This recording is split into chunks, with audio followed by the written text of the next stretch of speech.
ìyanu àti ẹ̀rí alágbára. Capital Miracle. Látọjọ́ Monday 6 ní Friday 10th May. Làwọn èèyàn ti máa tẹ́wọ́ gbáre. Ìyanu pẹ̀lú ìbùkún. Gbogbo ẹni ayé ti rò pé ní Jésù máa ṣíwé ìrántí kan. Gbogbo olùgbé àtàtà. Owó dé, ìdí ìrókò, ajá ọ̀dọ̀, ẹ̀rẹ̀dọ̀, ìwòye, ọ̀gẹ̀rìnjẹ́, sábọ̀, ìjọ̀nà, ìbẹ̀sẹ̀, ìgbóginlá àti ọlọ́lẹ́kan. Torí yín ni wòlíì fi ń bọ̀. Ẹ wá gba Capital Miracle yín o. Bí bàbá àti màmá ṣe bí ọba. Prophetess Eunice àti Apostle Dr. S.M. Mustapha JP bàbá ṣe bí ọba yóò máa sọ̀rọ̀ àṣẹ tí ìyanu ọba ṣẹlẹ̀. Látọjọ́ Monday 6 ní Friday 10th May. Láago mẹ́rin ìrọ̀lẹ́ lójoojúmọ́ 4 p.m. Tẹ̀tẹ̀dé Event Center, Federal Polytechnic Road. Ìlànà làwọn ti pàdé. Capital Miracle yẹn tó bá rẹ wá. Ọwọ́ rẹ ló máa bọ́ sígbà.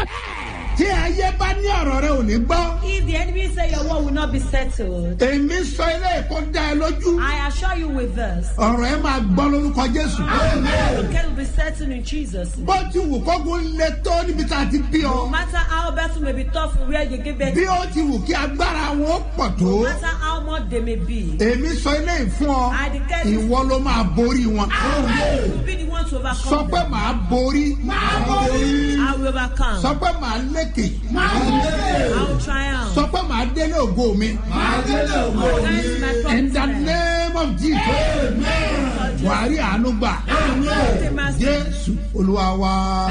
In Jesus' name, my Lord. Ẹ já gbé Bíbélì wa. Let's bring out the Bible Kí a wọ àkọ́sórí. to check our memory verse. Ìyẹn ni ẹsẹ̀ wúrà wa. That's a golden verse Nínú ìwé Sáàmù in the book of Psalms 97 97. verse 1. Ẹsẹ̀ kìíní. Ìwé Sáàmù Orin Dáfídì ó dín mẹ́talọ́gọ́rùn-ún. 96.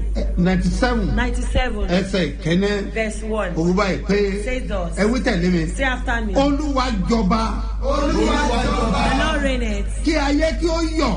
Let the heads rejoice. Jẹ́ kí inú ọ̀pọ̀lọpọ̀ erékùṣù kí ó dùn. Let the multitude of isles be glad thereof. Nígbà kejì. The second time. Olúwa jọba. The Lord reigneth. Kí ayé kí ó yọ̀. Let the heads rejoice. Jẹ́ kí inú ọ̀pọ̀lọpọ̀ erékùṣù kí ó dùn. Let the multitude of isles be glad thereof. Nígbà kẹta ajá So that kànáà let's read it together. 1, 2, go. Let's see. Agbára yóò gbé yín sókè. Ọkàn yín á balẹ̀. Ìlérí àdẹ̀sẹ̀ fún yín. Ẹ ó dẹ̀ ṣe bí ọba. Ìgbéyàwó ẹ yóò máa dùn. Glory will be Kò ní pleasant. dàrú láéláé. Jésù Olúwa wa. Happy birthday and happy wedding anniversary. Lórúkọ Jésù ẹ ó rí àánú gbà. Fọwọ́ ẹ̀sùn àpè lórúkọ Jésù ayé mi á dìde. Lift your hand and say, I will rise in Name of Jesus. Jesus. Ẹ gbọ́ mi sà. Did it to me, sir. Mo máa gbé wá ní ọ̀nà tó yàtọ̀. I'll bring it in different forms. Sẹ́rí òní ọjọ́ kẹrin yìí Today, the fourth day, ní Bible class wa bẹ̀rẹ̀. the Bible class will start. Lágbára By Ọlọ́run the grace of ní God. Lúfù Àpẹ́. Lúfù Àpẹ́. But ọ̀pọ̀lọpọ̀ ènìyàn Monday náà máa tó join A wọn. lot of people will join them on Monday. Ẹ̀yọ̀ tó bá di Monday tó bá ti join tó bá di Monday ó yá lọ darapọ̀ mọ́ wa. You can join them. Bẹ́ẹ̀ ni láàrin oṣù kan náà May yìí náà la máa parí ẹ̀. Ẹni tó ń fẹ́ ẹ̀kọ́ ń fẹ́ ìmọ̀. The one that wants teaching A with gbọ́dọ̀ wisdom kóra ẹ̀ bá wí. must not Kọ́mọ́ rebuke bá pè wá ní tí ò dára. chastisement so that they will not Mìràlíbánu sọ́dọ̀ àbàhà lórúkọ Jésù ayé rẹ̀ á dìde. Mo ní ayé rẹ̀ á dìde. Mo ní ayé rẹ̀ á dìde. Mo ní ayé rẹ̀ á dìde. In the name of Jesus. Na nínú ìgbọràn ni àṣeyọrí wà. Mo máa yẹn bẹ̀rẹ̀ sí sọ tó lù wá The ṣe. woman was saying what Mo the bẹ̀rẹ̀ lánàá mo ní kí lọ́lọ́run ò lè ṣe that what the God nothing. náà mo tún bẹ̀rẹ̀ lónìí pé kí lọ́lọ́run ò lè ṣe. Ẹ jẹ́ mọ̀ pé màmá yẹn nígbàgbọ́ The lÓlúwa. woman believed so much in God. Ó nígbàgbọ́ débi pé ó gba òróró. She took the Ó horn dẹ̀ lọ sílé. and went back Ó home. dẹ̀ lo òróró ẹ̀ fún ọkọ ẹ̀ tó All ṣàìsàn. for her husband that is Ìránṣẹ́ Ọlọ́run sick, alààyè. man of Ó God, dẹ̀ rí ìyanu. and he received Mo miracle. sọ wípé I've said, a kọ̀ntínú ọ̀rọ̀ ìyanu ẹ̀ continue our word of ní testimony òní Today. ọ̀la náà láti parí ẹ̀. because I hate Torí pé tomorrow. àwọn ẹ̀rí ẹ̀ tẹ̀léra ni. Because our testimony is in Mo ní stages. gbólóhùn kan tí mo fẹ́ mú jáde ń I bẹ̀ have fún gbogbo one èèyàn. that want to bring out the Ẹnjìnìá àjẹkọ̀bìnrin yẹn wọlé. engineer, bring her in. lẹ́yìn yẹn ni mo wá rí dájì ní ọ̀rọ̀ yín ti dẹ̀rí kí n wá dúpẹ́ lórí pẹpẹ mo wá sórí pẹpẹ that was December 2021 mo dúpẹ́ lórí pẹpẹ pé Ọlọ́run ìwọ tó o ṣe léyìí láì rí ìránṣẹ́ rẹ ó yá parí iṣẹ́ bá mi wo ọkọ mi sàn mo ra òróró mo ra omi wọ́n bless ẹ̀ fún mi ní ọjọ́ yẹn gangan ẹni tí ò lè dìde tí ò lè rìn wọ́n dìde wọ́n sọ̀rọ̀ wọ́n jẹun Let somebody shout hallelujah. Mi ò lè gbàgbé I can never forget on the 17th of September 1993 tí mo rí àwọn ọ̀run tó ṣí that saw the heaven that was tí open àwọn áńgẹ́lì and the sọ̀kalẹ̀ wá angels descended. kíyèsí Behold, wọ́n dá òróró they lẹ́nu anointed my head lórí with tó oil. nígbà tí bá ti wà ní Whenever Àìsáyà I'm in the book of chapter Isaiah, 61 chapter 61, ó máa ń nítumọ̀ ńlá it's fún mi been meaningful to ẹ̀ka me. bíbélì kí ló Read wí. the Bible that Ẹ̀mí it Olúwa says, Jèhófà ń bẹ lára mi. Ẹ̀mí Olúwa Jèhófà ń bẹ lára the mi. Lord is Nítorí upon ó ti me. fi àmì òróró yàn mí. Gbọ́ mi sà, Listen to me, sir. ọjọ́ tí ẹ̀mí mo bá ti bàlẹ́ The ọ Holy Spirit come upon ọmọ you. pé ọ ti gbòòrò ọ̀hún You know nìyẹn you receive the divine òróró oil. kì í ṣe nǹkan Oil lásán is not something that is nígbà tí ordinary. bá kéde fáwọn èèyàn pé Whenever I announce to people ẹ that wá come, afẹ́ fún yín ní òróró want to give them yé people that understand. wọn ò jẹ́ fi ṣeré They can't joke with it. ọ̀la ní Sunday Tomorrow is Sunday. anointing service It's a family gbogbo royal. èèyàn pátá Everybody ni a fi òróró yàn will anoint tí them. dẹ̀ fún ní ìgò òróró And I will give them a bottle of ilé water. ilé èèyàn ò gbọ́dọ̀ mí It's the one that is more Jésù promised. náà fi fáwọn ọmọ He will ẹ̀hìn give to the disciples. nínú ìwé Máàkù In the book yẹn of Mark, orí kẹfà ní chapter 6. ẹja wọn tó wí Let's check what it Máàkù says. orí kẹfà In Mark, ẹsẹ̀ chapter 6, ìkeje verse 7. ńlá àkọ́kọ́ wò That's all ká verse ẹsẹ̀ 7. keje Read verse kú 7. ńbẹ̀ Leave máa lọ ẹsẹ̀ and move to kẹtàlá verse 13. kí ló wí. What do you Ó sì say? fi àwọn méjìlá náà sọ́dọ̀ rẹ̀. Bíbélì wípé The Bible says, Jésù pé àwọn méjìlá sọ́dọ̀ called rẹ̀ 12 bí mo disciples ṣe to pe him. ìwọ pé As I called kọ́ you, wá lọ́la you yẹn should come Ó sì tomorrow. bẹ̀rẹ̀ sí í rán wọn lọ ní méjì méjì. ó dẹ̀ rán wọn lọ ní méjì And send them méjì for Jésù. two. Ó sì fi àṣẹ fún wọn lórí àwọn ẹ̀mí àìmọ́. Ó fún wọn ní àṣẹ lórí ẹ̀mí ọ̀mẹ́jáde àtú ọ̀nà rẹ̀ ṣe. Renew your way.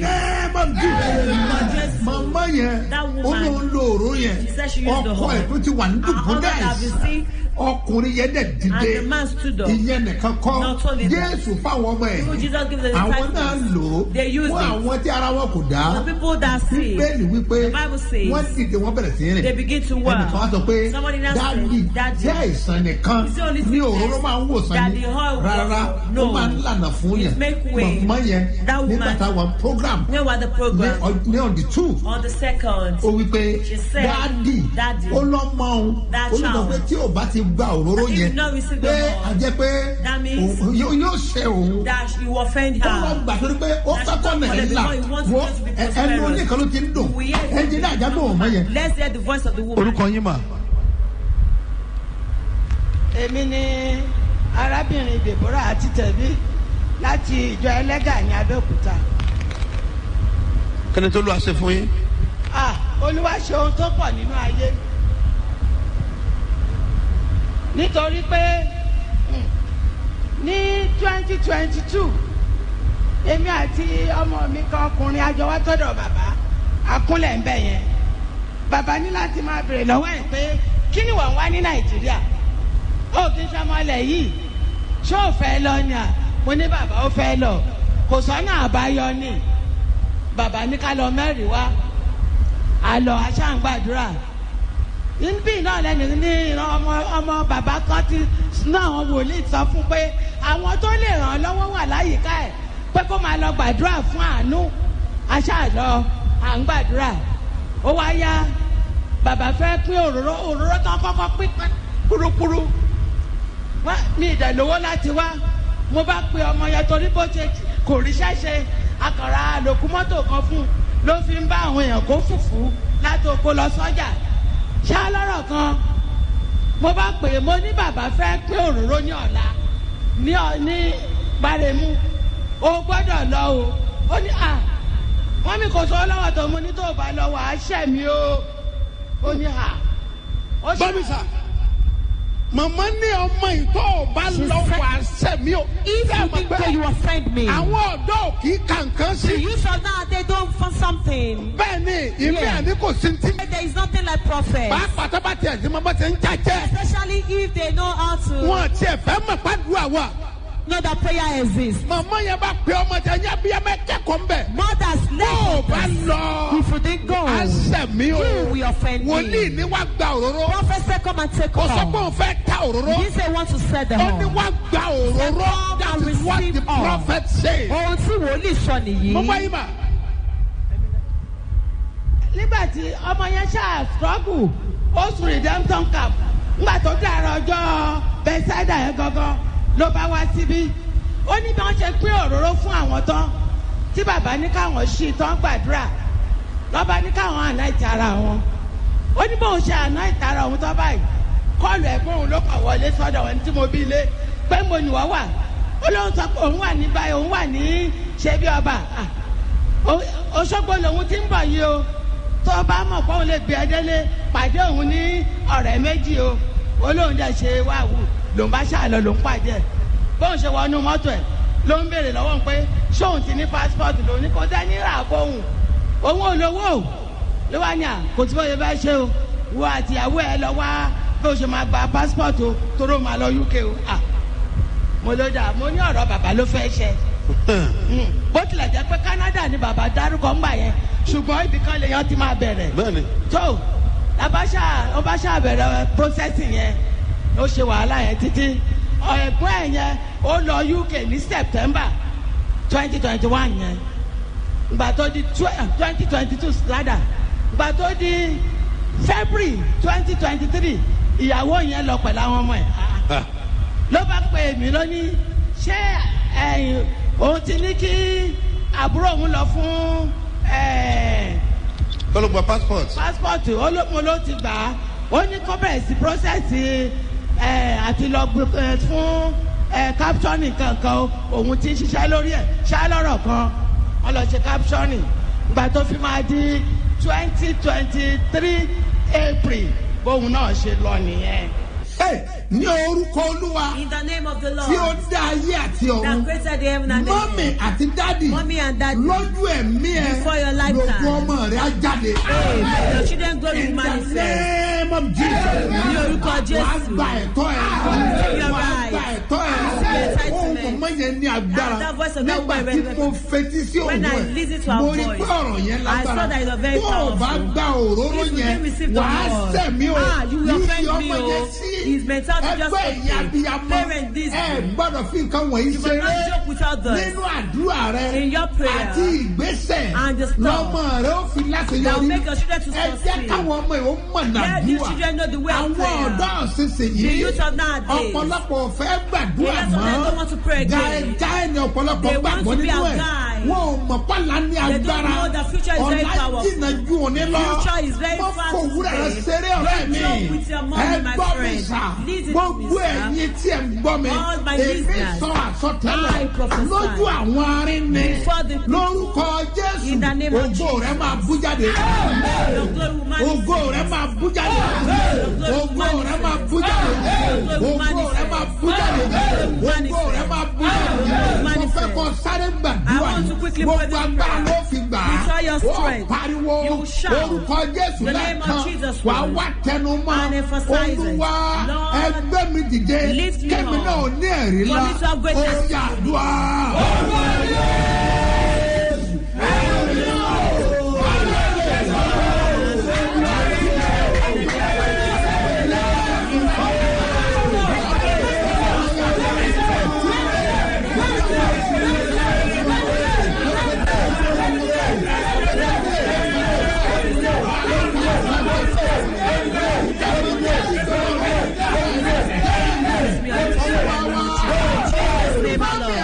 Mommy pray. Daddy Evitara gbà. Daddy pray with me. Lójú ẹ̀mí mi. Before my Ògo lifetime. àwọn ọmọ mi á jáde. My children Ó will yá be manifest. àdúrà. Orúkọ Jésù. Orúkọ Jésù. Orúkọ Jésù. Ẹ̀mí mọ́.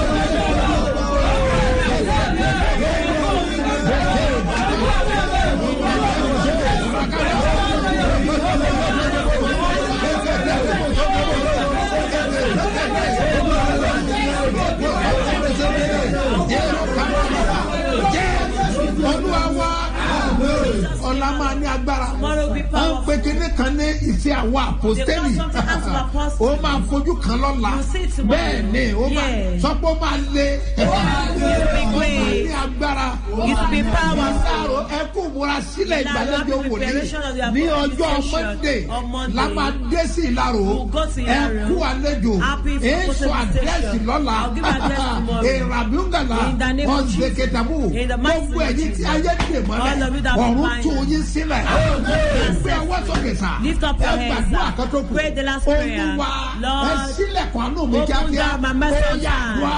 Orúkọ Jésù, orúkọ Jésù, orúkọ Jésù, ẹ̀mí mọ́ wáyé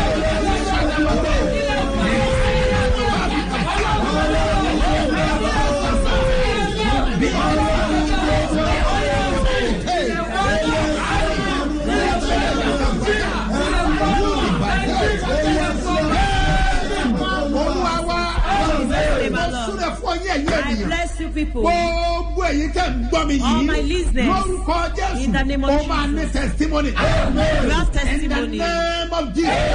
Lórúkọ Ẹ má Jésù. gbàgbé pé ọ̀la Sunday. Don't forget that tomorrow Sunday. Gbogbo èyàn ni yóò gba òróró. Everybody will see the Ní horn. gbogbo branches wa. In all our branches. Port Harcourt ẹgbẹ́ ilé yìí o. Port Harcourt is today. It's been Number 1, 3. 2 and 3. Ó di ọ̀sẹ̀ tó ń bọ̀. Till next Kí week. ìṣètò bẹ̀rẹ̀ ní kíkọ́. First service will start Ẹgbọ́n mi in fún full. eléyìí. This is Tó o to bá us. wà ní If you are to Uyo, program Sunday yẹn. Our Sunday Ó program ṣe pàtàkì. is very Tó o bá important. wà ní Badagry. If you are in Badagry, Gbogbo bí tẹ́ bá wà. wherever you may be, Make sure pé make sure wọ́n náà lọ gba òróró yẹn. you take the horn. Ó di dandan. It's Gbogbo compulsory. èèyàn pátápátá. Everybody Gbogbo gba òróró yìí. will get this Gbogbo horn. branches wa pátá. All our branches Láti máa pín òróró that will yẹn. share the horn. Àní ọ̀rọ̀ ẹ gbọ́dọ̀ Your case must be gbọ́. Tó o bá settled. wà nílùú Ìbàdàn. If you're in Ìbàdàn. Ó máa wà bákan náà. You should Ní also gbogbo branches in wa. all our branches Nílùú Ìbàdàn. in Mo Ìbàdàn. ti kọ́ ránṣẹ́. I've Wọ́n ti sent wà ní it. London. He's in London.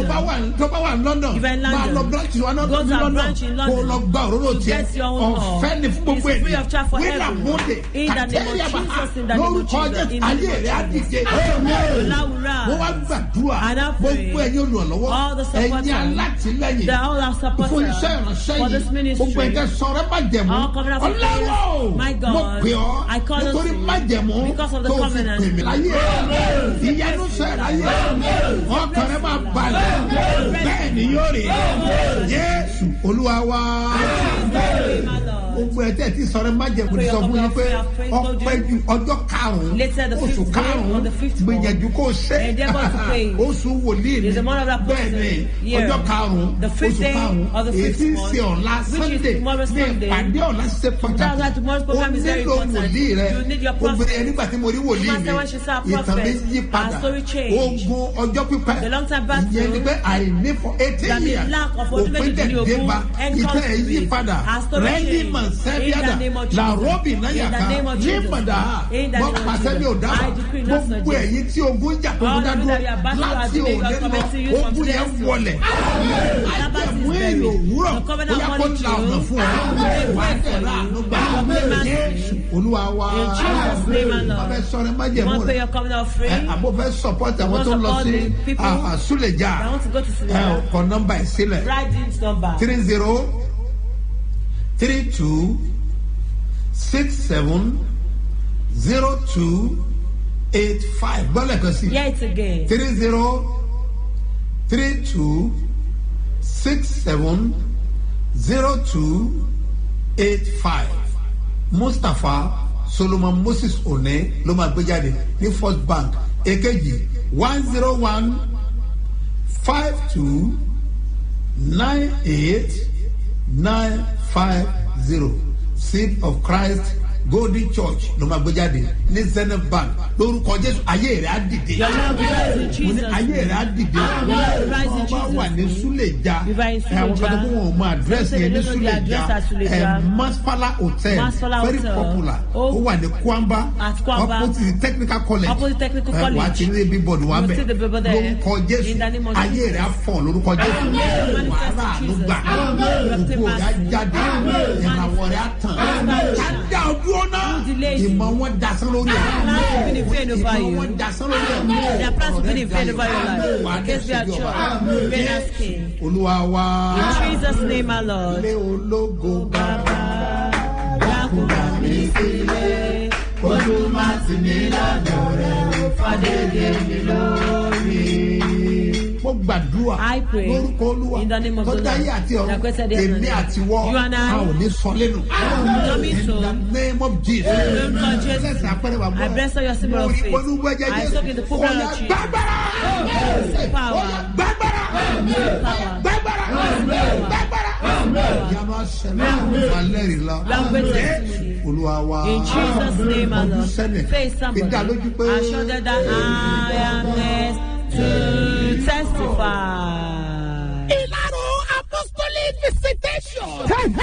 Ó tún ti yá o, gbogbo wa la máa ṣe bí ọba. Apostle Dr. S.M. Mustapha ń bọ̀. Apostolic visitation lèyí, ìbẹ̀wò agbára. Onísọjí àgbáyé ní Eminence Apostle Dr. S.M. Mustapha jẹ́ bí bàbá ṣe bí ọba ń bọ̀. Pẹ̀lú ìyanu àti ẹ̀rí alágbára. Capital miracle. Látọjọ́ Monday 6 the Friday 10th May. Làwọn èèyàn ti máa tẹ́wọ́ gbáre. Ìyanu pẹ̀lú ìbùkún. Gbogbo ẹni ayé ti rò pé ní Jésù máa ṣíwé ìrántí kan. Gbogbo olùgbé àtàtà. Owó dé. Ìdí ìrókò. Ajá ọ̀dọ̀. Ẹrẹ́dọ̀. Ìwòye. Ọ̀gẹ̀rìnjẹ́. Sábọ̀. Ìjọ̀nà. Ìbẹ̀sẹ̀. Ìgbógi láti ọlọ́lẹ́kan. Torí yìí ni wòlíì fi ń bọ̀. Ẹ wá gba capital miracle yín o. Bí bàbá àti màmá ṣe bí ọba. Prophetess Eunice àti Apostle Dr. S.M. Mustapha jẹ́ bí bàbá ṣe bí ọba yóò máa sọ̀rọ̀ àṣẹ tí yanu ọba ṣẹlẹ̀. Látọjọ́ Monday 6 the Friday 10th May. Láago mẹ́rin ìrọ̀lẹ́ lójoojúmọ́ 4 p.m. Tẹ̀tẹ̀dé event center Federal Polytechnic Road. Ìlànà la ó ti pàdé. Capital miracle yẹn tó o bá lè wá. Ọwọ́ rẹ ló máa bọ́ sígbà bẹ́ẹ̀. Wàkà lọ sí Sídọ̀ Christ Holding Church láti lọ pàdé olùgbàlà aráyé. Lọ́sàn-án lóru mo képe Ọlọ́run Mustapha wípé ṣeré bí ọba fàánú rẹ̀ gbà mí o. Ìbẹ̀pẹ̀pẹ̀ ayé mi mo ti sọnù tipẹ́. Lọ́jọ́ ọjọ́ kan ló rángẹ́lì rẹ̀ sí mi. Bí mo ṣe lajú pẹ́rẹ́ ló bá di bàbá ṣe bí ọba. Ó ní ọmọ má ṣe bẹ̀rù Ọlọ́run ti gbà kóso. Ẹ̀wù ìjìrì àjò gba Jésù báwa ṣe bí ọba. Gómìnà bí mo ṣe bí ọba. Ká lọ sí Sídọ̀ Christ Holding Church láti lọ pàdé olùgbàlà aráyé. Níbẹ̀ ni bàbá ti gbọ́ àdúrà tèmi. Ogun tó lélẹ́lẹ́ Ọlọ́run á ṣe níbẹ̀. Ìbànújẹ́ ọjọ́ tó ti pẹ́ Ọlọ́run á sọ̀rọ̀ rẹ̀ dayọ̀. Kìkìdá kò gbọ́ràn kí iye rẹ̀ ṣe. Ọlọ́run Mustapha jókòó síbẹ̀ tó ń ṣe bẹ́bẹ́. Wọ́n wá bọ́ nínú àjàgà ogun wá wá ṣe bí ọba. Gómìnà bí mo ṣe bí ọba. Gómìnà bí mo ṣe bí ọba.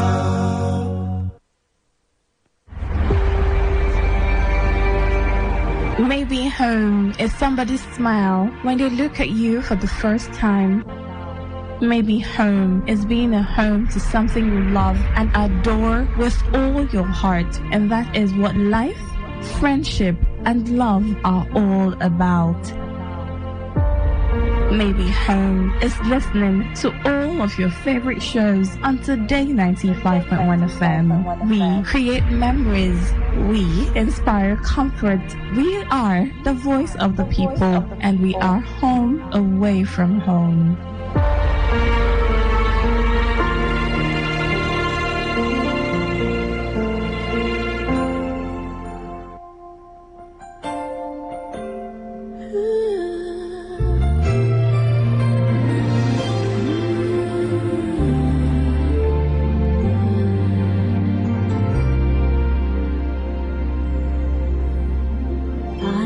Just a child when I felt the Savior leading.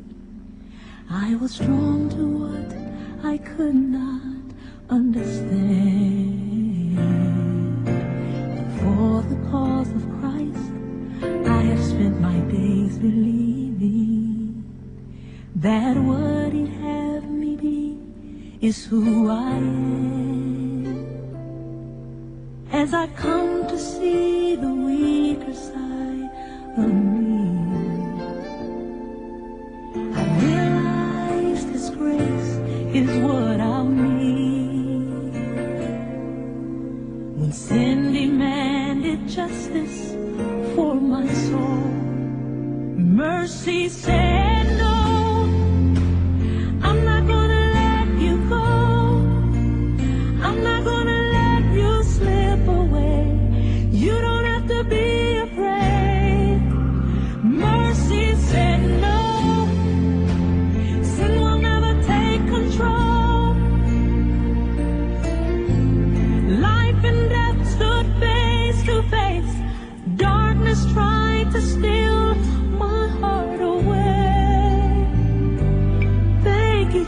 Jesus, mercy said no. Oh, yeah. God so loved the world that he sent his son to save us. From the cross he built a bridge to set us free.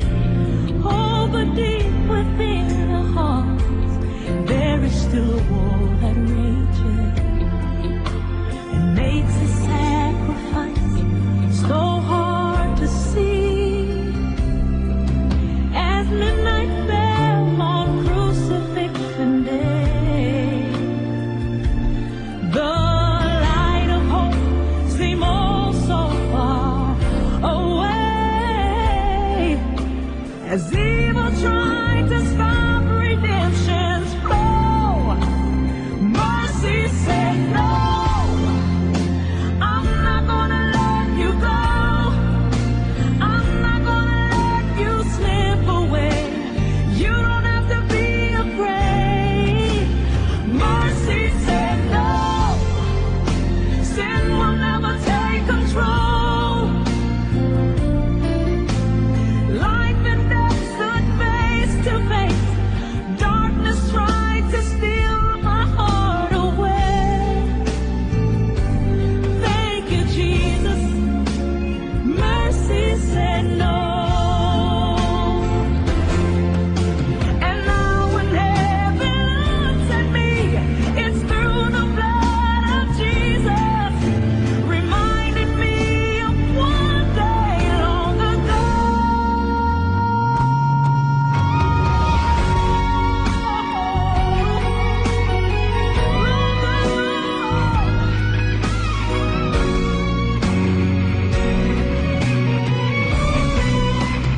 Mercy said no. I'm not gonna let you go. I'm not gonna let you slip away. You don't have to be afraid. Mercy said no. Sin will never take control. Life and death stood face to face. Darkness tried to steal my heart away.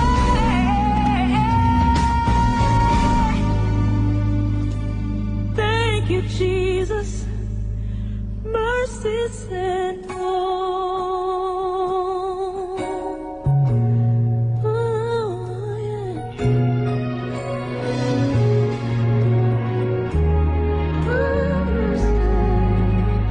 Mercy said no.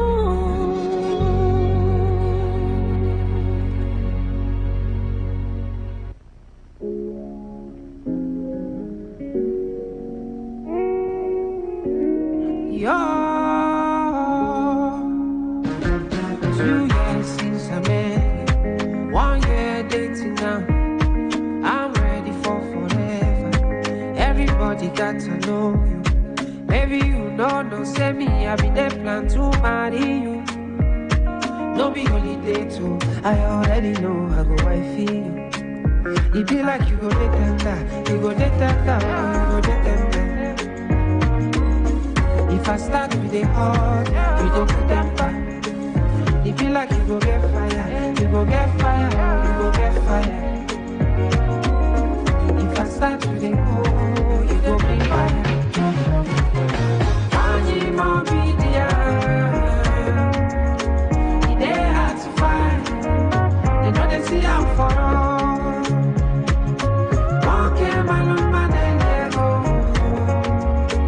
It ain't hard to find. They know they see I'm for all. Hey. Get some for body, get some for body. Oh, I'm a fool now. I get some for body, I get some for body. Hey, oh, I'm killing me. And then the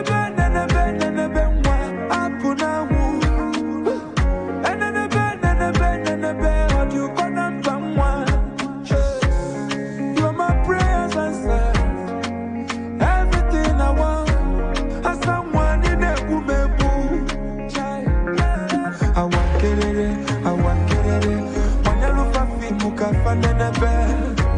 Give them something to talk about you. Try ebelebe. Wanya lupa fi muka fanenebe. Asamwani nebubebu. Wani mobidia. Wani mobidia. They have to find, they have to. They know they see I'm for all. They know they see I'm for all now. Okay, man, they go. Okay, man, they have to find. They know they see I'm for all. They might wanna shakata, oh. Yeah. I could see person where understand my thinking. Before I talk, you didn't know my feeling. You get down for money, you get down for money. I'm a fool, I get down for money, I get down for money. Who I can leave me fair, baby,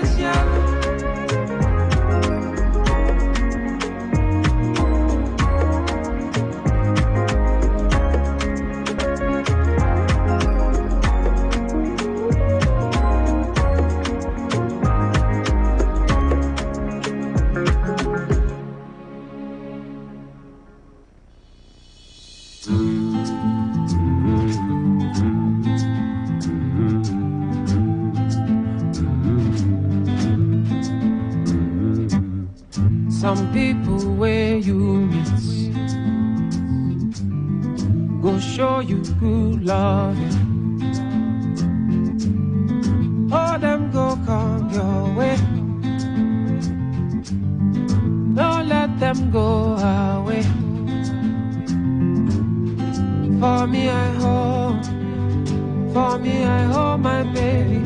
For me I hold, for me I hold. For me I hold, my baby. For me I hold, for me I hold.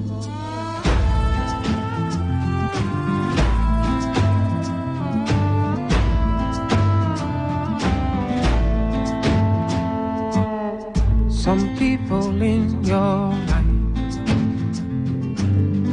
are there to make you smile. They will take your pain and give you so much joy. For me I hold, my baby. For me I hold, for me I hold, for me I hold, for me I hold, my baby. For me I hold, for me I hold.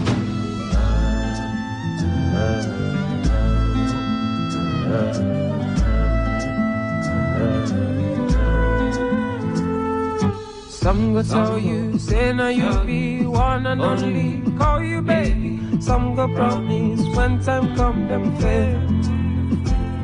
When the times are good, they go call you boo, they go stand beside you, claim to love you. When the times are hard, they go just beg. Now I hold my baby, oh.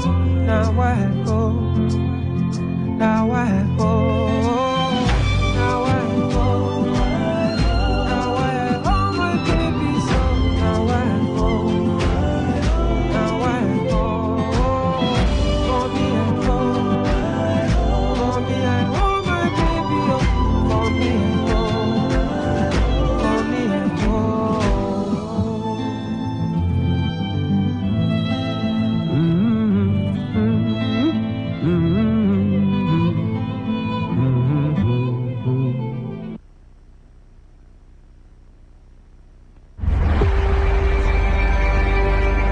Maybe home is somebody's smile when they look at you for the first time. Maybe home is being a home to something you love and adore with all your heart. And that is what life, friendship, and love are all about. Maybe home is listening to all of your favorite shows on Today95.1 FM. We create memories. We inspire comfort. We are the voice of the people, and we are home away from home.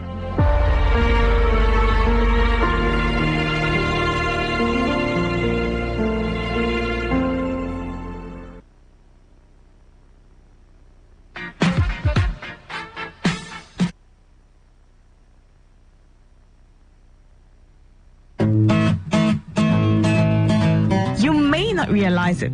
But do you know you can always show your love for others with simple gestures? Here are some of them. Always look for the good in people. There are two sides to every story. We have our good and bad sides. So, look for the good in people. Focus on people's... My name is Chinyere. I listen to a lot of talk radio. 95.1 FM. International Sports Science Association in California, USA. I'm trained to create awareness in fitness. Yesterday, we talked about two different types of exercise, general physical exercise and specific physical exercise. We also talked about 6 components of physical exercise, which is cardiovascular endurance, muscular strength, muscular endurance, flexibility, yoga, Pilates, and general body skills. We also talked about the benefits of strength training and the benefits of moderate activities. I hope you guys got that.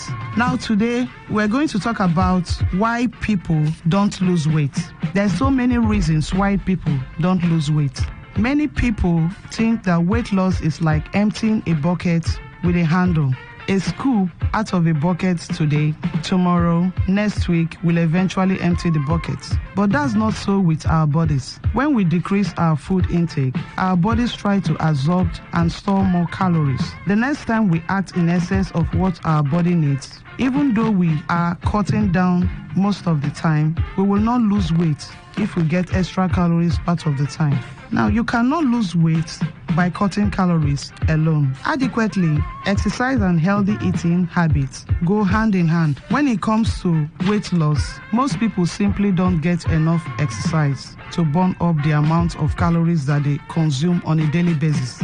Now, the simple rule or truth about weight loss. Let's talk about the simple rule or truth about weight loss. A healthy individual looking to maintain his or her weight or want to lose more weight, keep the weight off, you must burn off more calories than you take in. Any good type of weight loss diet can work as long as calorie intake is consistently reduced every day. A diet that is balanced with small quantities of vegetables, fruits, grains, lean meat, fish is the healthiest, but you must implement it with exercise. And remember, it's okay to be hungry when losing weight.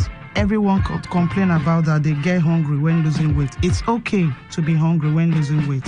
Maintaining it must be every day. You must include exercise on your daily activities. If you stop exercising just because you've lost a couple of pounds or kg, then you now go back eating more and exercising less, I bet you the weight will go right back on. Functioning exercise into your weight loss plan.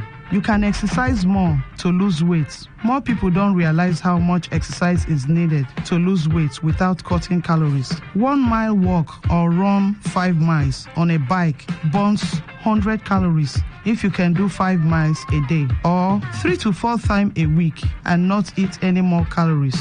No matter where you are or what you are doing, you lose a pound a week.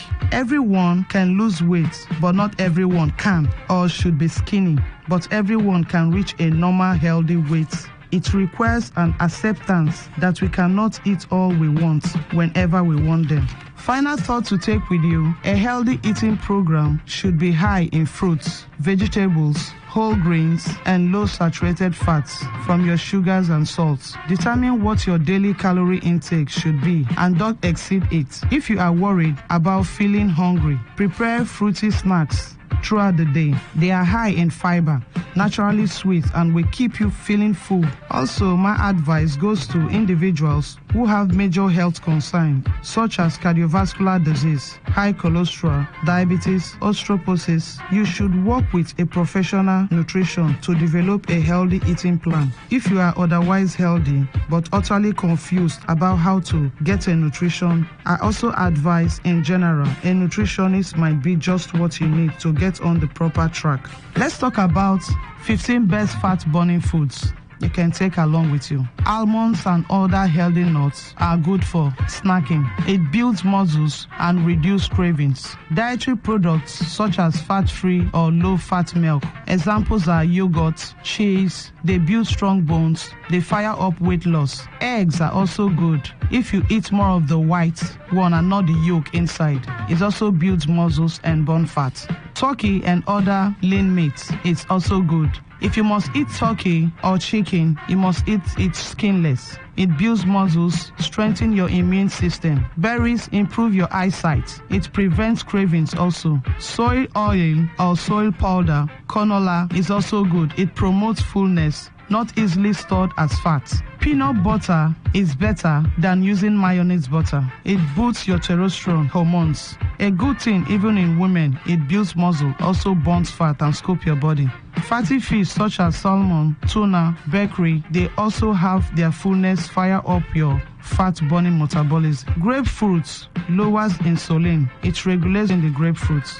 Chili peppers sparks your metabolic rate. Spanish and green vegetables fight free radicals and improve recovery for better muscle building. Whole grains, brown rice, and whole grain cereals like oats, they are very, very good for you. It burns fat and also tones your body. Beans and legumes builds muscles, helps burn fat. It regulates digestion. Bananas have 3 types of sugars: fructose, sucrose, and glucose. These sugars are prime for pre and post workout training. Before working out, you can take 1 or 2 bananas. They are fat and cholesterol free, extremely portable, and nutrient dense. Sweet potatoes is easy to make and sweet to eat. Sweet potatoes are a complex carbohydrate. It is great for a post workout as well. It also builds muscles and burn fat, or even before you train. Thank you. In 2 minutes, we're going to be doing aerobics exercise.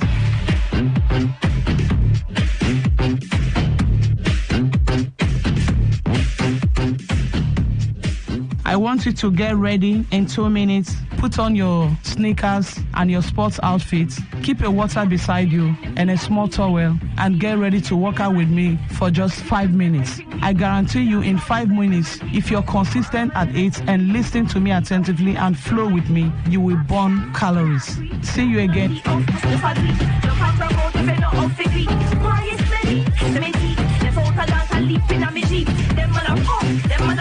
Hello, we're back here to train. I hope you guys are ready. We're doing a short cardio training routine. The first one is jog in place. You're going to jog in place. It targets your legs and your butt. Today we're going to be focusing more on your lower body. Keep your abs down and keep your shoulders relaxed. We don't need warm up because this is cardio training, okay? Just keep jogging in place. All right, in 3 we start. You're doing it for 30 seconds. I'm going to be counting. 1, 2, 3. Start jogging. 1, 2, 3, 4, 5, 6, 7, 8, 9, 10, 11, 12, 13, 14, 15, 16, 17, 18, 19, 20. 10 seconds. 1, 2, 3, 4. Keep going. 5, 6, 7, 8, 9. Good job. Take a rest. Catch your breath for 15 seconds.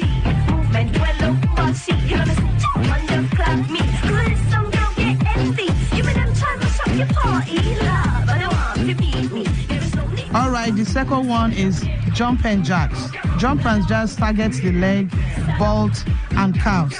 Keep soft band. I hope everybody knows jump and jacks. It's very easy to learn. Touch fingers above your head, up and down as you jump. In 3, we start. 1, 2, 3. Go. 1, 2, 3, 4, 5, 6. Keep jumping. 7, 8, 9, 10. 1, 2, 3, 4, 5, 6, 7, 8, 9. Last 10. Don't quit. 1, 2, 3, 4, 5, 6, 7, 8, 9, 10. Good job. Catch your breath again for 15 seconds.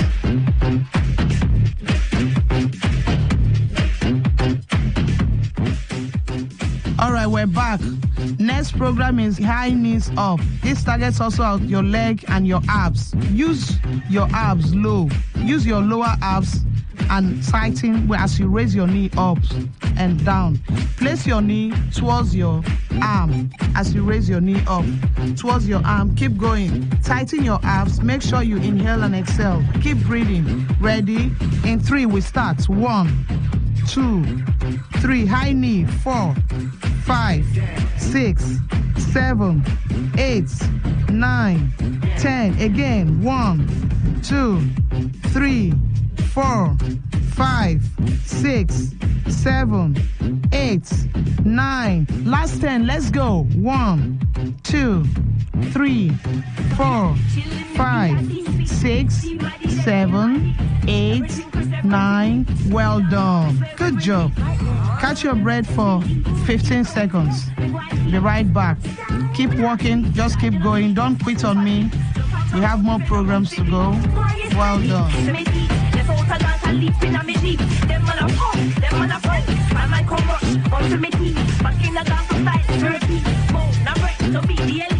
All right, we're back now. It's 15 second time up.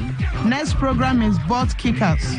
You're going to be jumping and kick your legs backwards. Engage your hamstrings to pull your heels to your glutes. You pump your arms outside. All right, start jumping.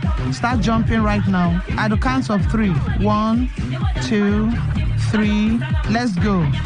1, 2, 3, 4, 5, 6, 7, 8, 9. 20 more seconds left. 1, 2, 3, 4, 5, 6. Keep jumping. 7, 8, 9. Last 10. Don't quit. 1, 2, 3, 4, 5, 6, 7, 8, 9, 10. Good job. Catch your breath again for 15 minutes. Well done. I think you're doing a great job. Don't quit, okay?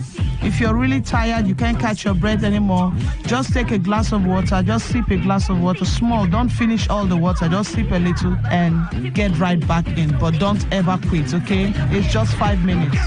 Well done.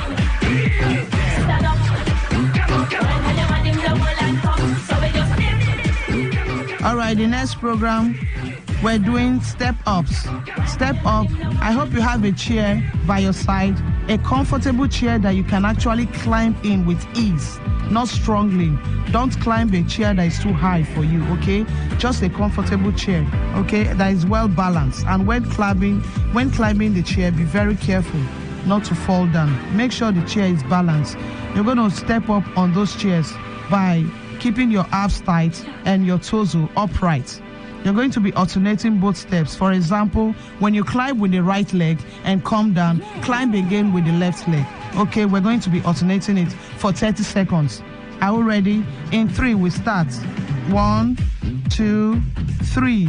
Let's go. 30 seconds. 1, 2, 3, 4, 5, 6, 7, 8, 9, 10. Again. 1, 2, 3, 4, 5, 6, 7, 8, 9. Last 10. Let's go. 1, 2, 3, 4, 5, 6, 7, 8, 9, 10. Good job. Good job. Rest again for 15 seconds.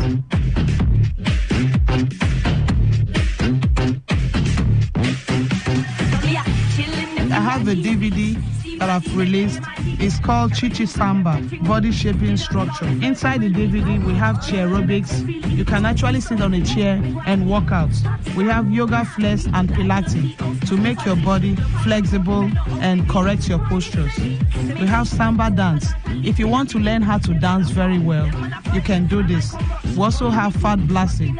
to shed up those pounds and lose those weights. If you want to get this, you can call. On more information to get all this, call my number 080-333-96765. I repeat, 080-333-96765 or 070-615-02246.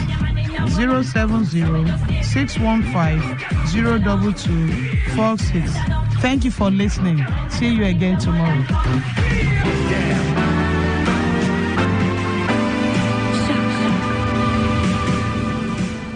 Okay, all right. All you need to know about this one is that 95.1 FM.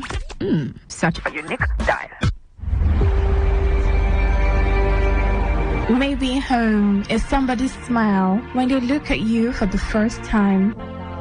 Maybe home is being a home to something you love and adore with all your heart. And that is what life, friendship, and love are all about. Maybe home is listening to all of your favorite shows on Today95.1 FM. We create memories. We inspire comfort. We are the voice of the people, and we are home away from home.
Say tonight, but the club we go turn up. Everybody on the phone, with the phone on. I want the car, the console. I don't go let anyone control.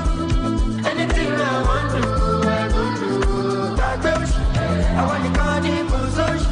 I don't go let anyone control. Anything I want to, I go do.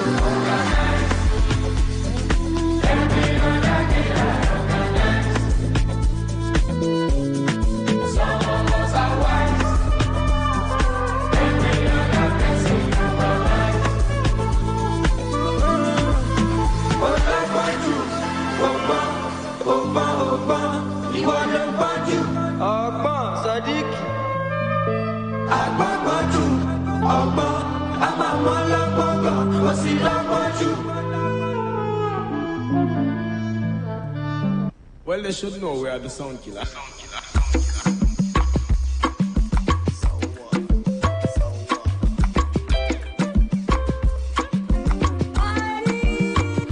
She said by this person should be money involved. Me, I tell her nobody, I carry and come. Give her Gucci brother, give her Fendi and Dior. Give her everything cause she deserve it and more. They shawty say, na money, na money, na money, na money, oh. They talk to you, a body, na money, oh.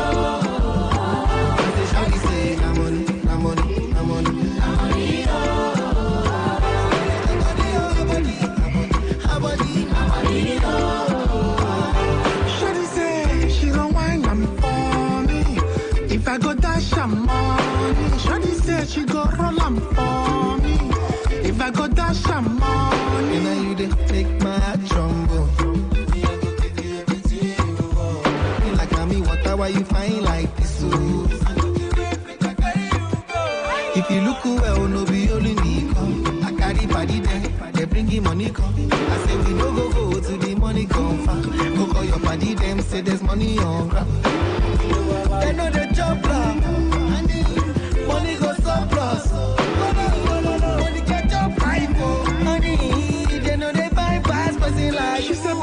should be money involved. Me, I tell her no worry, I carry and come. Give her Gucci, Prada, give her Fendi and Dior. Give her everything, cause she deserve it and more. I don't want you to wear no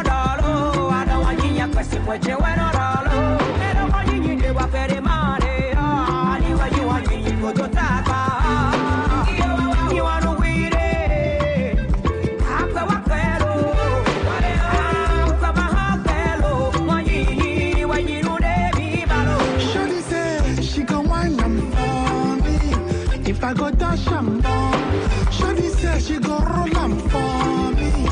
If I go dash and money, so what? I go give you all you want. What I go? Gucci, Fendi, and girl. What I go?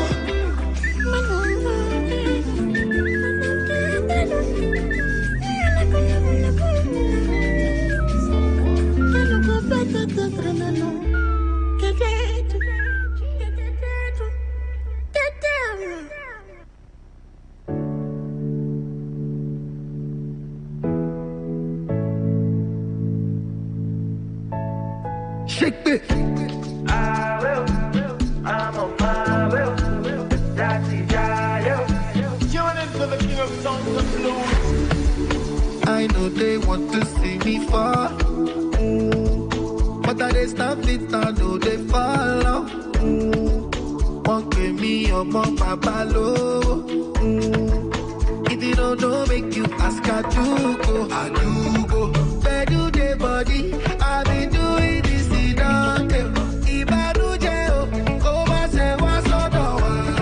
Whatever you do, hope say you they make me laugh. I don't get time for wahala. I take it easy. I will. I'm on my will. That's the guy. La left right. She on my will. I'm on my will. That's the guy. La left right. 50-50 we go share them. I know like Ojoro. You go do am, I go know your color. I get to your color, even when I shy you. My best soldier, yeah, madam, duro. Where do the body? I be doing this in the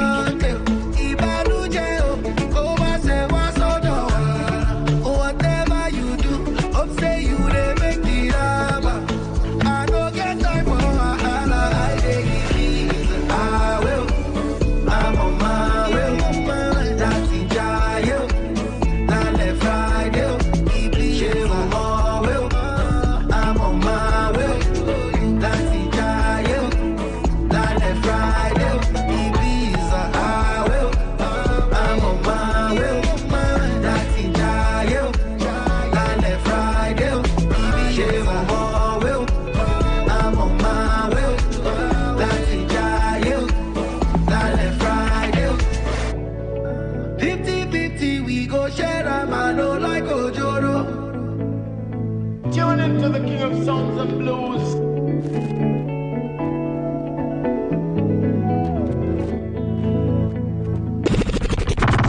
It's been an exciting week.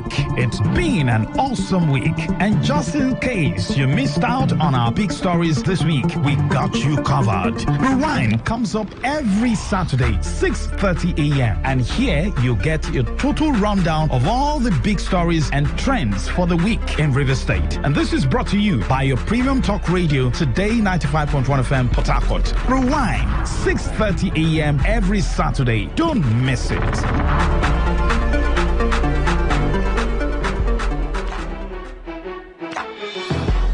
Definition, differentiation.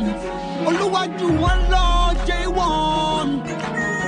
Yeah, Kennis music. Ilẹ̀bẹ̀, jẹ́kọ̀ọ́ bẹ́ẹ̀, má lọ bẹ́ẹ̀, ọmọ ti bẹ́ẹ̀, kó má lọ bẹ́ẹ̀. Ọba sọ bẹ́ẹ̀. Ṣé na Fuji àwọn tèmi jò lọ?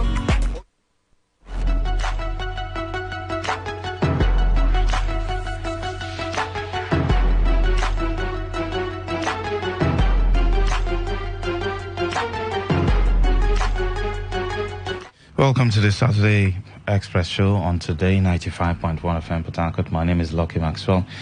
All right, we'll kickstart, we'll rewind. That will take us till 7. The news comes up, and then 7:30, Kiddies Playground with the marker. 8 a.m. Insight. We'll have another conversation by 9:10. The Lord today, and the icing on the cake, family circle as usual. I'll just go through some few stories. You just take a listen and then dissect them. Maybe you missed out on those river stories during the week. We'll do what we call rewind.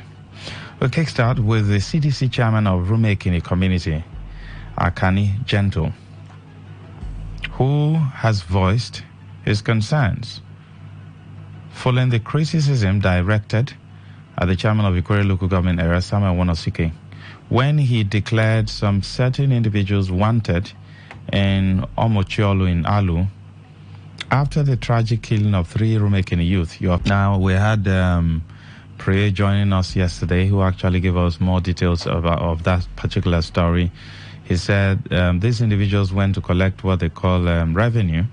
They were ambushed by some other individuals, and there have been accusations and counter-accusations. Now, Akani Gentle is claiming that these individuals that were named by Samuel Wonosike have been allegedly causing disturbances along the land boundary between Rumekini and Omochiolu communities. Just take a listen. It's obvious what Ikwe local government chairman did was the right thing he's supposed to do. You don't shed bad children. You don't support evil. Even though Mucholo know what we are saying, I was surprised when people who call themselves responsible men are supporting evil. We know who kill our people. We know what to do. And we are following the law. And I know that the law must play its role. The law will cut off law. We also know that the Shoba has made some arrests. Today, they transferred them to the... But in most cases, when things happen like this, at times the real culprits will be difficult to get. Don't you what they have done. But I know that with the arrangement made so far, there is no hiding place for them. As I'm talking to you, the Commissioner of Police is aware of this matter. The IG. So, that particular case is still under investigation. There have been accusations upon accusations. Some people saying, oh, the Rumekini people had issues within themselves. The Rumekini also, people are also looking at some certain individuals down their sons.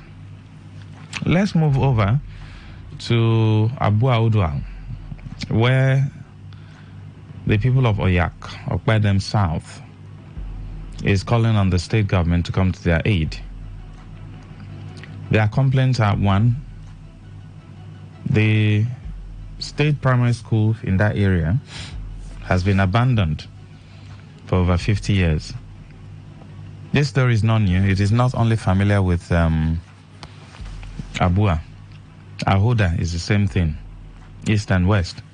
Gokana is the same thing, east and west. Gokana, you go to Tai, it's the same story. Abandoned school, no teacher to teach the children.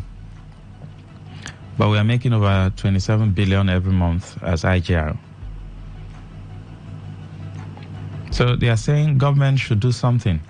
It is your school. Go and take care of it. Although the President General of Abua Youth, Godswa Itode, is calling on multinationals, NDDC, the state government to do something. And if all these individuals, all these institutions have been ensuring that our schools are well built, are maintained from time to time, I'm not sure that communities will be complaining. Take a listen. The environment is not conducive. There are bushy areas. The classrooms, there are no chairs, no tables, the bush is coming around very close to the house, the building. no windows, no toilet. In my school, State School Yak, there is nothing like water. We don't have borehole. We don't have even a well. We go to far, about 2 kilometers to the village to fetch water for the pupils to drink. The environment of the school is not conducive. That makes the parents to put their children to private school. There's no chairs. The roof is dilapidated. It's leaking. Well, meaning Nigeria cannot take his children to this type of school. I want the government to come and put in the ceiling, to put in windows, put in doors, renovate the school. The ECCD, the nursery 1, nursery 2, they are broken down, they are falling. They don't have toilets. We go to the bush. This is the only primary school that we attended in the 70s. And today, when you come to visit this school, it's just a total mess. About 5 classrooms has been deroofed. And almost the classes, we don't have windows. Children are learning under unsafe conditions. At times, they used to see snakes around them, and it is a threat to the students and even the teachers. I want the government of Rivers State, the government of Nigeria, to recognize this school, and also the oil multinationals, NDDC, and some other relative companies. They should have sympathetic mind as they use in developing other schools, because this school is one of the schools that have produced a lot of people today. They said the school was abandoned since 1974. I'm sure if the children of government officials are attending the school, they would have been able to fix it. But that's the sorry state we find ourselves. Wicked leaders everywhere, stealing so much money, abandoning critical infrastructures that will enhance the life of the people, and then stealing the people's money. But, they still go to these communities to campaign from time to time. So you can join the conversation. In your own community, are you experiencing that? I know you will say yes, because it's sure. And then you can also name the school in your community or hospital that needs government attention. The one, of course, that always beats my imagination is that of Imaman from Eche, Okehi, and Dashi, and all that. He sends that message every day on Eyewitness Report. We just hope that Governor Simfubara will rise up to the occasion and put smiles on the faces of Rivers people, especially those in rural areas. Use our money judiciously to put smiles on the faces of the people. It is actually very disgraceful that Rivers people will be begging government to come and take care of their own. It's like begging a parent to come and take care of his own children. That's a high level of irresponsibility on the part of that parent. So, of course, you can mirror it down to how government abandoned her own responsibility. And, of course, that's to tell you that there's some form of irresponsibility in our institutions. The NDDC also is also receiving money, and then what are they doing with it? All they do is just one small, patchy, rickety road, and then they steal so much. All right, let's go over another story. This is in Gokana. Let's take it to Gokana. Innocent Dingpa from Bomu is alleging that some elite and leaders, in that community is interfering in the payment of workers who are contractors working for High Prep. You see the problem? If this story is true, then you just know that most of the problems we're experiencing in our area are caused by leaders. He said elite in the area have allegedly met with contractors to slash their payment into half. Just imagine. Instead of them to supervise the contractors to do a perfect job, we heard in some communities in Ogoni where they were supposed to give the people water. What they saw was, is it brown water, yellow water, green water? In fact, let me just go. Let me play this. Initially, we were supposed to be interfacing with the contractor being hired by High Prep. The community is planning to be very smart, as in the money that we are supposed to be paid will be slashed by them, which is not going down well with us. We were supposed to be interfacing with only the contractor being hired by High Prep. I am calling the state government and High Prep to intervene before this leads to what we will not even expect. We are now calling on people that can government talks to these people and put things to order, that they should talk to them before things goes out of hands, because I know definitely it will happen. Now, if it is true and they want to slash the money given to contractors, it then means the contractors will do a shabby job. What that means is that Ogoni people will not get what they're supposed to get. What that means is that all the money and the recommendation by UNEP is null and void, nonsensical. That's what it means. Anyway, with the few stories I've shared, you can call in right now or you can send in your message. 0817 0000 951 0810 9510 951. The message number is 0701 9339 962. You can start calling in. I have, more stories to share with you. Still in River State, yes, that's where we are. Governor Simfora has been urged to constitute a substantive board of the UBE. Let's take this.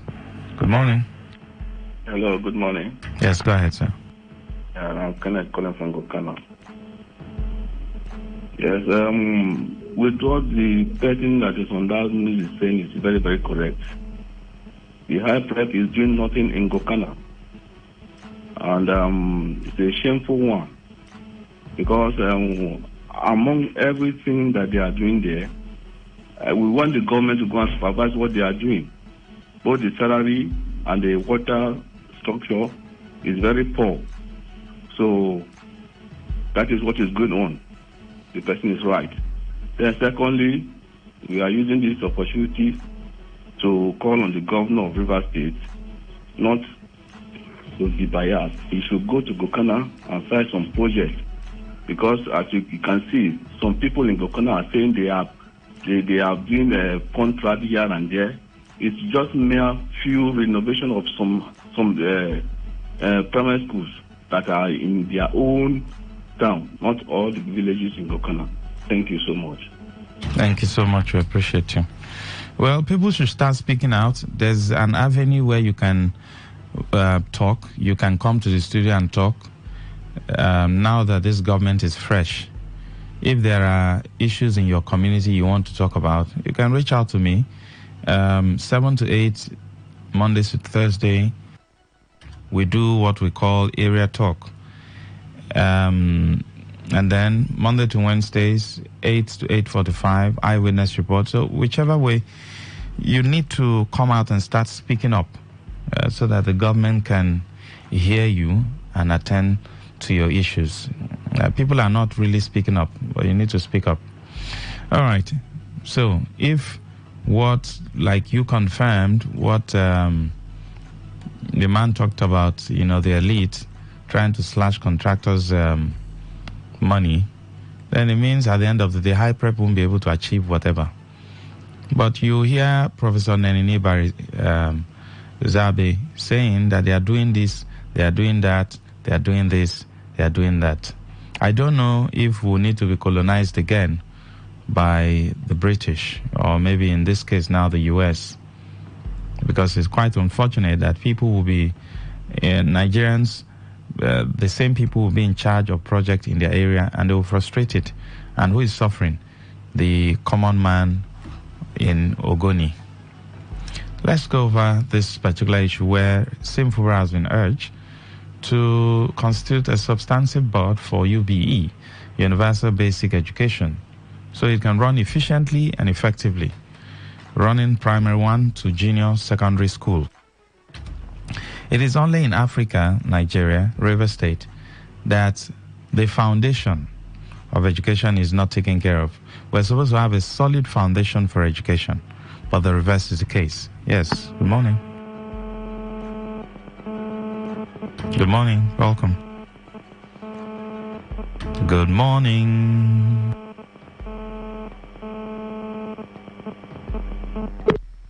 I'm so sorry, please call back if you can, or you can do a message. So it's only in Africa, Nigeria, that we don't take care of education. But we take care of politics. When it's time for politics, monies will be released. You see how the black man thinks. Almost all the schools in River State are in shambles.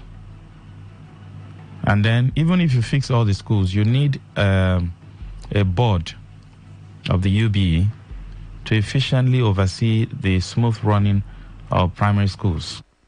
We're supposed to have a world-class primary and secondary education in River State. The money is there. Some of these countries you see, they don't have 1/4 of what we have in River State. I mean countries.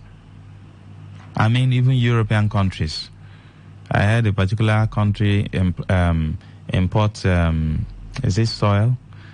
If we were to import soil in Nigeria to plant, we will have enough land. We are not planting. The ones who are managing to plant, they are using insecurity to chase them.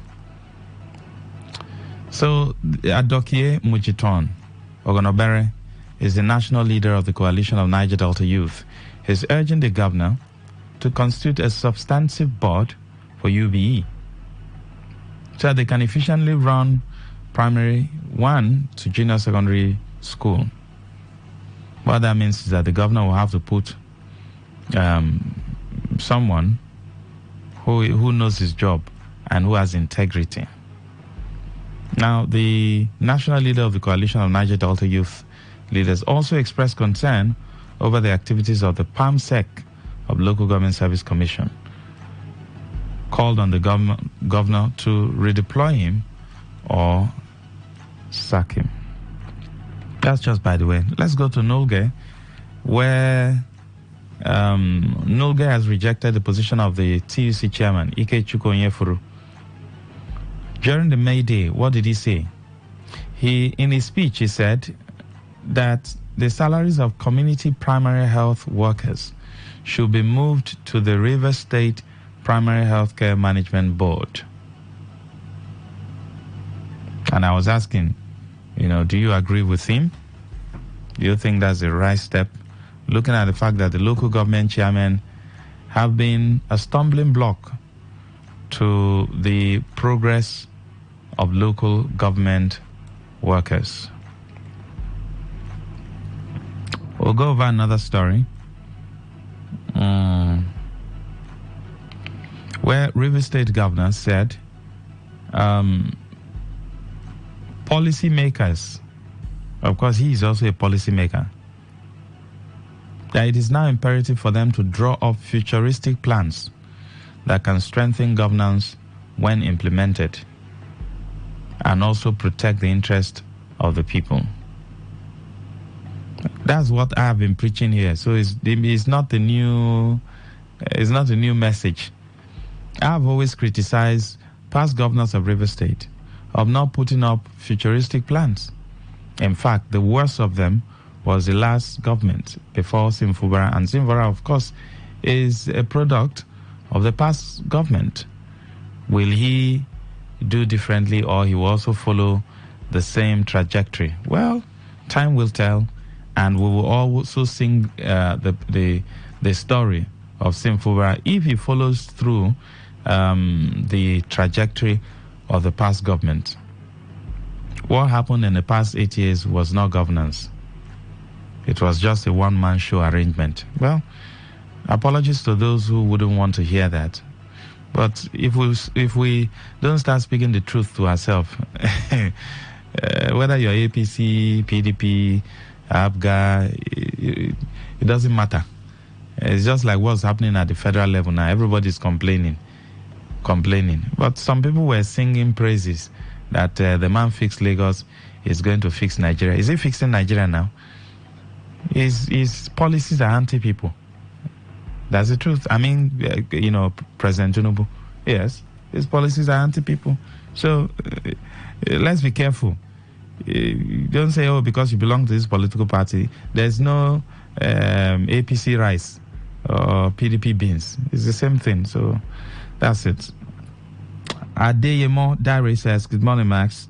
This is a wake-up call to the youth that allow themselves to be used by politicians who don't have their interests at heart. Just common school and state and safe drinking water they couldn't provide for them. All right. You sent it down from Ogbokoro. Well, that's much we can take on the program today. Thank you. If you were unable to call, thank you. If you called in, thank you. You sent messages, thank you. We'll take the short break. Stay tuned for the news. Stop waking up the kids to join Amaka by 7:30 for Kiddies Playground. Stay with us.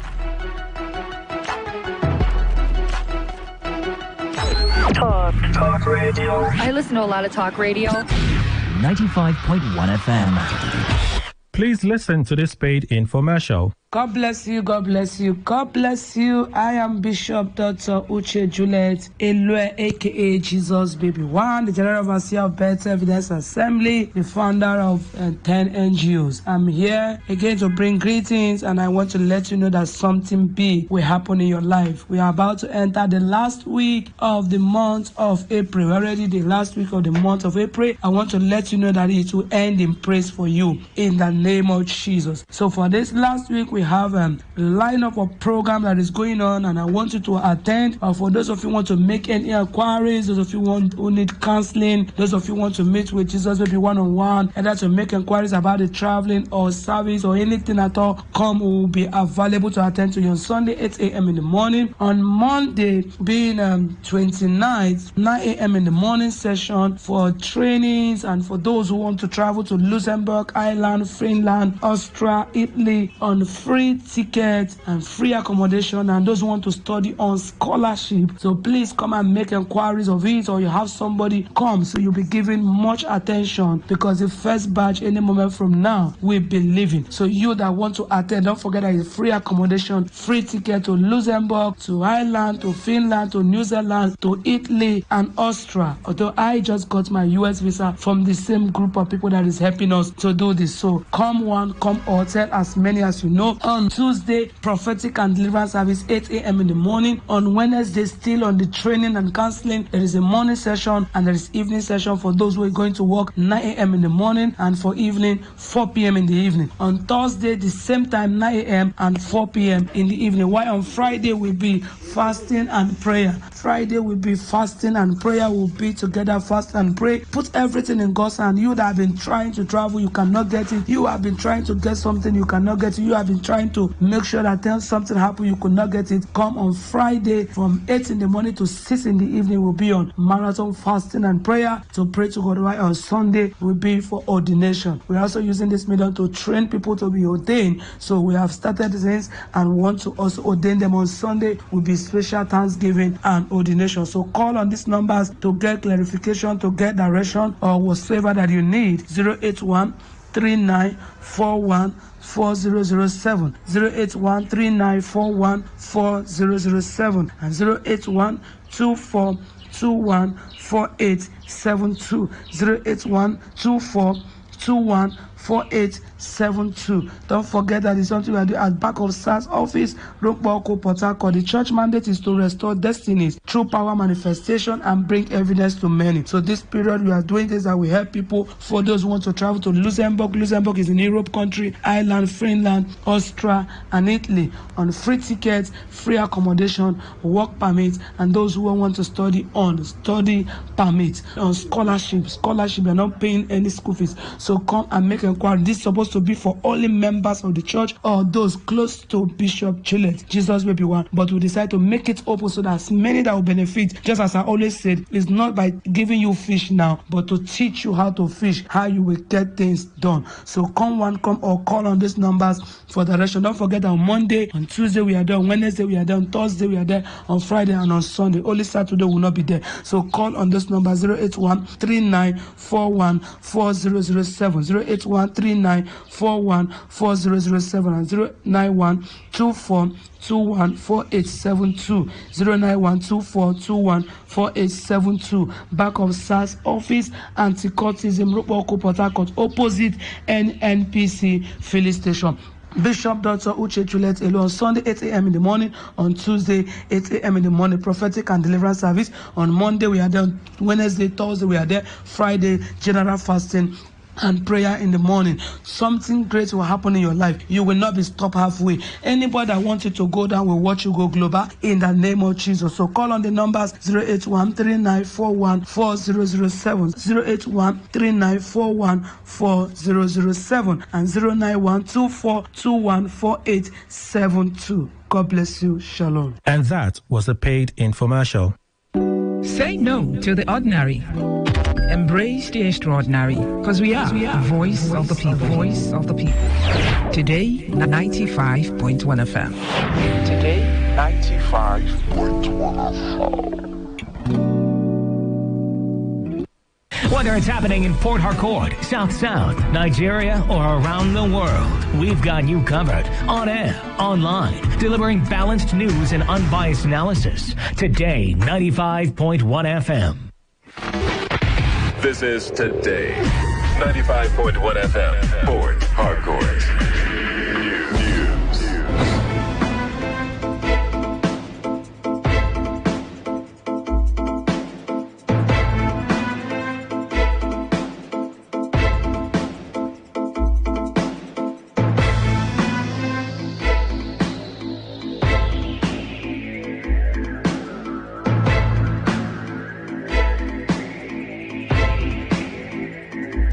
Good morning.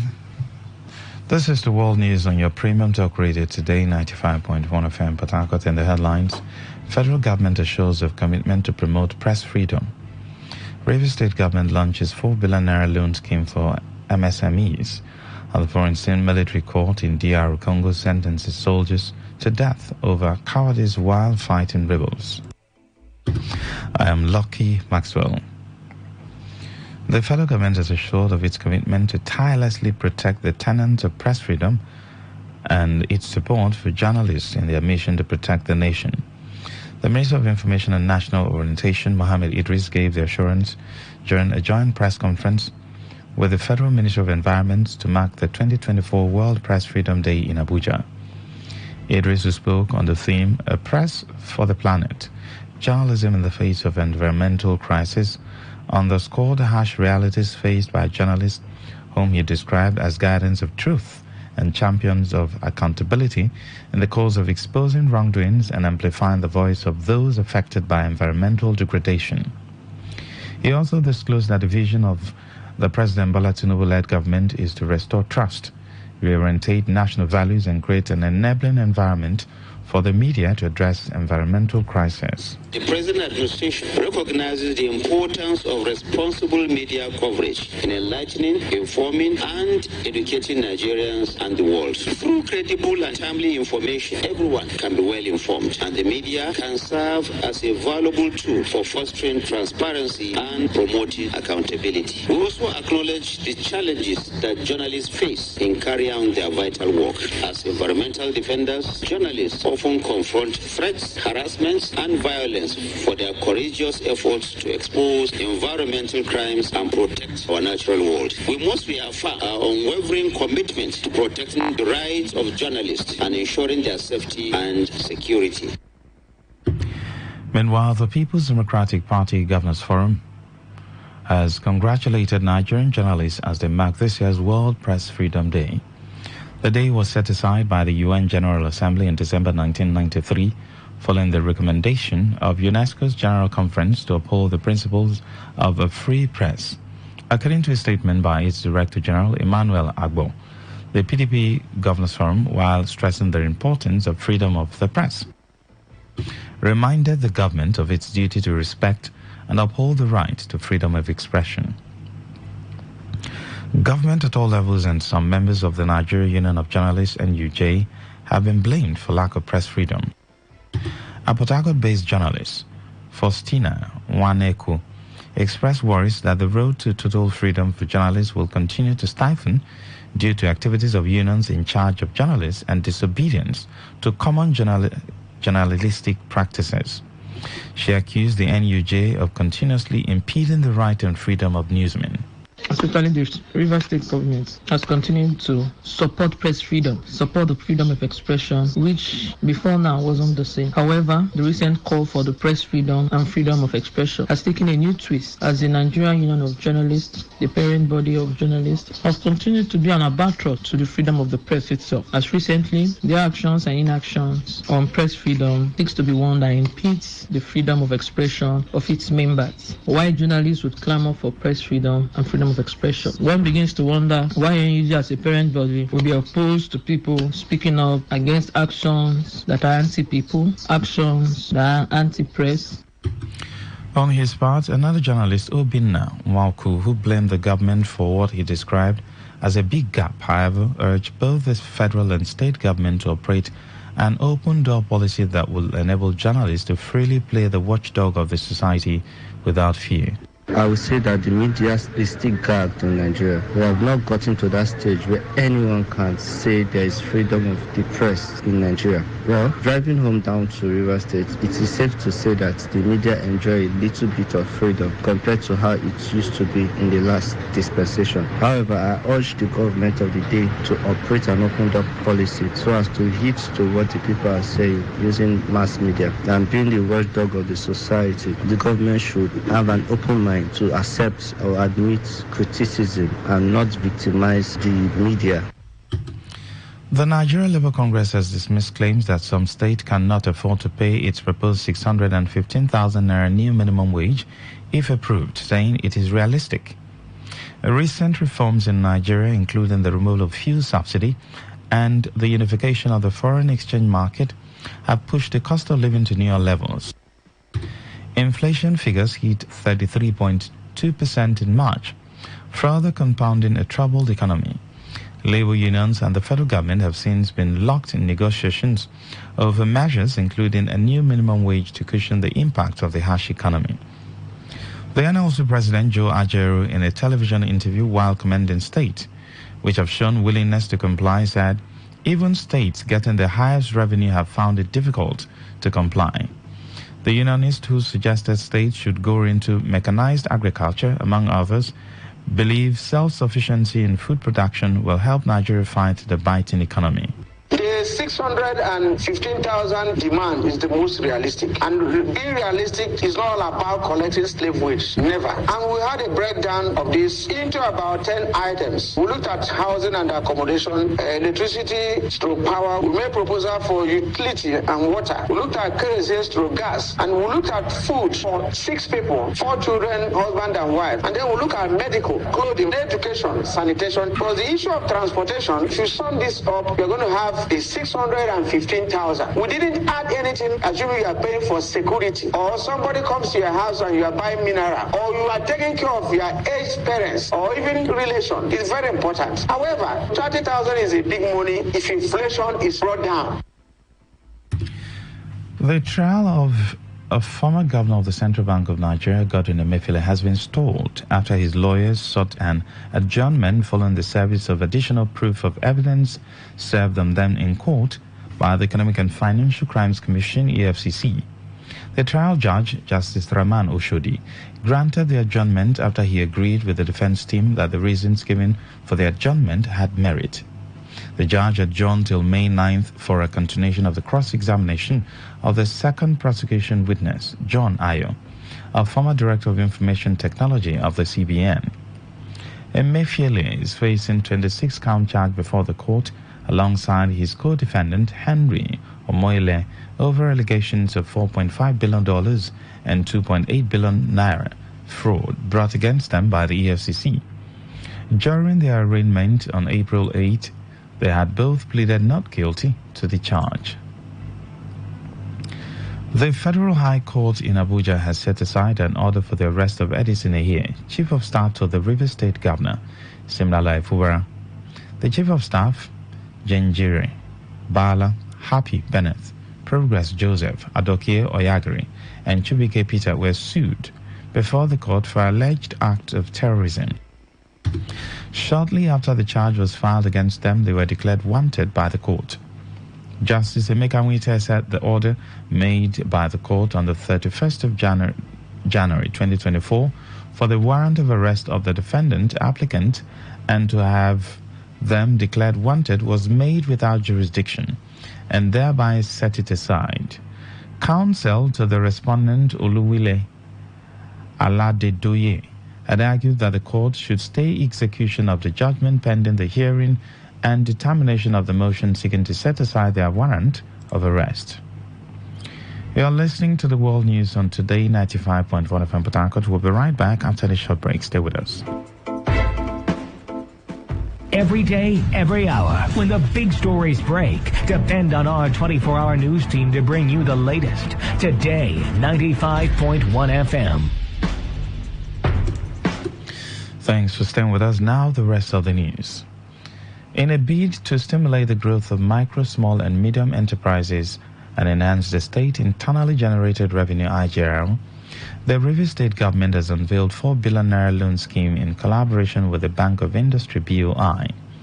While disbursing the loan to beneficiaries at the Obiwali Cultural Center in Port Harcourt, Governor Fura expressed optimism about the positive impact an improved MSME sector could have on the state revenue generation. Highlighting the critical role small businesses play in the economy, the governor also acknowledged the challenges they face, particularly due to lack of access to adequate funding. The governor emphasized that the injection of funds through the loan scheme into MSME would enable businesses across the state expand their operations, create job opportunities, and ultimately drive growth in the local economy. Increase tax return, employment creation, income distribution, and production of goods and services, small businesses that we are supporting today. I believe that in the next 6 months to 1 year, our internal revenue will improve. Projects will be accomplished because you pay me more tax, and I will declare it to you, and I will invest it for you. He urged MSMEs to take advantage of the financial support available and utilize it effectively to scale up their enterprises. Upon assumption of office, I saw that most businesses, especially the small ones, were struggling. Many closed while some others were grabbing for bread, due mostly to a lack of access. We cannot talk about economic growth without stimulating business activity to create wealth and jobs through policies and programs that will engender greater public access to credit and financial inclusion. Imagine the economic value that over 3,000 small, medium business enterprises would add to the positive economic dynamics of Rivers State and the local government areas in terms of gross domestic product. 3,066 micro, small, and medium-scale enterprises and 100 companies drawn from the 23 local government areas of the state, including non-indigens, benefited from the gesture. Stakeholders from Rumaholo community in Obiakwa local government area of River State have warned those hiding under the guise of the state government to grab the community land in violation to the Supreme Court judgment. Retired Captain Promise Wogu, who addressed newsmen on behalf of the people, warned that anyone found tampering with the Oyaminimba land along South Road risk being charged under contempt of court. Retired Captain Wogu, who clarified that the River State government had already pointed out the boundary with Rumaholo people, frowned at moves by a few individuals claiming to be government officials to grab the land. He insisted that Oyaminimba land belongs to Rumaholo people following a Supreme Court judgment in 1950, warning that the people would not fold their hands and watch criminal elements take away their inheritance.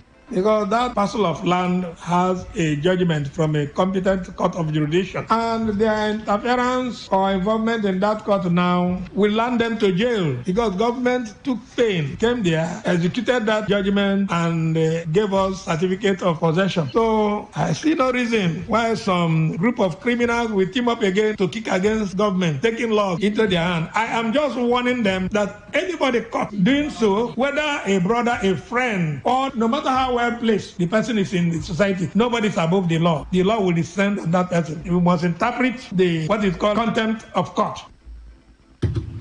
On the foreign scene, a military court in the Democratic Republic of Congo's war-torn east has handed a death sentence to 8 soldiers, including 5 officers, for desertion and cowardice while fighting the M23 rebels.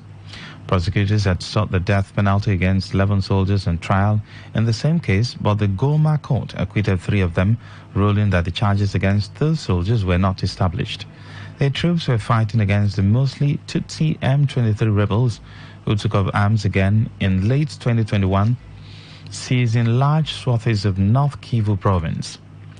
A lawyer for one of the 5 officers facing charges, Alexis Olenga, said the soldiers were based at Lushangi Cafe, a federal army position close to the strategic town of Sake. These were the first capital punishment sentences since authorities decided on March 13 to lift a suspension on executions that had been enforced since 2003. The failure of the army and its auxiliaries to halt the advance of the M23 rebels has raised suspicion that the security forces had been infiltrated. In sports, the Nigeria Football Federation has released the fixtures for the President Federation Cup round of 32 matches. The NFF confirmed the fixtures for the games via a letter sent to all the qualified teams and state affairs secretaries. The dates and venues of the games are yet to be announced by the organizers. The standout fixture will be between Nigeria Premier Football League side Lobi Stars and Shooting Stars, as well as Doma United versus Kapilas.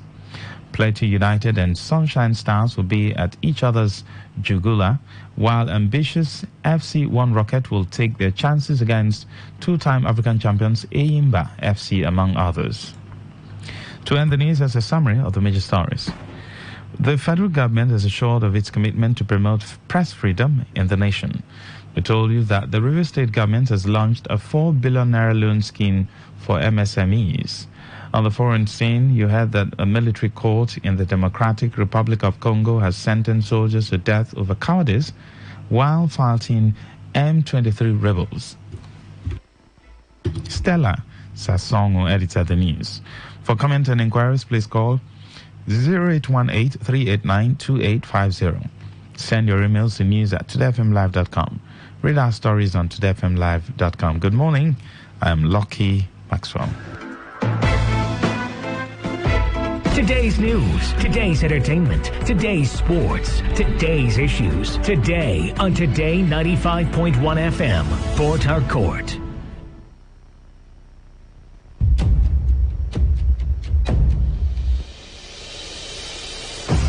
I ran into you yesterday. I tried to forget you, but I failed.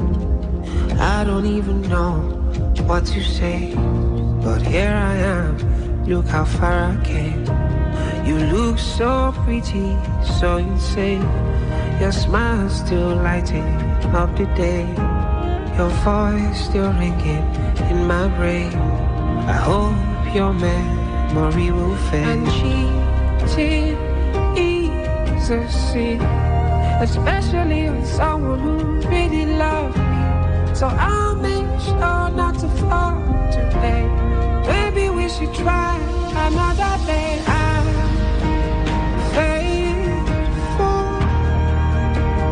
I can't be the one for you. I have someone who loves me, even though I think that I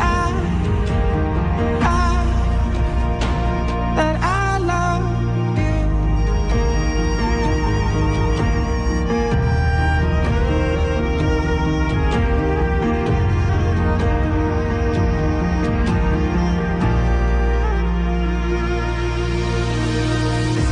Hello, hello, it's me again. I promise not to call, I think I lost my way. I tried my best to stay away. Here I am, calling again. You are so pretty, so insane. Your smile still lights up my day. Your voice still ringing in my brain. I hope your memory will fade. see, especially with someone who really loves me. So I'll make sure not to fall too late. Maybe we should try another day. I'm faithful. I can't be the one for you. I have someone who loves me, even though I think that I love you. Talk radio. I listen to a lot of talk radio. 95.1 FM. Madam, you don't try this new Lush Hair 4-in-1 No Lie Relaxer Kit. We get free neutralizing shampoo and conditioner join. What? Me, I no deal. You're not even sabi waiting the apple for town. You see this Lush Hair Relaxer soap? You know the pepper, you know the bond. It will even make your hair shine like oil. That's so. Lush Hair Relaxer Kit, na correct. We no go make your hair cut. We no go make your hair dry. You know the pepper, and they relax hair well. Come by your honor. Lush Hair. Be beautiful.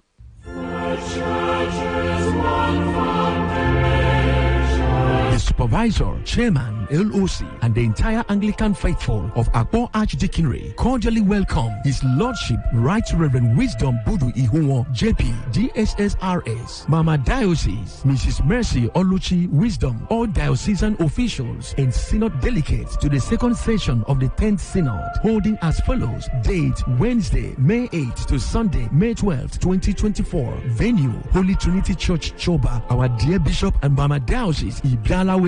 Announcers, Sir Pedro Chinda, Chairman, LOC, Reverend Canon Cyprian Imaika, PhD, Supervisor, Akpo Archdeaconry, and Vicar, HTC Choba 4, and on behalf of Akpo Archdeaconry Board. Be there. Jesus is Lord forever. Radio has never been this good. Today, 95.1 FM, Port Harcourt.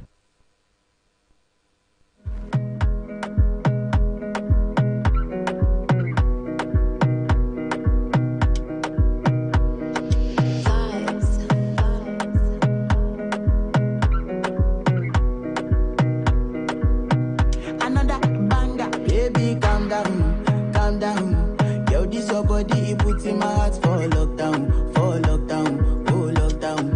Yo, you sweet life, phantom. If I tell you say I love you, you know they for me, young girl, oh young girl. No tell me no, oh.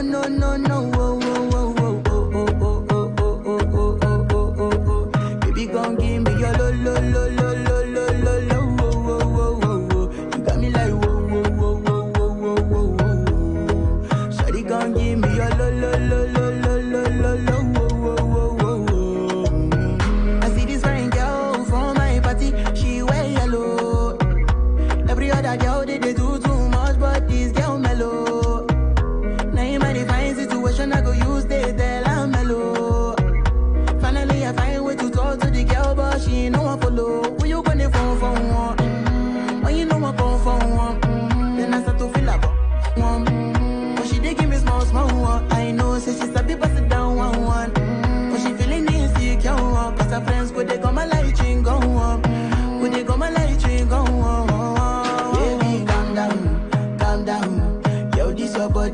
In my heart for lockdown, oh lockdown. Yo, you sweet life, phantom. If I tell you say I love you, you know they for me, young girl, oh young girl. No tell me no, oh. Baby, gon' give me your lo. You got me like whoa. Shawty gon' give me your lo.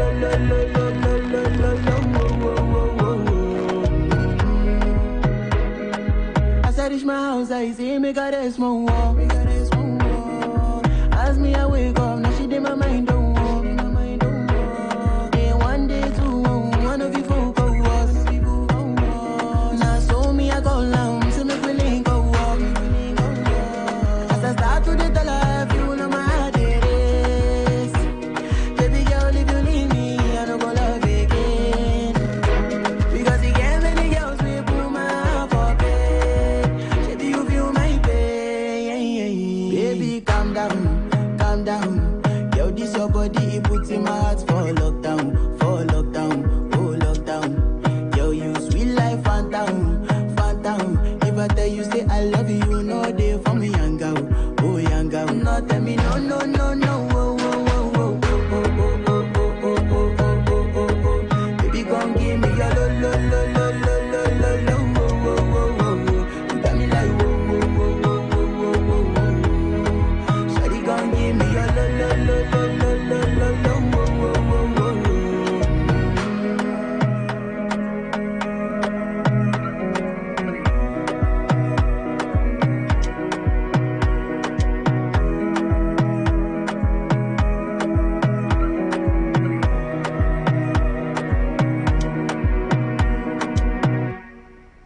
It's 12 a.m. in the morning.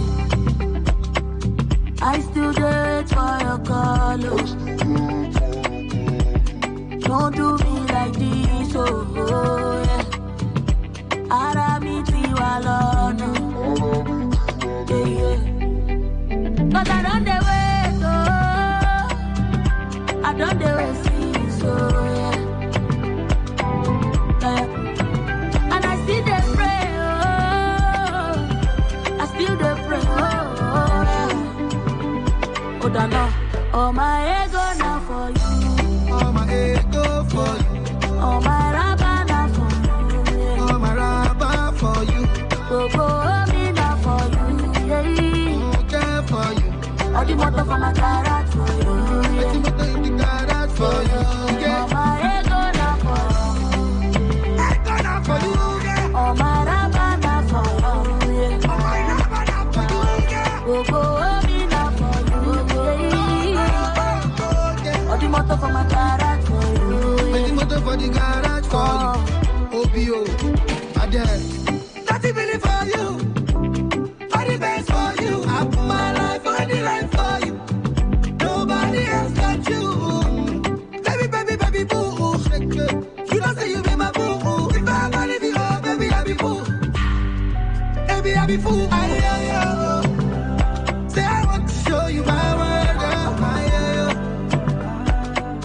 I say I don't go do you, I go do you. I want to show you my world. Cause all my ego now for you. All my ego for you. All my rabba now for you. Yeah. Rabba for you. Go me now for you. Yeah. Okay for you. All the motor for my garage for you. The motor in the garage for you. Yeah. All my ego now for you. Ego now for you, girl. All my rabba now for you. Yeah. All my rabba now for you, girl. Go me now for you. Yeah. All the motor for my garage for you. All the motor for the garage for you. Yeah. Badass. Tell me what you want. Tell me what you need. Oh shit.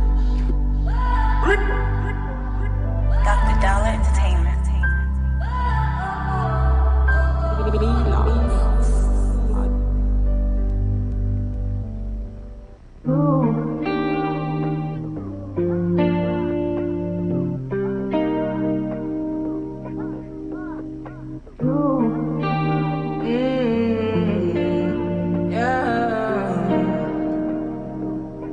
This is my decision.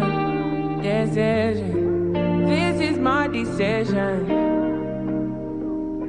I don't think you listen. You listen. I don't think you listen. For me to come out, it must mean I'm not the girl. It must mean I'm not the same. It must mean I'm on your case. For me to come out, it means that I'm not the girl. I want to show you my world. Give me one break, I need faith. Faith to believe you, faith to receive you. Give me something I'm lacking. I don't need nothing. You are my everything. Only me and you. Only me and you. Only me and you. Only me and you. Only me, only you. Only me and you. Only me and you. Only me and you. Only make me your matter. Make me your matter. Make me your matter. Show me something. Make me a blessing. Make me a blessing. Give me one break, I need faith. Faith to believe you. Faith to receive you. Give me something I'm lacking. I don't need nothing. You are my everything. Only me and you. Only me and you. Only me and you. Only me and you. Only me. Okay, all right. All you need to know about this one is that 95.1 FM. Search for unique style.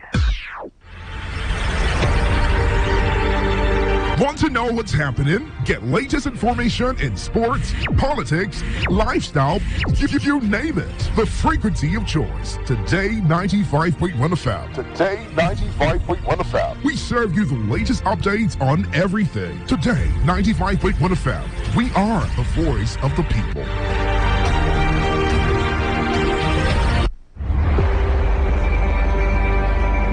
Maybe home is somebody's smile when they look at you for the first time. Maybe home is being a home to something you love and adore with all your heart. And that is what life, friendship, and love are all about. Maybe home is listening to all of your favorite shows on Today 95.1 FM. We create memories. We inspire comfort. We are the voice of the people, and we are home away from home.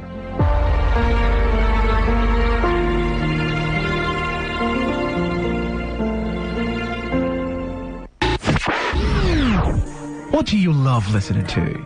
What's your style? What's your choice? What do you yearn for? So we've got great talk, amazing conversations, entertainment, sports, and lifestyle. So tune in to Today 95.1 FM Port Harcourt, because we are the voice of the people. The voice of the people. Baby shark, do-do-do-do-do, baby shark, do-do-do-do-do, baby shark. Children are a beam of sunlight. On Kiddies Playground, smart is the new cool. We have interesting activities lined up for everyone, from storytelling to games to quizzes, where you get to win loads and loads of gifts. Do you have what it takes to compete and win exciting prizes? Then don't miss any episode of Kiddies Playground every Saturday at 7:30 a.m. only on Today 95.1 FM, where playtime comes to life.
The first Saturday in the month of May. Amazing things will happen to those who work for it.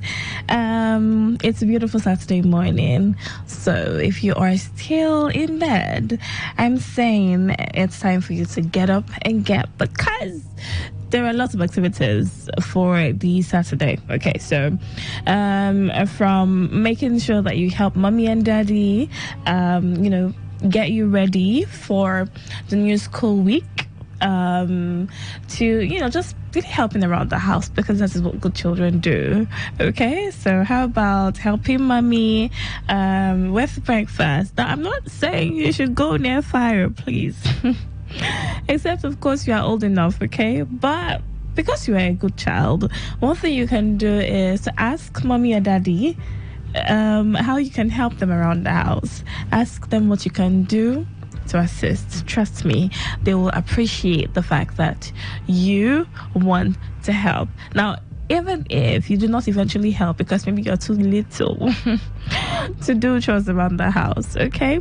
The fact that you have made an offer is going to count, okay? Trust me, their love for you will go from 100%. That's what it already is, okay? To like a 150. It would increase the more, as long as you remain a good child, okay? The love that mommy and daddy have for you will continue to increase.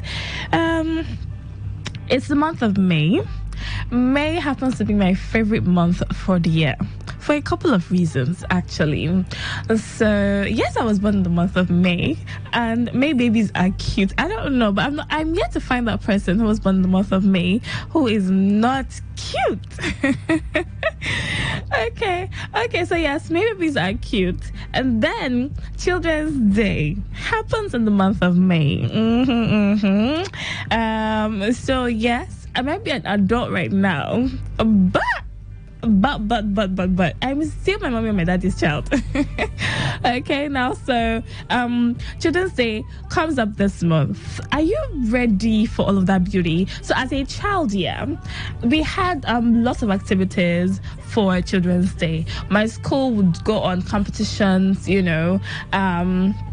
and it was always fun, always a day to look forward to, because that's the time where you get to interact with other children from other schools, and just engage in healthy competitions, things that would make you think outside of the box, and you just really, really want to have so much fun, while of course gathering all the knowledge that you might be exposed to at the time. So are you excited for Children's Day? I am, on your behalf. I'm excited for Children's Day on your behalf, okay? And trust me, because I got you, because I love you all so much, okay? I promise we are going to have so much fun. All right, now? So for this morning, we're going to, learn one or two things. I think that, no, I'm not thinking, actually. This is just a fact, yeah? Because we get to we go to school from Monday to Friday. I'm feeling a little more like making sure that we get the proper morals, we get the right morals every other time, because yes, we are children, and there are times when we do things that we ordinarily should not be doing, so I'm trying to remind us, give us reminders, weekly reminders, if I may, as to why we should not be doing certain things, okay? And to help you understand why you should not do certain things, I'll be telling you stories, okay? And you know that I love to hear from you, so I will open the phone lines, okay? So you get to call in and tell me what you have learned from this story I'll be sharing with you this morning, okay? I promise you will have so much fun learning. We have to learn every other day. Learning is a continuous process. It's not only when you sit in class and listen to your teacher, okay? That's not the only time you learn. The fact that you listen to me right now, all of the knowledge that I have for you this morning is going to come to you on a platter. All you have to do is pay attention, pay rapid attention. And then when I open the phone lines, I'm sure that you have one or two things to share with me this morning. Are you ready? Well, how about you hop on the train? Well, are we on the train now, or what do you prefer? A train, an airplane, or a car? Well, whichever one you prefer, just hop.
Okay, so I absolutely love that song, by the way. I love the lyrics because, yes, it teaches one or two things, but let's just focus on the story that I have for you this morning.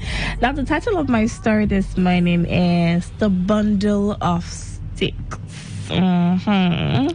Yes, my story this morning is titled The Bundle of Sticks. Now, I'm sure you're asking questions. I'm sure you're like, huh? Huh? Okay, what's that? I know you can't wait to hear what the story is about. Well, I can't wait to share either. So, here goes. Once upon a time, an old man had 3 sons. Once upon a time, an old man had 3 sons. They were hard workers, but they were always fighting. They fought a lot. Do you have siblings? Do you have brothers and sisters? Do you fight? Well, I read somewhere that siblings will always find a reason to be at each other's necks. Siblings fight, siblings quarrel. Do you quarrel with your siblings? Do you fight? Do you scream? Do you have mommy and daddy race to you and your siblings every other time because you're screaming and you're threatening to destroy the entire house? Like, you're bringing down the entire roof with your screams and all of that. Do you fight with your siblings? Yeah, you can be honest. You can be honest, okay? I already said that it's quite normal, okay? It's quite normal for siblings to bicker. Siblings to disagree. It's possible your sibling is doing something you don't like, and then you're reporting to your mommy and your daddy, or your sibling is trying to use something that belongs to you without permission. All of those things happen. Yeah, siblings fight, siblings quarrel.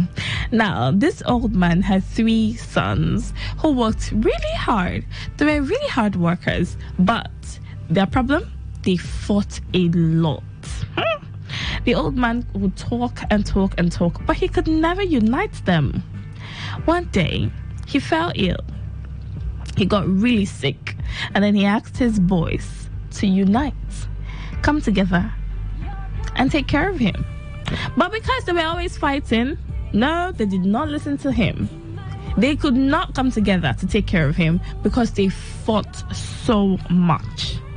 And so, he decided to teach them a lesson, because he could not afford to let them continue fighting forever. So, here's what he did.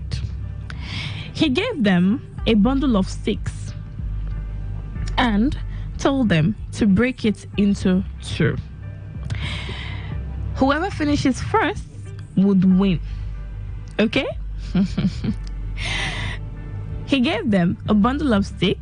Okay? He gave each one of them. He had 3 sons. He gave the first son, sticks. He gave the second son sticks, and then he gave the third one sticks, and then said, okay, so here you have 2 sticks, 2 sticks, 2 sticks. Now, break them however you want to break them.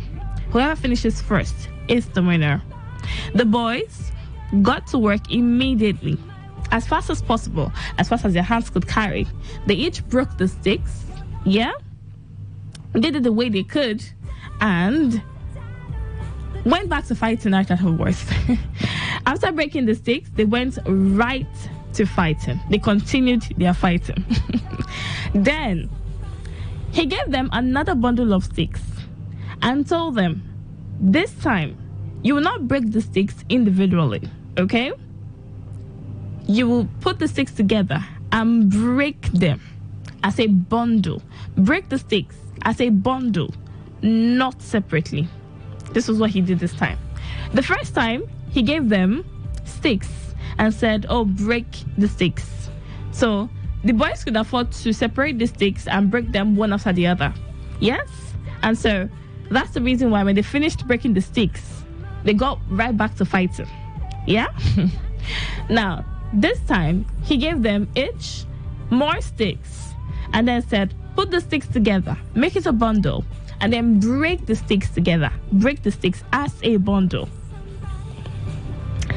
Now, at this point, do you think they'll be able to break the sticks together? They were able to break the sticks as a bundle?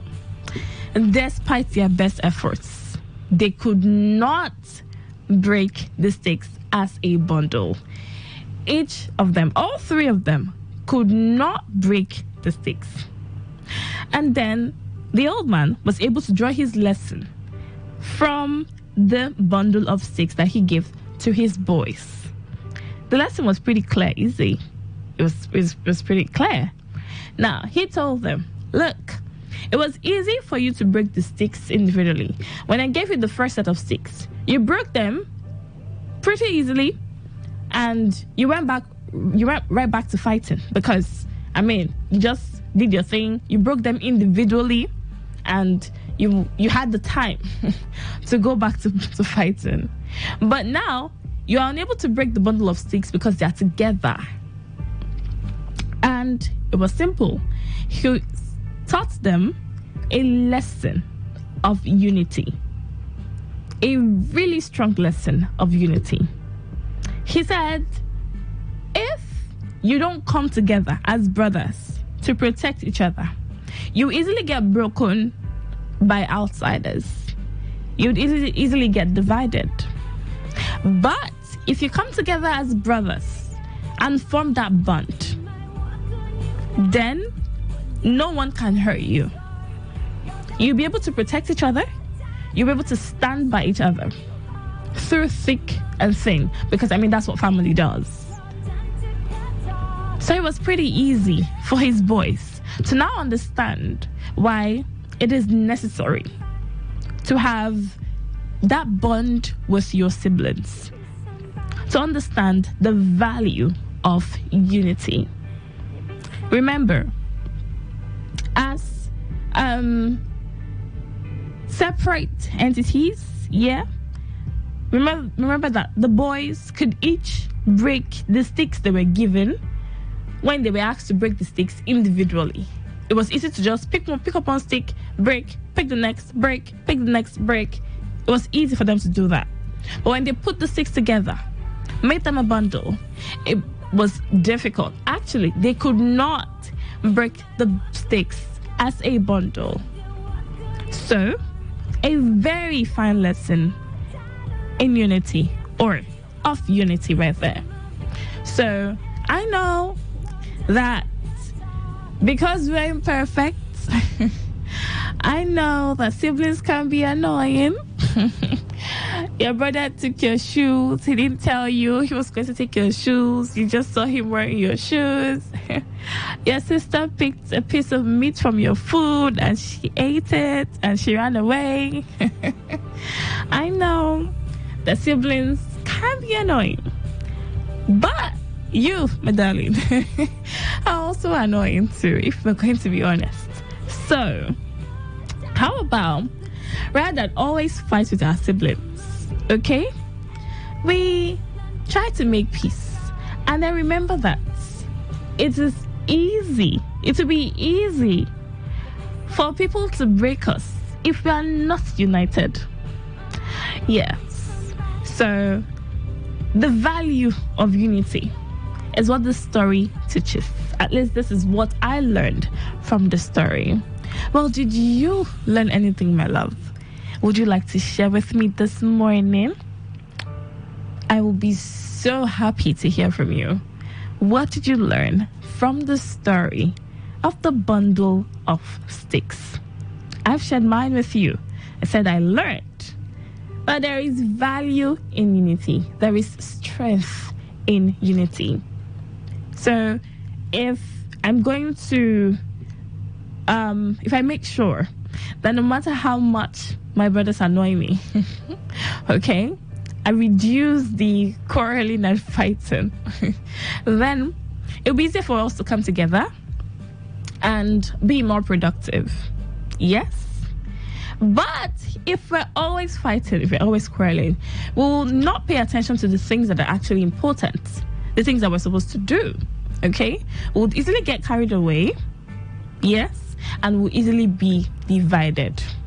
So what did you learn from the story? Would you like to share? I'm ready to hear from you, my love. So, how about you call me now on 0817 00 951 0817 00 951 and then 0810 9510 951. Call me and tell me what you learned from the story of the bundle of sticks that you want to share with every other child listening to you this morning. Let's go. Hello. Hello, good morning, my love. We are pretty tall.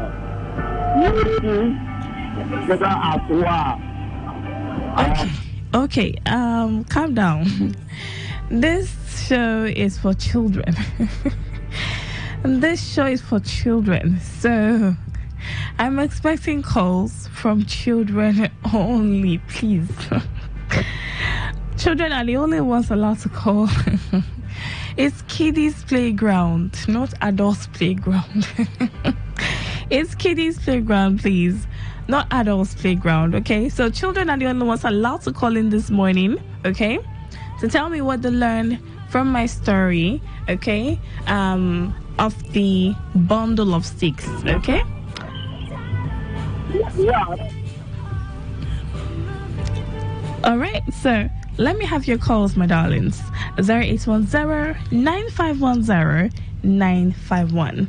What did you learn from the story of the bundle of sticks? Well, I learned that there is strength in unity. So every other time you fight with your siblings, what you're doing is division. It will take away from the important things that you're supposed to do together, you're supposed to achieve as a family. So if mommy and daddy has said you should, do a chore with your brother or your sister. Now, if you are fighting with your brother or your sister, you'll not be able to work together to achieve or to do that chore that mommy and daddy has said you should do. Okay? And before you know it, the chore will be left undone because you both will probably not be speaking to each other or something. I mean, that happens a lot where siblings quarrel and then they don't want to talk to each other.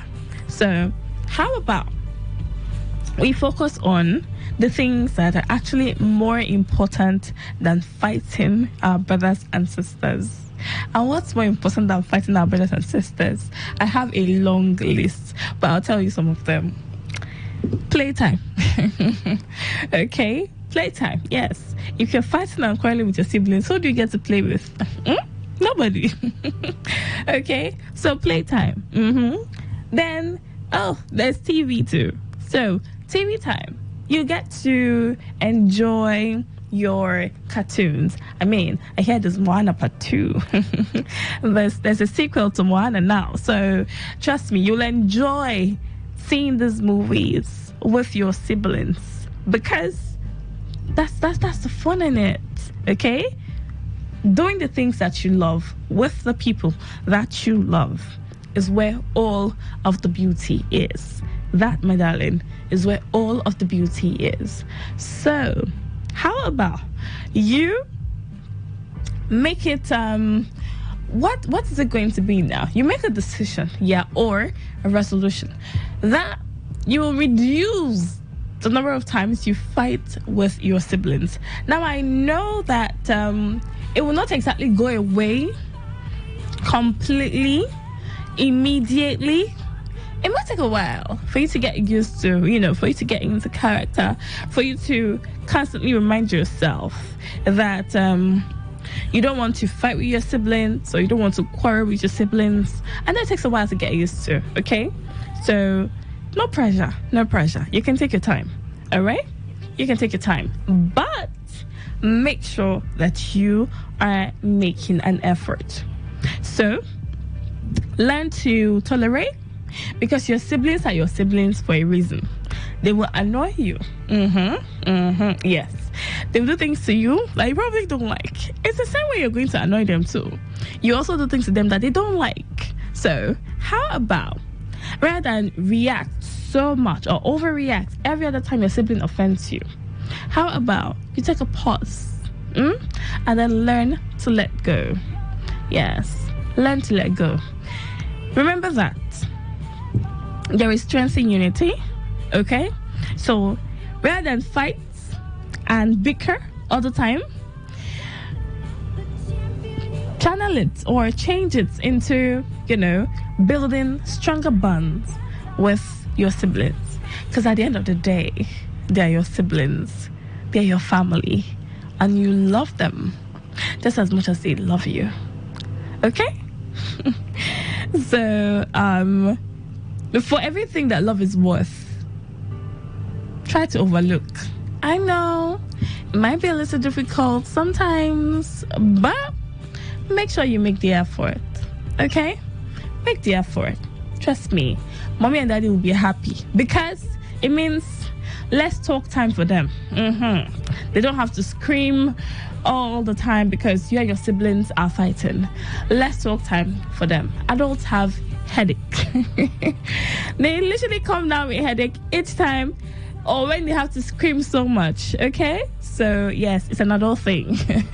So how about you do your part by making sure mommy and daddy do not come down with a headache, okay? By avoiding whatever dispute, okay? Whatever quarrel or fight might come up between you and your siblings. This is the first Saturday of the month of May.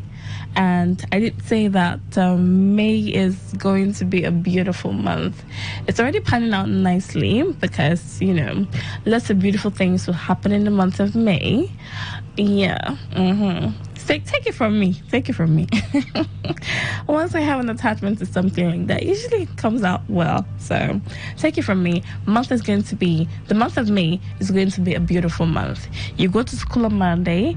It's Saturday. How about you make sure that everything you need for school is ready, okay? So do your best. Help mommy and daddy around the house, okay? As much as possible. Ask them what you can do to help, because that is what good children do. Love your siblings, okay? Don't fight so much. It's weekend and you'll be spending so much time with your siblings, all right? Don't make mommy and daddy scream so loud. They have to rest. It's weekend because they go to work from Monday to Fridays. The plan is to rest on weekends, okay? So let them have that rest. You, my darling, also you go to school from Monday to Fridays. So rest. It's weekend, okay?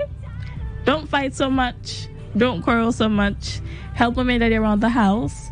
Do the things that are age appropriate, okay? Do only chores that are age appropriate, okay? And trust me, mommy and daddy will thank you. You will bear the tag of a good child. 7:30 a.m. next week Saturday, I will be here for another episode of Kiddies Playground. Come with everything beautiful, because it's going to be a beautiful episode. And oh yes, I have plans for you next week Saturday. So come with lots of expectations. All right, now beautiful people, I have to go. I'm your favorite miss on radio. Yes, I like to think I am. And my name is Amaka. Enjoy the rest of your Saturday. Remember that I love you.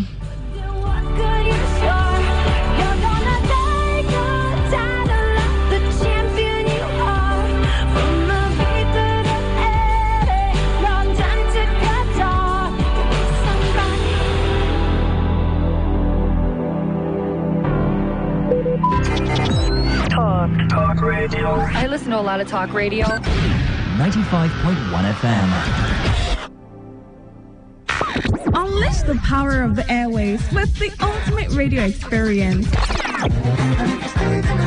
Tune in to Today 95.1 FM, the voice of the people. Don't just listen, immerse yourself. That is 100% true. Within they create, I see for my within they cause, they let you rejoice. Terra Cubes. Terra Seasoning Cube turns your meals into a masterpiece. Unwrap joy, unleash taste. Hey, come cook with Terra Cubes. Come cook with Terra.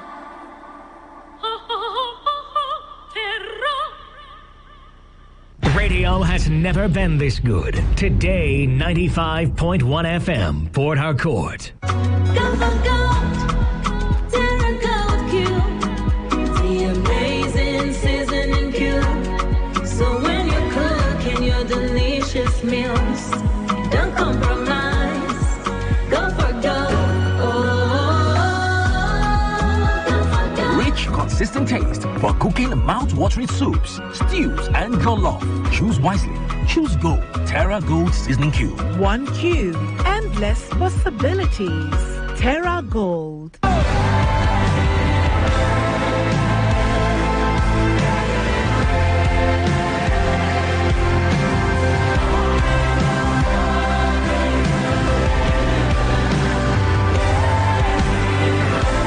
LEL Christian Center especially invites you to our Harvest Fire 2024 Indoor Crusade. Theme, You Shall Rise Again. Reverend and Pastor Mrs. Austin Doolin. Host, Apostle Ayo Ezekiel, God's Vessel of Fire. Date, Thursday 30th May to Sunday 2nd June 2024. Time, 5 p.m. daily. Sunday, 8 a.m. Venue, LEL Christian Center, 24 to 28 Chief Evans Awola Avenue, New Road, Borokiri, Port Harcourt. Come and experience resurrection power to change your story.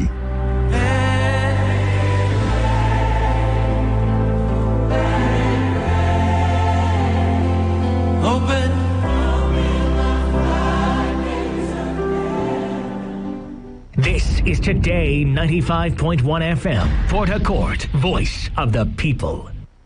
Turn the jam and turn up the thrill. We are not in the same league. We are rewriting the rules. Here on Today 95.1 FM. We talk, you listen. Don't get it mixed up. You are listening to Today 95.1 FM, your premium talk, news, and sports station in Port Harcourt. We are the voice of the people.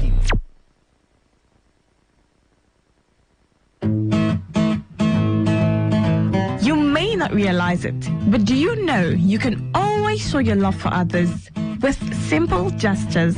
Here are some of them. Always look for the good in people. There are two sides to every story. We have our good and bad sides. So, look for the good in people. Focus on people's potential. Everyone has potential. So, rather than put them down, help them realize it. Choose to love. If you're given an option between giving love and receiving love, choose giving because that is a more practical choice. Treat everyone as equals. This means letting go of all the prejudice and partiality. See people for who they really are, not their jobs, not their apparels or bank accounts. If everyone does this, then the world would be a better place. Love yourself. You cannot give what you don't have. So, before you try to love other people, love yourself first. Forgive. We all make mistakes. So, whether it's a family or a stranger, the best way of showing love is forgiveness. Everyone deserves a second chance. Show compassion. Care for other people. Care for what they are going through. Do what you can to help. Give back to the community. Remember that a single drop of water can cause countless ripples. That donation, small, can inspire others to do the same. Smile, even to strangers. Remember that you're never fully dressed without a smile. So, do not underestimate the power of a smile. Not only does it lighten up your face, it will also brighten up another person's day. Be the spark of positivity you want to see. When you smile, the whole world smiles with you. This message is brought to you by Today 95.1 FM, the voice of the people.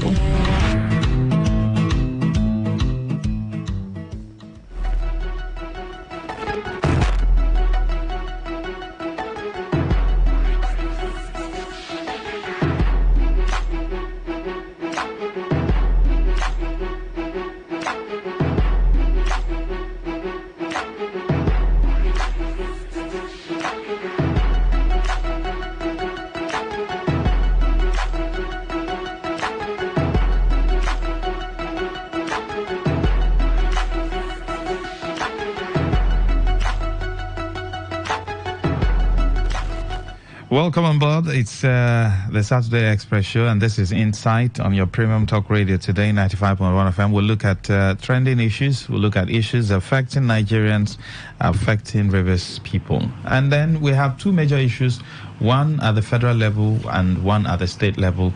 At the federal level, we're going to be looking at NLC dismissing claims that some state cannot afford to pay the 615,000 naira new minimum wage. Of course, one of the things we've realized is the fact that Nigerians give excuses for public office holders instead of Nigerians to push. Because do you also know that on a normal day, it is possible for politicians to receive all the huge amount they receive, and Nigeria has not crashed. So why is it impossible for workers to receive common 615,000 naira? We'll look at that. And then at the state level, we'll go back to another issue that is bedeviling Rivers State as we speak, and that is land grabbing. Now, there are people who are close to those in government. They hide under that guise to grab people's land, and it's causing a whole lot of issues in River State. For we have been shouting here, and we have been calling on government to wade into the issue so it does not become a full-blown war at the end of the day. Was it yesterday? I got a report that even some widows whose husbands have died, the 1, 2, 3 piece of land that was left for them to probably cultivate cassava or yam.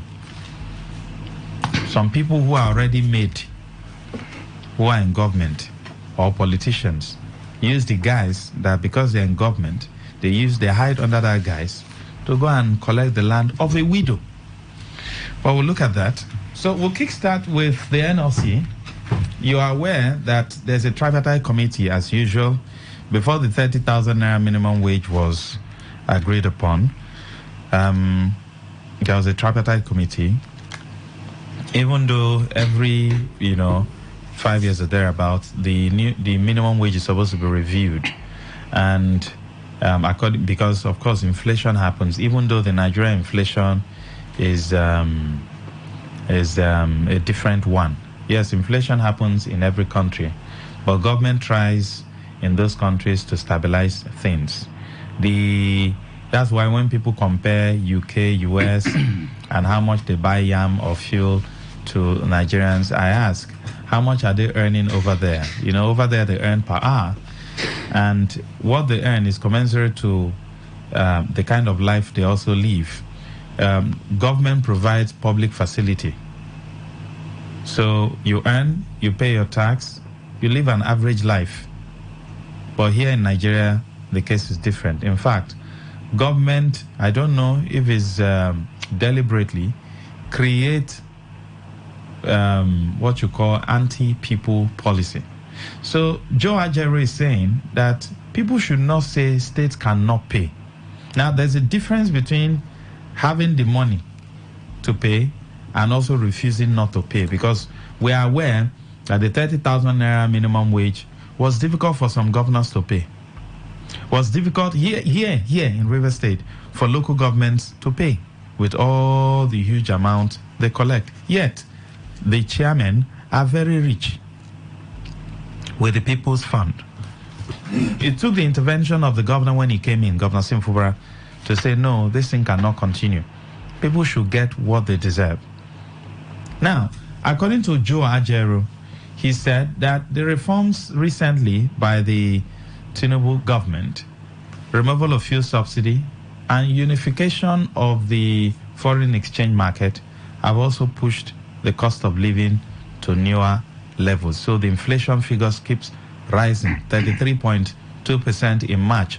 I don't know how they arrive at this inflation figure, because if you go to the market, the day-to-day market that we go to, and we now start recalibrating this inflation figure, you will discover that it's even probably much more than this, because what the MBS is even using or other institutions are using, those people, I'm not sure if they go to the market. Me and Oga Emmanuel Ndukwe, we go to the market every day. So I think we are even in a better position to calculate the inflation figures and give it to them, because we go to they don't go to the market. They just stay and then they bring bags of rice, bags of this, 2 bags of this. They just stay in their house. The chefs will just prepare food and give to them. We go to the market daily, and there's morning price, afternoon price, evening price. It does not come down. It keeps on going up. Now, do you agree with Joe Ajero that there's money to pay? Because I want us to dissect it. I don't want us to join, both. That's why I said there's difference between you have money to pay, but you have refused to pay. It's just like a man who has money, but the children can't eat good meal. So it does not mean he doesn't have money. It's just that he's a wicked man who has deliberately refused to feed his children or to give them good education. Good to have you, Emmanuel Ndukwe. Thank you for joining us. Thank you very much, Maxwell. Thank you, Nigerians. Good morning. Let's look at this issue. 615,000. With the money we have, is it possible? Then let's also look at the attitude of the governors. When a governor comes in and he leaves after 4 to 8 years, he becomes stupendously rich and wealthy, much more than the state he was sent to govern. Mr. Emmanuel. Yeah, Maxwell, I think to your first question, whether there's money to pay, that's in the hands of federal government. Yes, there is. The problem we have in this country is mismanagement, both at the center and, of course, at the states. Not that we don't have enough money, we do, because consider one thing. Now, if there is a political event scheduled, irrespective of the size of that political event, will it be executed with precision? The answer is yes, and that yes is in capital letters. Nothing will remain in the execution of that political event. Everything about it will be handled. Is it money from maybe from the ocean or where? No, it's money from federal government. Somebody could just take from somewhere that should, of course, belong to all, and then settle that event. I remember vividly when Buhari was in power, we heard that, of course, as published, that APC went for him to fund them the way others have been doing prior to him. Buhari said no. Rightly or wrongly, give it to him. He was, is it prudence or stingy with money, whichever. It depends on how you look at it. I look at it as sometimes it will be, I will dub him stingy, and sometimes I could say he's prudent. Yes, on this particular case of his party approaching him, he was prudent. Yes, on some other things like education, not doling out funds for the educational institutions, the tertiary ones, to be handled, placed to mirror the standard every other way in the world, so that their children and other politicians' children will not be going abroad. I will tell you that whoever has been a president has been stingy. Yes. Now, see, Maxwell, if you check, you know that even without the removal of subsidy, if Nigeria wants to pay that 615,000, they can pay. But there are attendant difficulties. You know, it's not only paying so much. I'm not talking about the states. We can handle the states differently. But at the center, yes, they can pay 615,000. But when they pay it, what will happen to it? The wings of inflation will grow thicker and faster if such huge amount of money is doled out and given to individuals.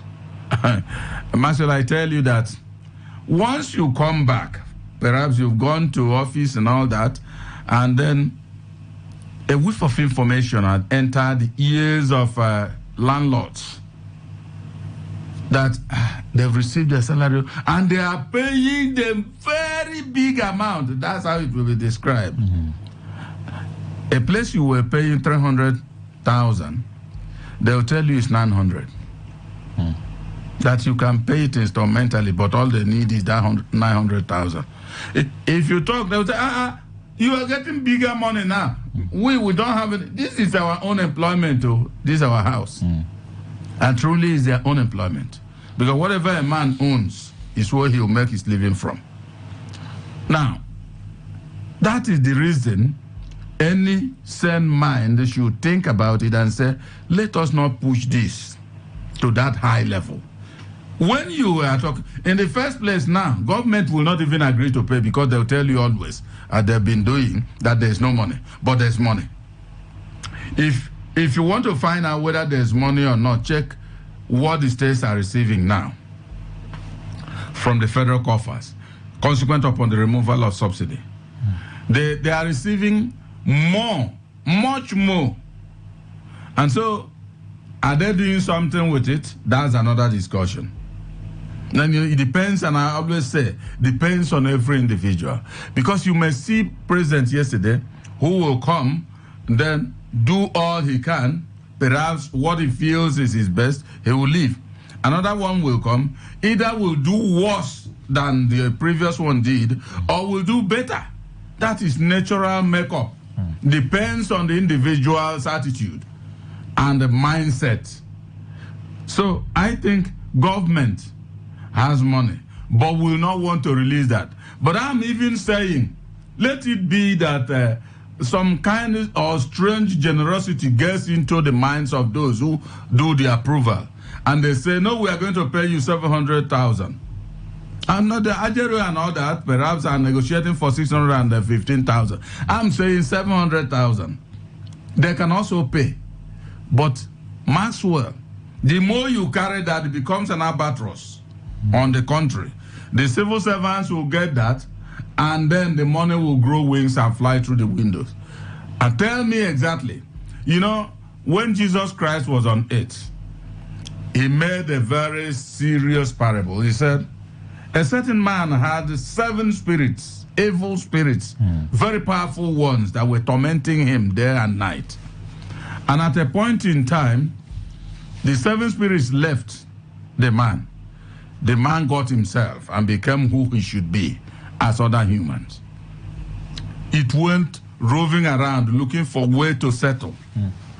He couldn't see any place to settle. He decided to come back to his former abode. That's that man's body. And in that decision, while coming, it also annexed another 7 powerful or even more powerful spirits. Now, they became 14 spirits. Very powerful. Then he asks a very powerful question. The condition of the man before when it was 7 and now that it's 14, which one will be better?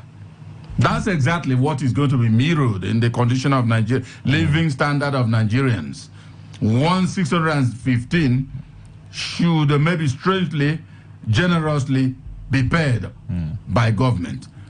Inflation will become, in fact, the type that there's nothing, no measures economically will tame it.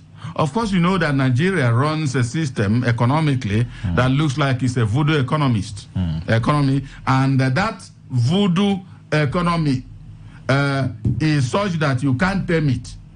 So what we are seeing in this country, that whatever goes up does not come down in terms of price. I don't know where it happens. I don't know where it happens. But we are very busy referring ourselves to the UK, the US, and all that. Those people have economy, and they have government. The way we are managing our affairs, is it the same way they are managing theirs? As for the question you said, I go back to that. Yes, it's possible. There's money.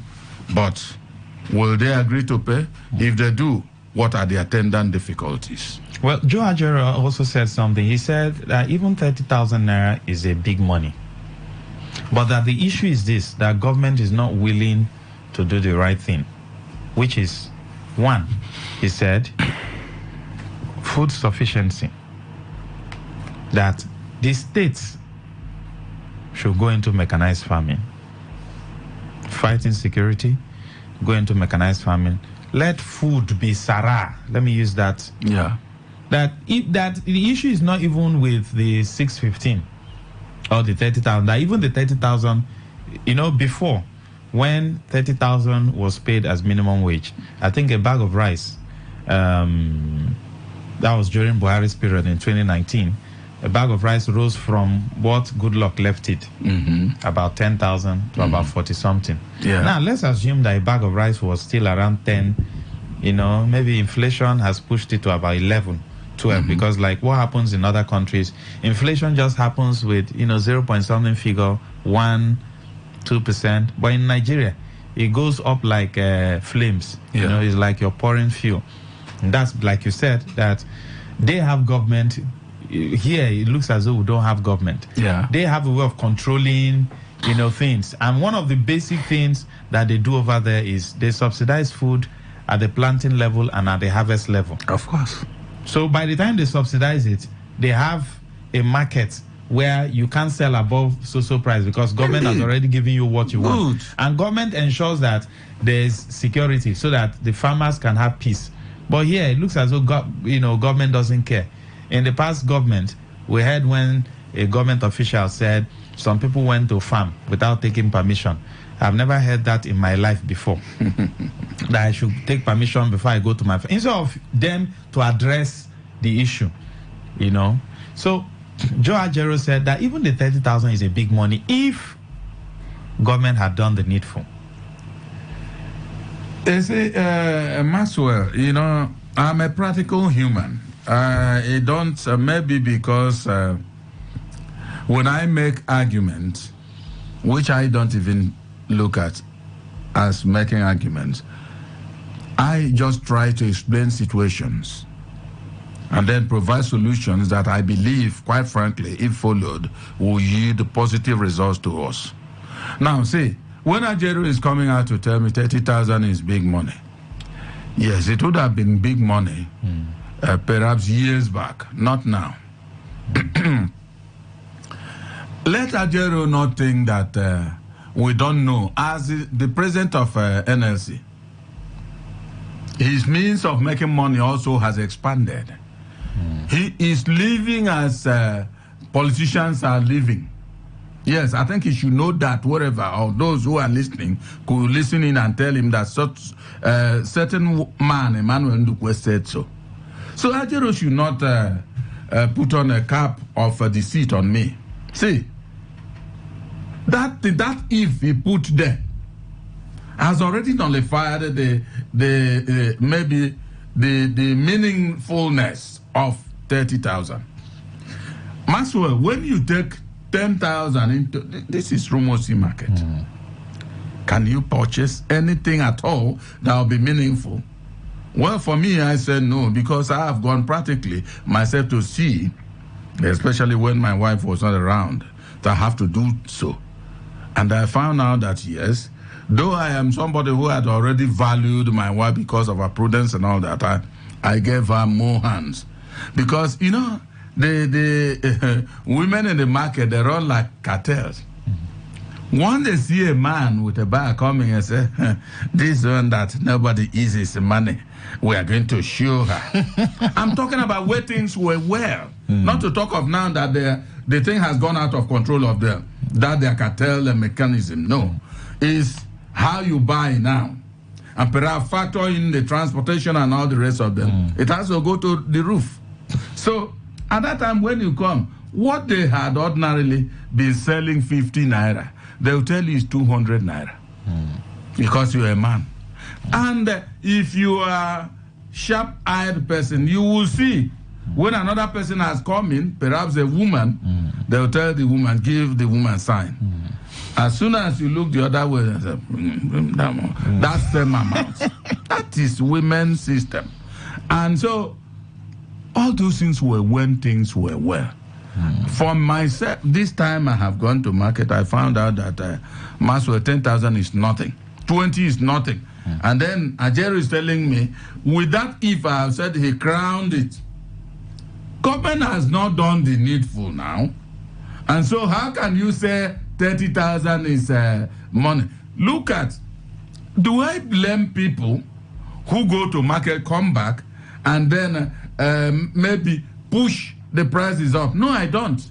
Look at Anko Poruwa's program of federal government, which they gave the northern people and all that. They plant rice. We know that they have camps in their farms. They stay there, do everything, and then push the produce to people who buy, both there and here.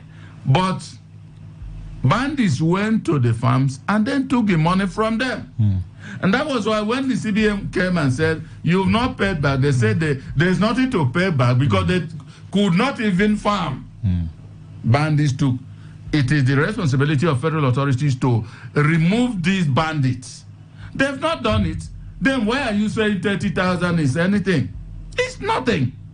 For me, the 615, I'm telling Ajero and his men, who have been, their stock in trade have been to deceive Nigerians. I mean NLC. I'm being vocal about this because anytime you see NLC, even this one, if they negotiate with government, perhaps government do not meet, I'm talking about governments, states and the center. Now, if they do not meet their targets or expected target, let me put it that way, what you will see, NLC will say, we are down into. Early in the morning of the day that the downing tool is scheduled, the tool will indeed be held very tightly. They'll call off everything. Every action in terms that will be against government will be called off. That is the way NLC have been going, except a few individuals. Even during military administration, they stood their ground. So for me, even the 615,000, big money sounds, but the hunchback, as it were, it will bring, will be enormous for Nigerians to contend with. And so let them negotiate with something that is reasonable so that inflation will not become tripled. All right. Now let's go into another story. Let's come back to the state level. This one actually happened in a particular community, but we heard of the death of 3 people, and there have been accusations and counter accusations between Rumekini and the Alu people. Land issue. Go to Igboiche, you hear that people's land are being grabbed daily, including widows' land. And that was even what got me when they said some widows, their lands were grabbed by, in quote, some politicians, highly placed people who are already made, people who have properties in GRA, in Gariki, Abuja, and Co. They are busy going to grab village land. But this one particularly happened in Rumaholu community, where the community warned those who are hiding under the guise of the state government.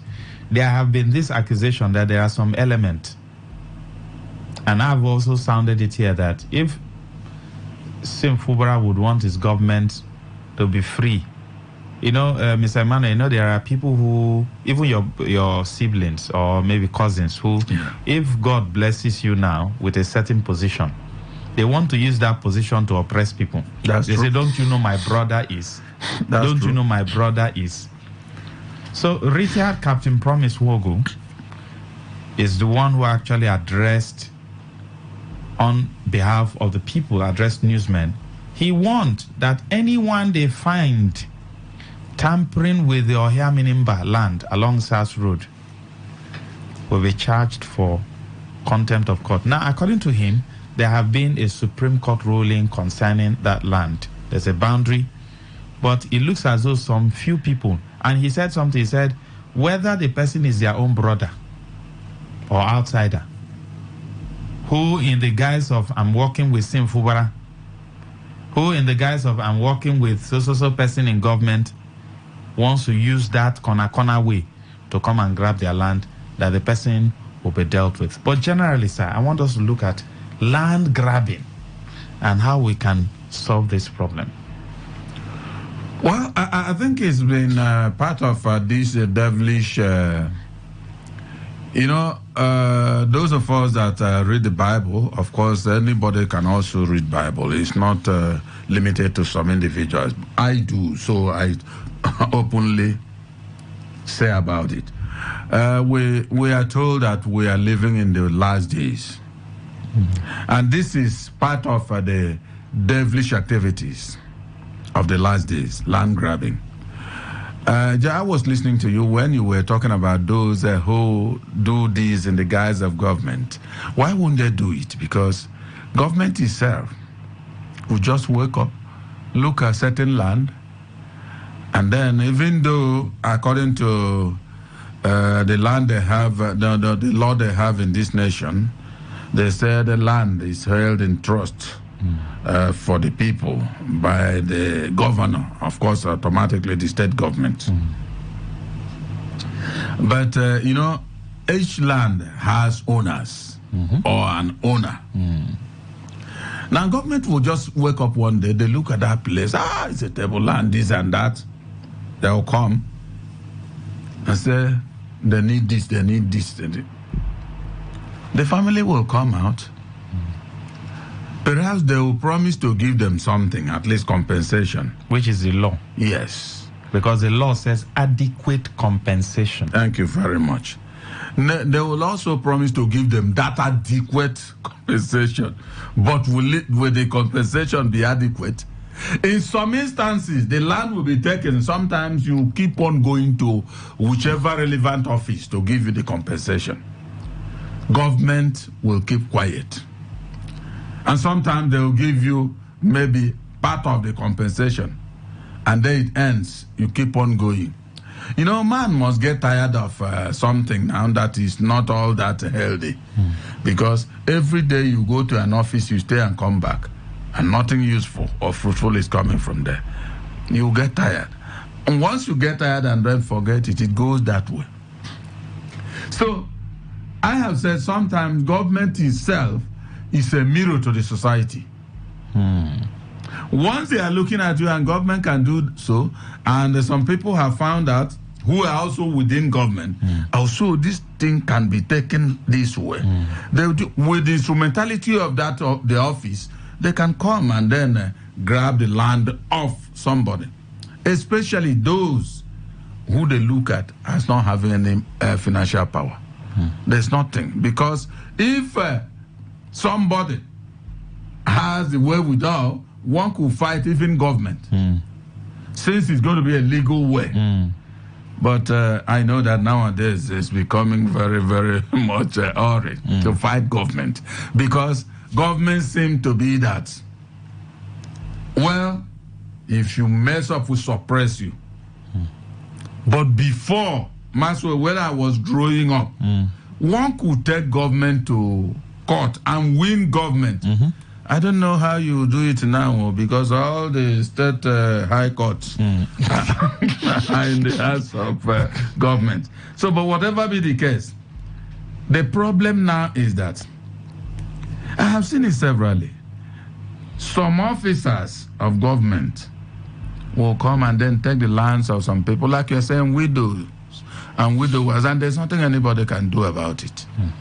It is a scourge of iniquity that is ravaging our society in recent times. And if you ask me what we can do, I don't know if I know, because I know that there is no individual or groups of people that can stand up against government and be stronger than government. A government puts its mind there to fight that fight. And that is why when I hear about Boko Haram and all that, I said, where government cannot pursue these people, is it individuals that pursue them? And again, I hear that this one is their yam supplier, this one is their fuel supplier and all that, they've been apprehended. And that's as far as we'll hear about that. So some individuals are making ends meet very hugely from that particular insurgency. So for me, I think we keep on talking. But the right thing, even those in government know. And I am only saying, when a man died, for instance, and leaves a parcel of land to his family, and you look at it because of your position, it is the only place you will go and take. You know, Maxwell, God is great. It's not only, there's no family that death don't visit. Do you believe that? Of course. Visit everyone. And if death does not discriminate, one particular day, you that went to take that land from those people will also join those who are dead. And perhaps another elephant that is stronger that will come and take your own. Of course, will take your own. Of course. You know, it looks like the parable, what's his name now? The prophet went to meet David and told him somebody had, is it 2 calf or 3 or sheep? You had thousands. Yes. And then you went to take that person's own. And then David said, that person should be dealt with. He said, Indeed. He said, you are the one. Of course. He said, you have so many wives. In fact, you have the money to hire wives or to marry more. But somebody had one wife. That's the person's own. Yeah. Uriah's wife. And David, you know, of course, repented. But in this case now, like you said, government grab lands also. Of course. Will government repent in this case now and say, okay, you know, we have been doing wrong. Let us change for good. Law has given it to them. And that is why, through that particular law, they abuse it. No, but Mr. Emmanuel, yes. The law says hold it in trust. Okay, let me give an instance. What that means is that a man died. Yes. And the son is now up to 18. Yeah. He's 5, 6. And then they said, okay, uncle, hold this property in trust. Yes, when he grows up, when he comes of age. You hand over. The reason why the law says government holding it is for purpose of administration. I'm not talking from my own knowledge. That's true. That's what the lawyer said. Yes. Because this particular issue, we have dealt with it over and over. The lawyer said government holds it in trust for purpose of administration. Just like if you have land dispute, it's government that will settle it. So government does not own the land. There's a true owner, but for purpose of administration, government holds it in trust. So if government wants to acquire it for public good, government must pay adequate compensation. That's true, Max. When Rotimi Amechi did the other George Road, adequate compensations were paid because he understands the law. But you know, you have different governors. Some come on board and they feel the state is owned by them, not knowing that one day they will also leave office. They must indeed. You see, Maxwell, if you check at the outset of my comments on this land grabbing issue, I mentioned that, yes, compensation has to be paid. There you come in with an adjunct, adequate. Good. But the issue is this. It is government that decides what is adequate or not. And it's in their hands. And that is why you have those who abuse their offices, but with the shield over them, especially the shield of immunity. Just take, for instance, what do they call this guy who was a man and turned to a woman, whatever, who they jailed? Bobrisky. Good. They said he abused the naira. You know what they said? And that's why he bagged the 6 months sentence. Governor what? I can't remember the No, politicians have been abusing. Now, it's an everyday event. Thank you very much. At least nobody showed me. I saw with my eyes where he was using a bundle of money and then throwing at people, including their children. Good. So what I'm saying, I was saying, why EFCC have not got a said, sir, he has immunity. And I agree. Not that I don't know he has immunity, but immunity does not foreclose investigation. Now, prosecution, yes, indeed, you cannot do it so long as the person has immunity. Let that governor leave office. Let's see whether they'll prosecute him. Nothing will happen. Naira. That is it. So no, that one is sure. Those Nothing in will happen. government. No, Mr. Emmanuel, let's not even say the man is in office. Their sons and daughters who are not in office. Yes. They abuse the naira in this same nation. Nothing happens. Nothing happens. Nobody. They never born you. Let me use that to go and arrest the son. We heard of the son of a president that used our plane. Jet. Did anything happen? Was he elected? So, Maxwell, I think, all I know is that government knows the right thing, and the government officials also know the right thing. Let them leave lands that do not belong to them. What pains me is, in those days, government was the one who fights for the oppressed. Yes. Because they have the apparatus, they have the power. But these days now, it looks as though government is one oppressing the oppressed. Yes, and it's been, even in time past, it's been like that. You see, that's why a guest I had here brought up one acronym, AGIP, any government in power. So long as you do not belong to AGIP, I was thinking AGIP is this yield machination.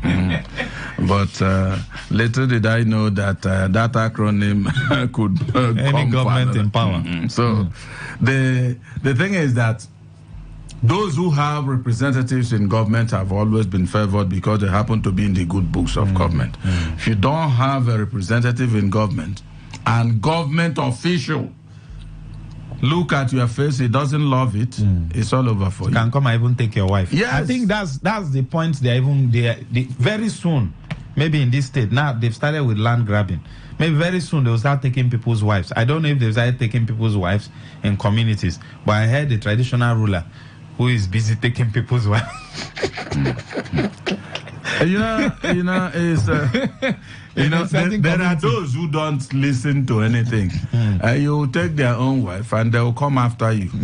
No human is having immortality. No human. You have this, did you have that, did you know? When death comes, it must bring you down. That's what I believe, and that's why one should behave decently in this life. Feel free to join the conversation. We talked about two issues: the minimum wage, 615,000. Is it realistic? What should be realistic? Then, how can we also bring down the monies paid to politicians? Because the money they are paying to them is also fueling inflation. Some of these government officials also, they are the ones making some of these schools to be expensive when they send their children to those schools. So that's also part of inflation, right? What should government also do in terms of addressing food scarcity and the inflation that is ongoing? And then we looked at land grabbing, where some people who are in government are also busy grabbing people's land, even grabbing widows' land. A widow whose husband is late, a poor widow. 1, 2, 3 pieces of land was left for that woman to plant cassava and feed herself and her children, and then somebody who is already made in life, who have stolen so much, will go and grab that piece of land. All right. Join the conversation. Yes, good morning. Yeah, good morning. Go ahead, Chris. Yeah. When you say this honorable Christian, I greet all them. Good morning. Brother. These land grabbers, you just asked if they have started taking people's wives. Yes, there's one close to me. That one, if you talk, they should take a gun for him. Sorry for use that word for him. For the thing between the man. Who they speak. I know him, and everybody know him from here. In front of the house, the inputs, don't wait, don't look, keep moving. It's a cheat. So those kind of people, I don't really know, and the chief security officer of the community, now him way police to take. At times, when him intimidate you, anything when say police don't carry you go. A popular person, people know him. So, governments, all these things that you see them doing, it's not good. A widow.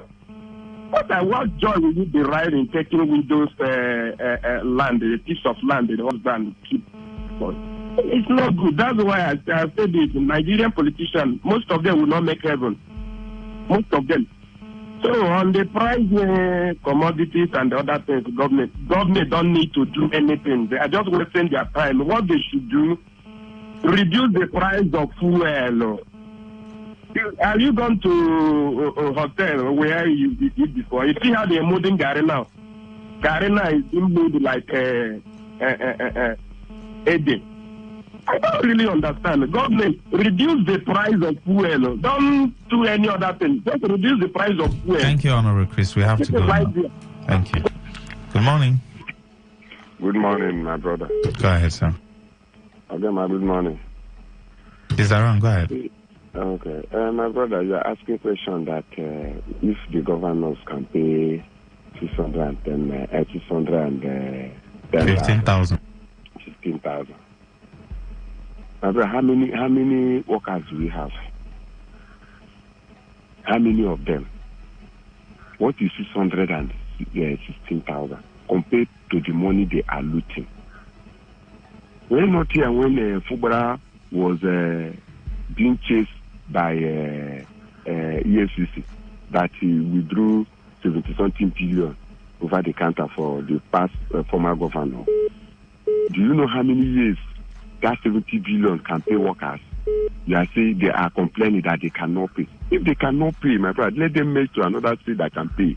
No governor that will say he cannot pay. If you cannot pay, my brother, in your house, let me ask you a question now, Master. In your house, if you cannot feed your children, what is the need of producing children? Is it not better you leave to produce children? So if they say they cannot pay, they made to state that can pay. Hey, my brother, no governor that will say he cannot pay should be removed from the office. Look at Uti. Uti said it is in the news this morning that the politicians have enjoyed enough in Abia State. That is the time for ordinary people to enjoy that money. Look at Abia. Not that we don't have money. How much more River State? So they cannot tell me that they don't have. Look at how many billion Yahya Bello stole allegedly. Look at how many billion. You were here when they were giving other states, Sokoto, this thing, Benue, 500 million, 200 million. My brother, times 500 million, multiplied, how many workers will it pay? My brother, anybody that is saying he will not pay should be removed. We don't want to hear that nonsense from them. Then, coming to the land grabbing, my brother, the thing is too much in River State. I don't know what the chiefs are doing. It's because the chiefs are involved in this case. Even the governors, they don't want to look into it. Let me shock you, Maswell. You know area market. Yes. Thank you. They are building another structure at A1 ask anybody, airlines, ask anybody in area. Now the politicians wanted to allocate it to non-business people. You know what he did? He went to the country and warned them that they must give that shops to the original owner, the real traders.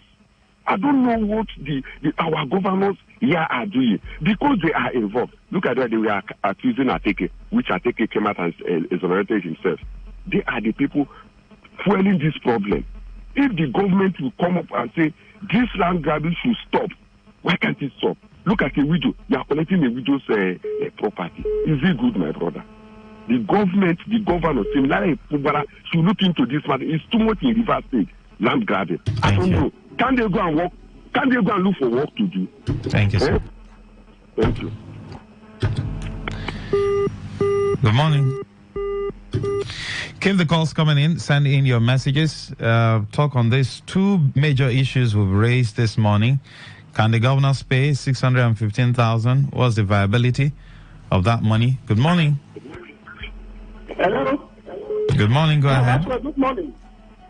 My name is Ebek Wedik. I'm calling from Port Harcourt. Yes, please. Yes, on this minimum wage by the labor.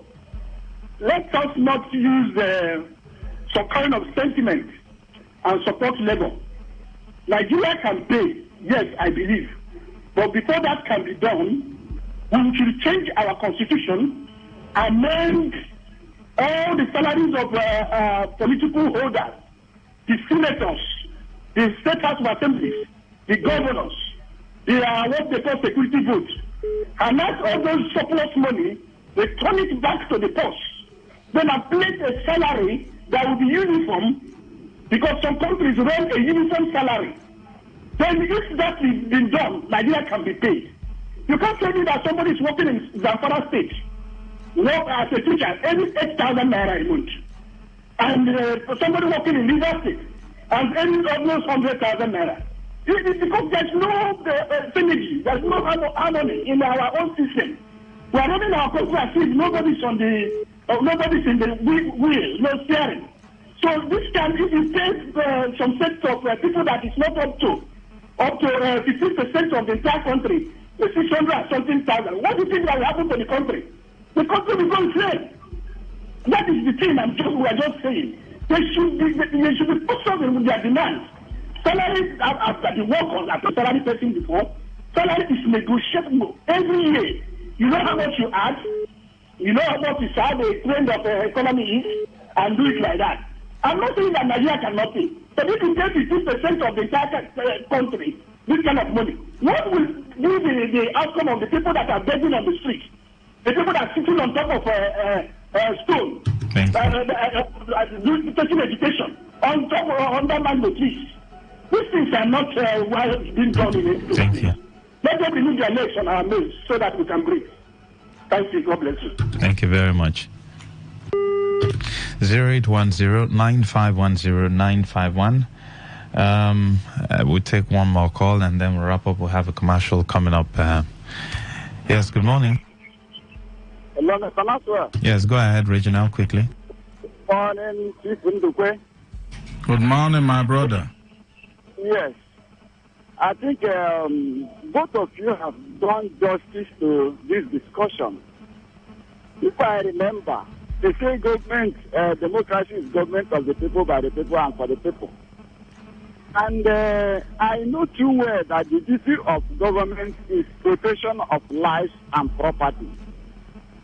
And I keep on wondering, when a common man in the society has an issue, common people are crying over a particular thing, just like the issue of land grabbing.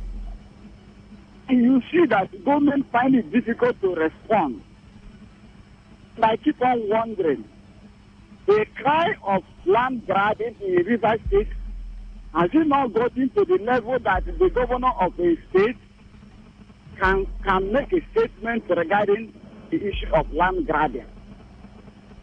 But because government is involved, either directly or indirectly, and that is why, the reason why, even though the whole people truth, and then what the government has, the government has did, you find out that government will still not come out to respond and do something that are supposed to do.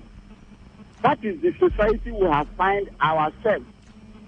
When it concerns the ordinary man and woman in the society, they are left to deal with the issue. Thank you very much for your time. So it's quite unfortunate. On the labor issue, Mr. Maxwell, we have to go now. Sorry, sir. We have to go. We have a commercial coming up. Emmanuel Dukwe, thank you very much for coming. Thank you very much, Maxwell. We appreciate Thank you, Nigerians. And that's much you can take. We'll go over after this short break. Another discussion comes up. Stay with us. Talk radio. I listen to a lot of talk radio. 95.1 FM. Please listen to this paid infomercial. It's another beautiful edition of the show. And you know, I always bring you good news because I have with me in the studio a gentleman who will be talking about how you can earn in a superior currency. And with me in the studio is the crypto Benchy. Yes, that's what we call him. What are you here for? Tell us. I'm here to talk about a particular project and how that project can get you to where you want to get to and make the money you want to make. First of all, when you come to a project, the first thing you look out for is what is that project for? What is the vision of the project? Where is the project coming from? With this information, it will guide you on knowing whether the project is taking you somewhere or not. Because the mistake a lot of people make is that they just jump into projects without information, without education, and it leads to a lot of mistakes. It leads to a lot of losses. So we are here to open your eyes on what to know, on how to participate in projects that are genuine, that will give you exactly what he said is going to give you. And that is why I'm here, to open your eyes to a project that will help you, that we will guide you on, and we will direct you on what to do. Thank you so much. Let's talk about bull run and what to expect. Okay, when it comes to crypto, when you talk about the bull run is a season where everything in crypto works. Let me use that term. Everything in crypto works. It's a season where everybody is interested in getting into one project or the other because the market is bullish. When the market is bullish, it's just that the market is going up all the time. You see that whatever you put your hands into, whatever you invest into, you see it growing. So we are here to guide you on this season because this season comes once in a while. In a year, you might not have a bull run. But now we are having that season of bull run. So how do you get into the bull run and not fail? How do you get into the bull run and make profit? You have been hearing about the bull run. A lot of persons have made a lot during this season because they were guided and they were given the right informations and they followed the right projects. And that's why we are here to guide you. The season of the bull run is here. So how do I invest? How do I know the project to invest in this season where the market is always going forward? If you watch the market, this period is always rising, is always growing. This is the best time to come in and invest. That is all the bull run is all about. A season where you make profit with little. I like the sound of that. You make profit with little. All right, let's move straight to the airdrop. Tell us about it and if free things can work as well. Thank you very much. The airdrop is like giving you a free coin or a free token, which surprisingly will give you what you don't expect. I have a friend who came into crypto and he was given a free coin to hold. They just told him, take this thing and hold. Before you know, he made $30,000 for just holding what he doesn't know about. He was just told, put this in your wallet and hold. That's what airdrop can do. And this season is the season where airdrops are always coming out. But a lot of people don't know how powerful the airdrops are. That's why the question says, can free things work? In crypto, when you get the right airdrops, you'll be surprised what can happen. There are a lot of magics. At least I've enjoyed a lot of airdrops. I can't start mentioning the airdrops I've enjoyed and what have come out from those airdrops. What they just tell me, hold this thing, take this thing for free. Just taking it for free has given me a lot. That's what airdrops is all about. So when you come in, we will tell you more about the airdrops and how to get these airdrops. All right, thank you very much for explaining that in details. So how can we reach you? But before that, tell us, do you have seminars and trainings where people like us can come learn about crypto and of course catch into this season as well? Yes, we have seminars, we have training. The most important thing in any project, in anything you are doing in life is getting the right information. That is number one, because you cannot grow above the knowledge you have. And why a lot of persons are making mistakes this season is because you just jump into a project, jump into a thing without having the right information. That's why we have visual seminars, we have physical seminars where we train you and give you information. This is what you should do. And when you follow the right instructions, you'll be surprised the kind of profit you'll be making. When you come, we train you on all these things. Just come. We are ready to teach you, we are ready to train you, we are ready to inform you. Our time is up, but before we go, I'd like you to share your contacts and if there is an address, as in how people can reach you. You can reach us with the following number: 070-6715-937, 070-1671-5937. You can also send us a WhatsApp message and tell us your location and all that, and we'll get back to you. Remember, the numbers you can call 0701-671-5937. That is 0701-671-5937. And with that, you and I can start earning in superior currency. The Crypto Benchy is always available to take your calls. Too well to call now. Thank you and have a beautiful day ahead. Thank you very much.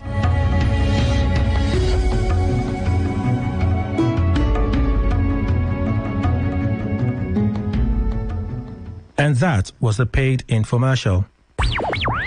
Tune in for a journey beyond the ordinary. Fasten your seatbelt. We're not just a station.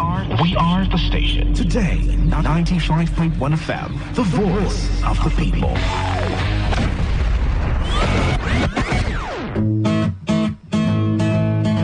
You may not realize it, but do you know you can always show your love for others with simple gestures?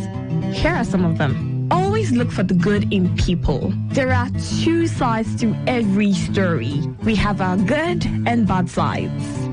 So, look for the good in people. Focus on people's potential. Everyone has potential. So, rather than put them down, help them realize it. Choose to love. If you're given an option between giving love and receiving love, choose given because that is a more practical choice. Treat everyone as equals. This means letting go of all the prejudice and partiality. See people for who they really are, not their jobs, not their apparels or bank accounts. If everyone does this, then the world will be a better place. Love yourself. You cannot give what you don't have.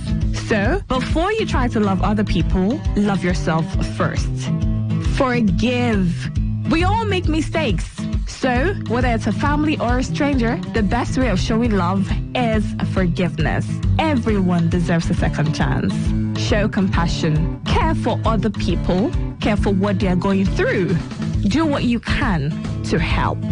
Give back to the community. Remember that a single drop of water can cause countless ripples. That donation, no matter how small, can inspire others to do the same. Smile, even to strangers. Remember that you're never fully dressed without a smile. So, do not underestimate the power of a smile. Not only does it lighten up your face, it will also brighten up another person's day. Be the spark of positivity you want to see. When you smile, the whole world smiles with you. This message is brought to you by Today 95.1 FM, the voice of the people.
Maybe home is somebody's smile when they look at you for the first time.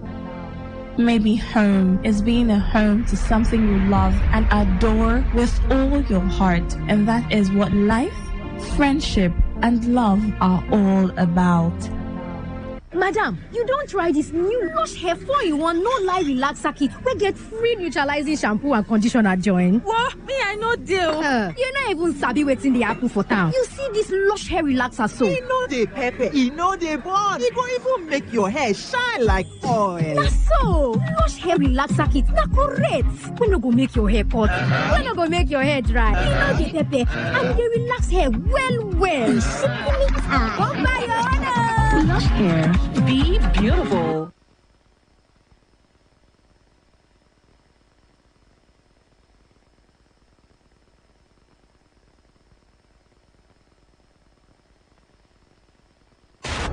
Turn the dial and turn up the thrill. We are not in the same league. We are rewriting the rules. Here on Today 95.1 FM. We talk, you listen. Dr. Dollar Entertainment.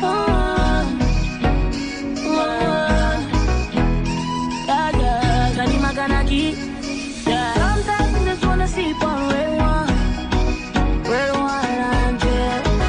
Hold you tight and feel. Roulette, me just wanna hold you. Can't nobody rock you, love you. Like the way I hold you. Want me so lonely, me got nobody. Baby, me so lonely, I'm on my own. Me so lonely, baby, you don't mean no matter body. Oh, me so lonely, I'm on my own. Oh, one let go, we just wanna flex up. Candlelight every night, we just wanna bless up. We just wanna have a party next door, party till the morning. Put your hands up. We just wanna have a party next door. We just wanna have a party next door, party till the morning. Put your hands up. We just wanna have a party next door. We just wanna have a party. All of my friends at the party, that's for sure. We cashing up for the place for sure. You know, say we must do place for sure. Yeah. For sure, we must to turn up, we must to drink some more, we must to pop up, yeah. For sure, we must to give them up, we must to take them slow, we must to go down low, want me so lonely, me got nobody, baby, me so lonely, I'm on my own, me so lonely, baby, you don't mean no matter body, oh, me so lonely, I'm on my own, oh, one let go,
no plan to go solo, lo, lo, lo, lo, lo. Now you be my mojo, I carry your logo. Me now give you zobo. Oh, give me like that, I could do you like this. But you know like, I go minimize it. If it's too big, baby, let me dice it. If you're too loud, baby, let me hide it. If you give me moolah, I go put on for my color. If I give you sugar, baby, now I holla follow. Put on first, pick up me there, I'm for you, boro.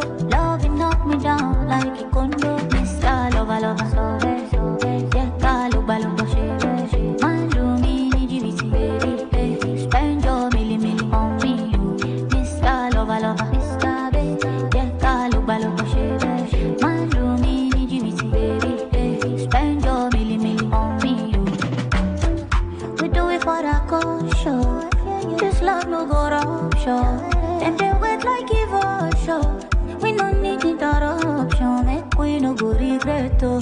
Like you know spoil we go reset to. Oh me and my sweetheart in a two-seater, living la vida loca. Baby I swear if you do me like this, but you know like I go minimize it. If it's too big, baby we resize it. If it's too long, I can memorize it. If you give me moolah, I go put on for my color.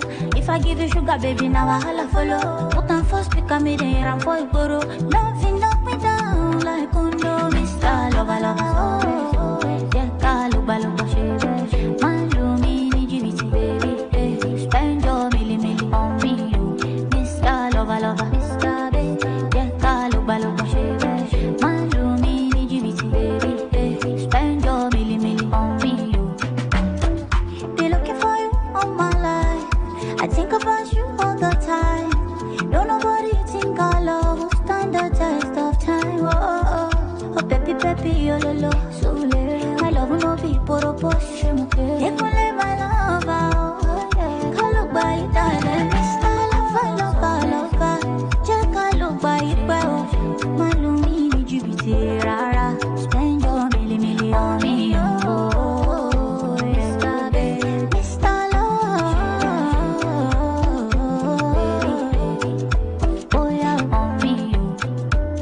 Down and turn up the thrill. We are not in the same league. We are rewriting the rules. Here on Today 95.1 FM. We talk, you listen. This is Today 95.1 FM, Port Harcourt, voice of the people. 95.1 FM, voice of the people. And we're back.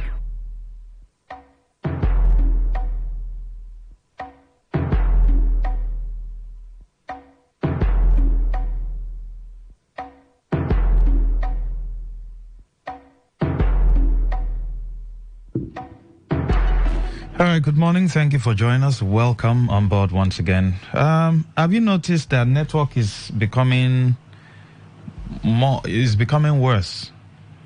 Have you noticed? Has anybody noticed? The network is becoming worse. And then secondly, I heard they said the federal government, the CBN, actually banned the opening of new accounts on some of the fintechs that have been helping us, that also helped us during the cash crunch period. If you transfer, have you noticed if you transfer money, if you transfer money to a fintech, the OPays and the PalmPays and all that, you discover that your money will not hang. Unlike the normal banks we have around.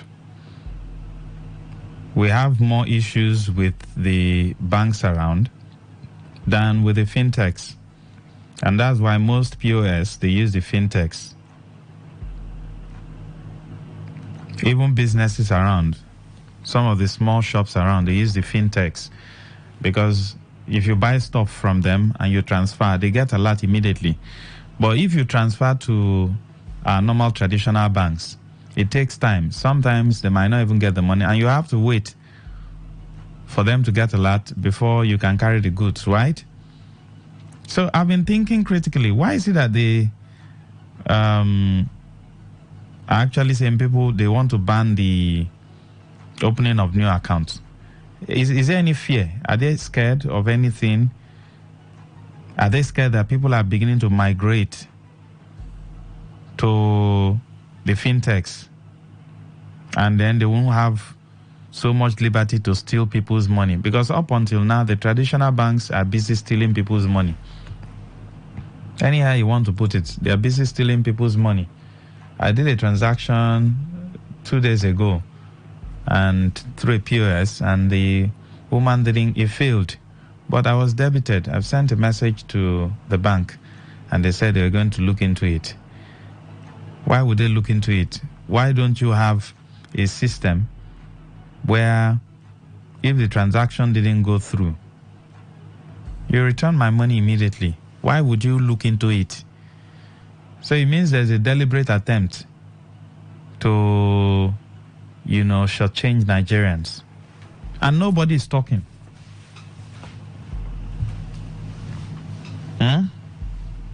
Don't you think Nigerians should look into these traditional banks?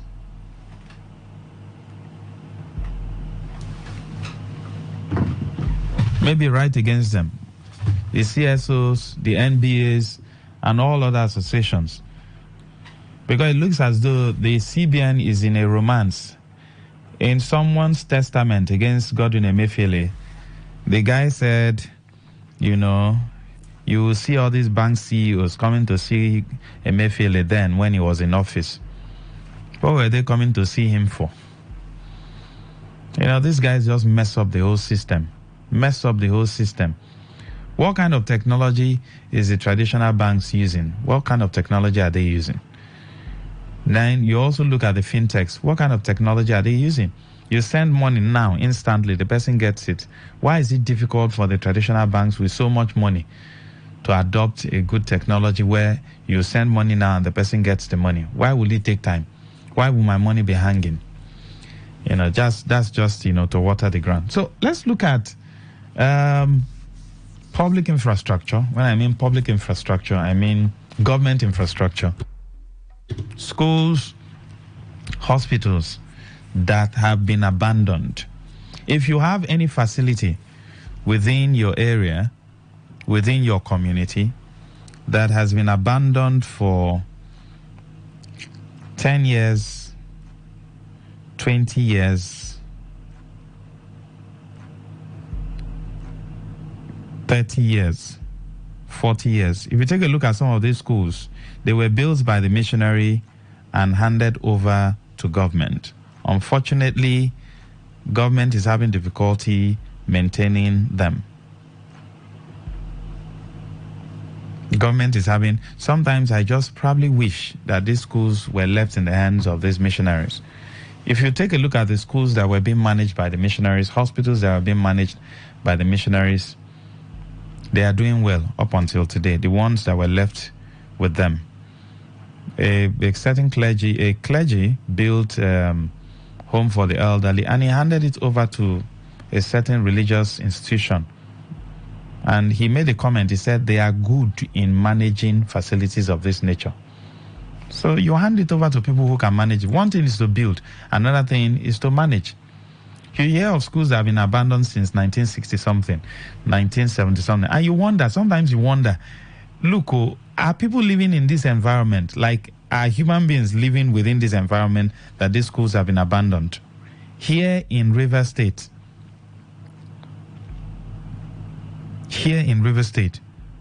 schools have been abandoned since 1950. This in Joint Krama. I'm trying to reach out to the President General of Ngeni Youth Assembly, so you can give us update if they've I think it's a hospital. Yes, hospital. If they've done anything about that particular hospital. So you hear of schools that have been abandoned. This particular one in Abua Odwal, according to the report, was abandoned in 1974. I wasn't even born in 1974. In 1980, I was not even born. So this particular school was abandoned before I was born. I'm now existing, living, an adult, a young adult, and then this school has not been attended to. Precisely in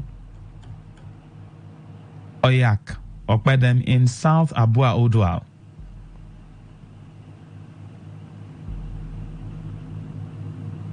the school has been abandoned for about 50 years. 50 years. We've had 20-something years of uninterrupted democracy. If you take a look at some of the facilities that were built by Okilo, DTSPIF, they've been abandoned.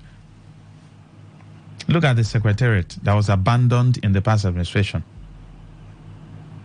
One masterpiece that, is a pride of River State. No maintenance.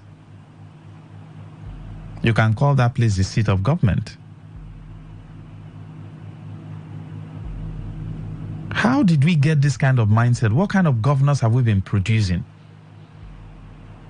That critical, just like they say, critical national asset, because it's giving them money. So the schools and the hospitals, are they not critical state assets? If you want to see government now, go and touch one pipe that is carrying oil. Government will find you. What about critical state assets like the primary schools?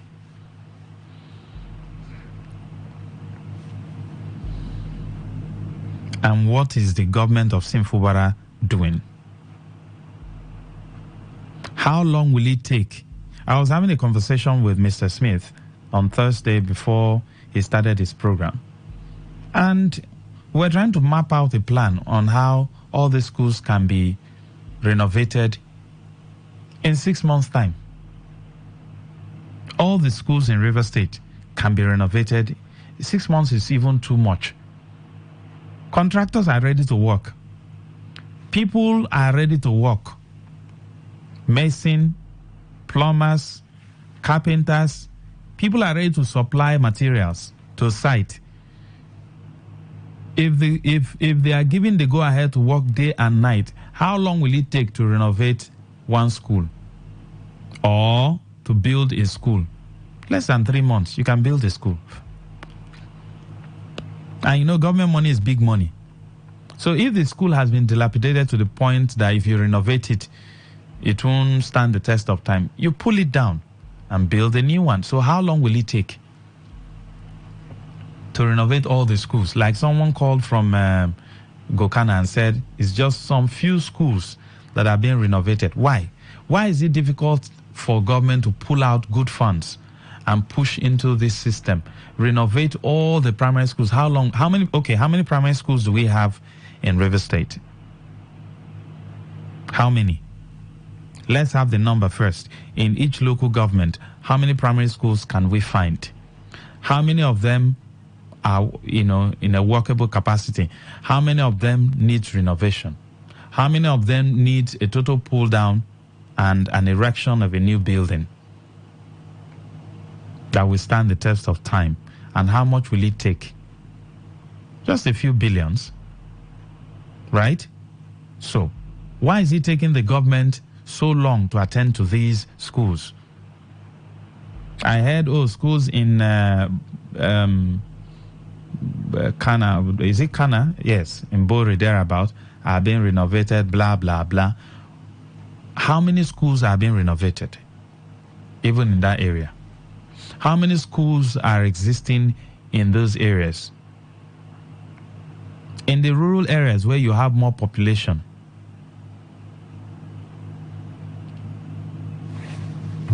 so when you hear that a particular school has been abandoned since 1974, the hospital, I think in Joy Kramer or thereabout, was abandoned in 1960-something. I can't get the actual figure, either 1960-something, just when the missionaries left after the Civil War. So how many hospitals, primary healthcare centers do we have in River State? I saw some primary schools that were built by the Rotimi Amechi administration along, when I was traveling last week, along Omoko and Ahoda. Some of them were not completed, and I'm sure the money have been looted. Some of those schools were not completed. The other one, they just built it to lintel level. Then, what again did they do? They bought sticks, did the roofing, but the main roof was not there. It's just the planks that were there. So that one needs completion. In fact, they need to pull off the entire wood. I don't know why they were even using wood to roof that school. They were supposed to use metal to roof it. So that one needs renovation. And other ones I saw, driving along the road, along the Ahoda axis, along the Ogba Igbema axis, you see such schools. Then some that are not the, Amechi model. Okay, call it the model primary school. The ones that were built maybe in the 60s, 70s have been abandoned. Those rickety ones have been abandoned along those communities. And I'm wondering, how do people within these communities go to school? And to be frank with you, I discovered that these communities have life. When I mean life, they have human beings existing there, doing their business. All they need is these critical facilities. I was just looking at these communities while we were going on that journey. You even have more population in those places. So what that means is that if the critical infrastructure is being put in place, like electricity, and those communities, mostly what they need is solar electricity, because they don't have big machines. It's not an industrial area per se. Solar light is soft light. I call it soft light. You need turbines and all that for the city, where you have more manufacturing going on, except for local government where you have factories. Then they can be hooked up to the national grid. But for normal day-to-day activity, within those communities, some of these communities, what they basically use more is bike for their movement. Do they even have keke in those communities? Those Ahoda communities, those Omok communities, what they basically use is bike for their movement. So they just need electricity. And solar can do that, right? So if there's life in those communities, and then you ensure you fix the primary healthcare centers. I saw some primary healthcare centers that have been overtaken by weed. And I said I was going to talk about it today. That was just last week, Saturday, going to Imo State for a particular function. We used the Ahoda axis, went through Ogba Igbema, and then into Imo State.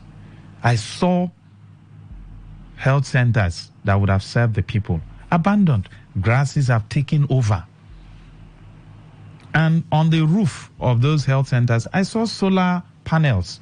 It means when those health centers were built, there were provisions for solar panel, at least to supply electricity. But there was no provision for maintenance.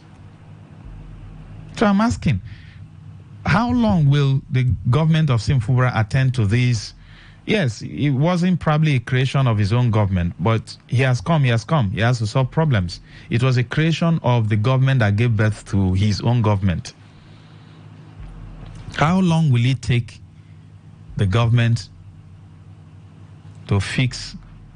How long will it take to renovate these primary schools, renovate these health centers, and mount new solars? Because I'm sure even in the health centers, maybe some of the batteries must have been stolen. That's for the solar. Some of the panels, the ones in the towns, the panels are still there. At least I saw them with my eyes. But I don't know, the batteries, they put them somewhere inside the building. Maybe the batteries must have been stolen. Some of those health centers are locked up. No doctor. In fact, weeds have overtaken the place. How long and how much will it take this government to revitalize this critical sector that serves the larger segment of the society? And like I said, these communities have life. I mean, life. You see people doing their businesses. People are doing their thing, going to the farm, doing their thing normally. All they need is just this small facility. So you discover that people will even migrate back to their villages once they have this critical infrastructure working. 3 things. 1, primary schools. Put them in order. Put electricity there. Don't depend on NEPA light. Solar can do the magic. 2, health centers. Post doctors there, and then clear those boys who are in the habit of disturbing the peace of those communities. If there's any traditional ruler that is also involved, because we must also touch insecurity. If there's any traditional ruler that is, sponsoring or aiding and abetting these boys, these cult boys that have been disturbing our communities, you go after them. Just like Emmanuel Nduke said in our first discussion, nobody can fight government. No few individuals, except if people in government are aiding and abetting some of these boys carrying guns. That's where you see that they will now place bounty. Which bounty? Government can find you anywhere. There's no government that will tell me that they can't find anybody. They now place bounty on the person's head. So who will now give you? Is it me that will now give information to government? Government that has all the apparatus, all the satellites to beach their, satellite, wherever the person is. They are now asking me to look. Sometimes I laugh when, they place bounty on someone's head. And I ask, is it me that will give government information? When government knows where everybody is. Government know how to find you. So clear those boys. Go after the traditional rulers. If possible, dethrone them and prosecute them. The ones who are giving us trouble. So that there can be peace in those communities. And then you post doctors and health professionals having revitalized those health centers. This is what I saw. This is just in 2 local government, Ogba Igbem and Doni, and Ahoda. These are just 2 local governments, while traveling. I saw things for myself. And I said, why did they abandon all this? So I'm wondering, in these communities, how do women give birth? When they have malaria, typhoid, cholera, how do they treat it? They just go to one chemist and they say, mix something for me.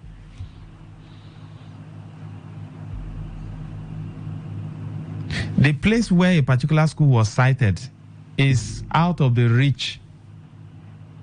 The distance between where you have, in some of these communities, you have bushes in some areas, farmlands. So in the middle of one farmland, they went to build school. I wonder who sited that school there. So children will have to move from a certain distance down to school. So how do we think? How do we reason in this climate? Okay, you want to build a school, and then you went to build it in the middle of farms.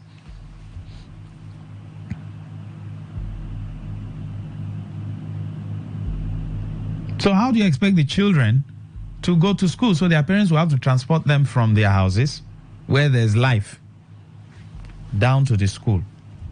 And how are you sure that when you take them to that school, it is safe? Why won't you build a school in the midst of, the people, where there's, much activity?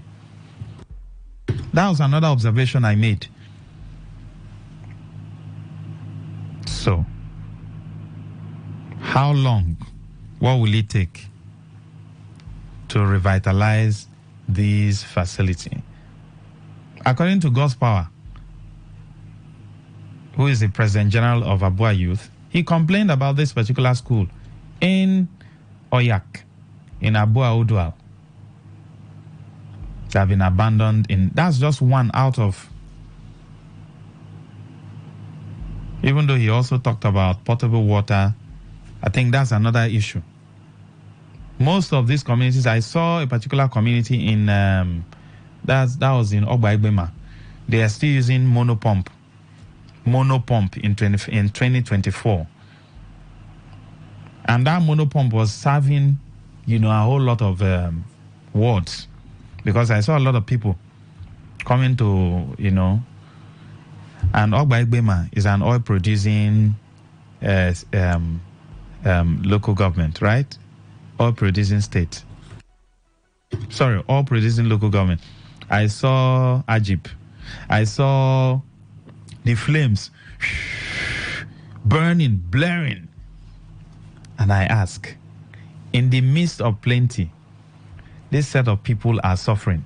I was just observing. I was looking at them. You basically see bike.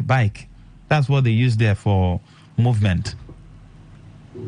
Mostly bike. On the road. On the highway. And Ajib is there. Then when you go close to Ajib, you see, a retinue of military men. A retinue of military men guiding their facility. You see flow stations. You see oil, they call it Christmas heads. I saw all that. So in the midst of plenty, these people are living like paupers. What a tragedy. In River State. In River State. Here in River State. Not in another state. In River State, my own state. Well, let me open the phone line so we can talk. I saw Ajib. I saw the flames burning.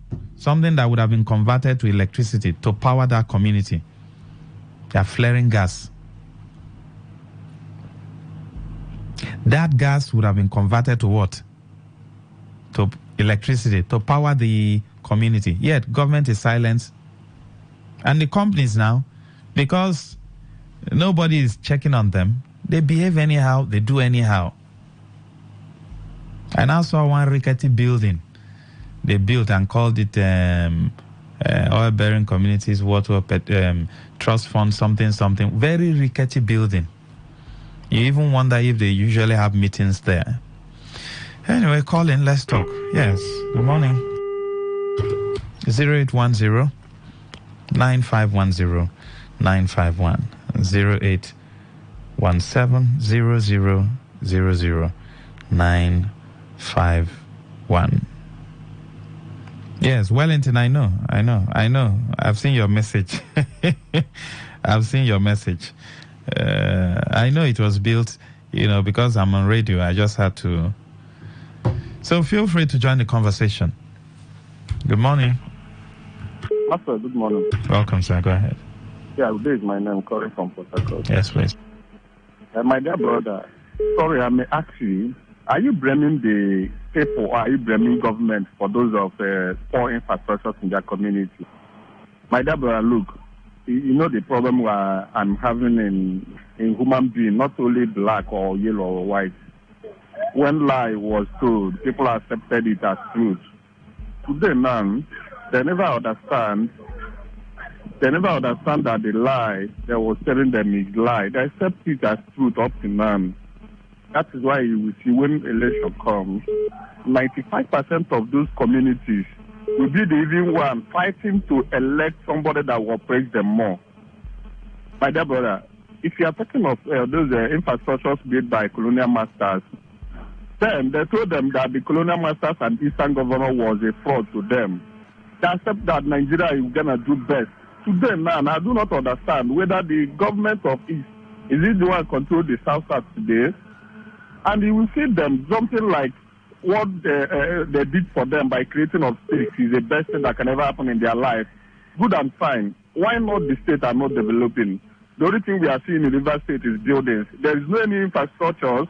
The all infrastructure was built by Eastern State government. All of them went off as I'm speaking. There's none that Nigeria government built by the people of the rivers. Thank you. Take Meterin, take Transamadi Industrial Layout was built by Eastern region. Thank you. We have to go now. Let's take other calls. Yes, good morning. All right. Keep the calls coming in. Talking about the functionality of health centers in our rural areas, I ask, what is the work of these LGA chairmen? Because they are close to the people and know most of these communities. Wosu Obinna. Well, that's the same question we're asking. Yes, good morning.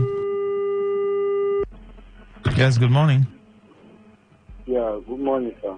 Welcome, go ahead. Thank God you just use your leg and you personally passed my place and you see how the place is. A place like Omok that is not supposed to lack anything.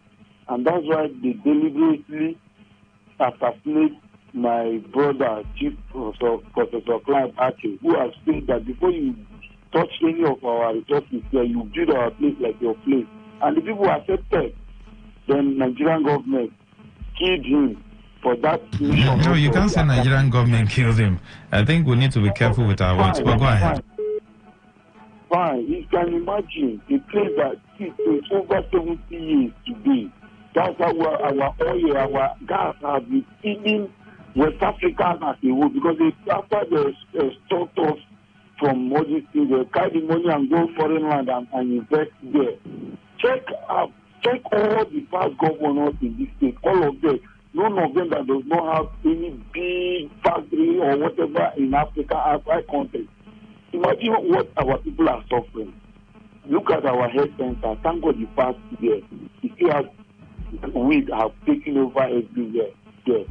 Nothing is working there. Even the life they managed to give us after Professor Clyde they died. The life now they have been using it for themselves for business now. They don't give us life again. Before we used to have steady life. Even when our transformer, any of the transformer blows, it's not even take up to 3 days. They will come and change it and put a new one just to make sure that it's live. Or today now, all these things are not happening again. But when you get to that audio disaster, you see that the soldiers that is in that place is later than the one that is in Bori camp here.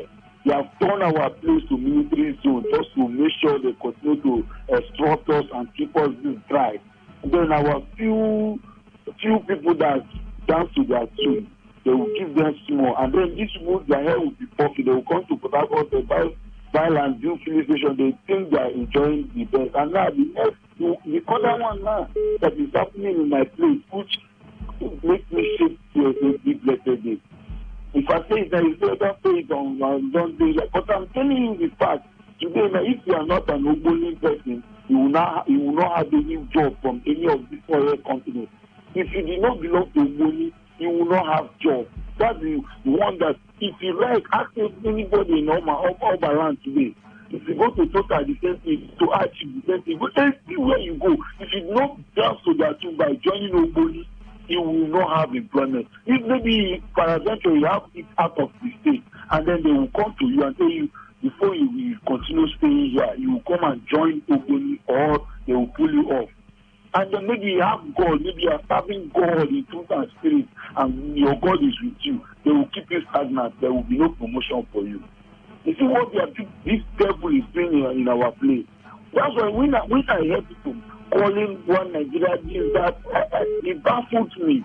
Because what people are suffering in the name of this Nigeria is too much. Thank you so much. Thank you. You've spoken with so much passion, and I understand the point you're making.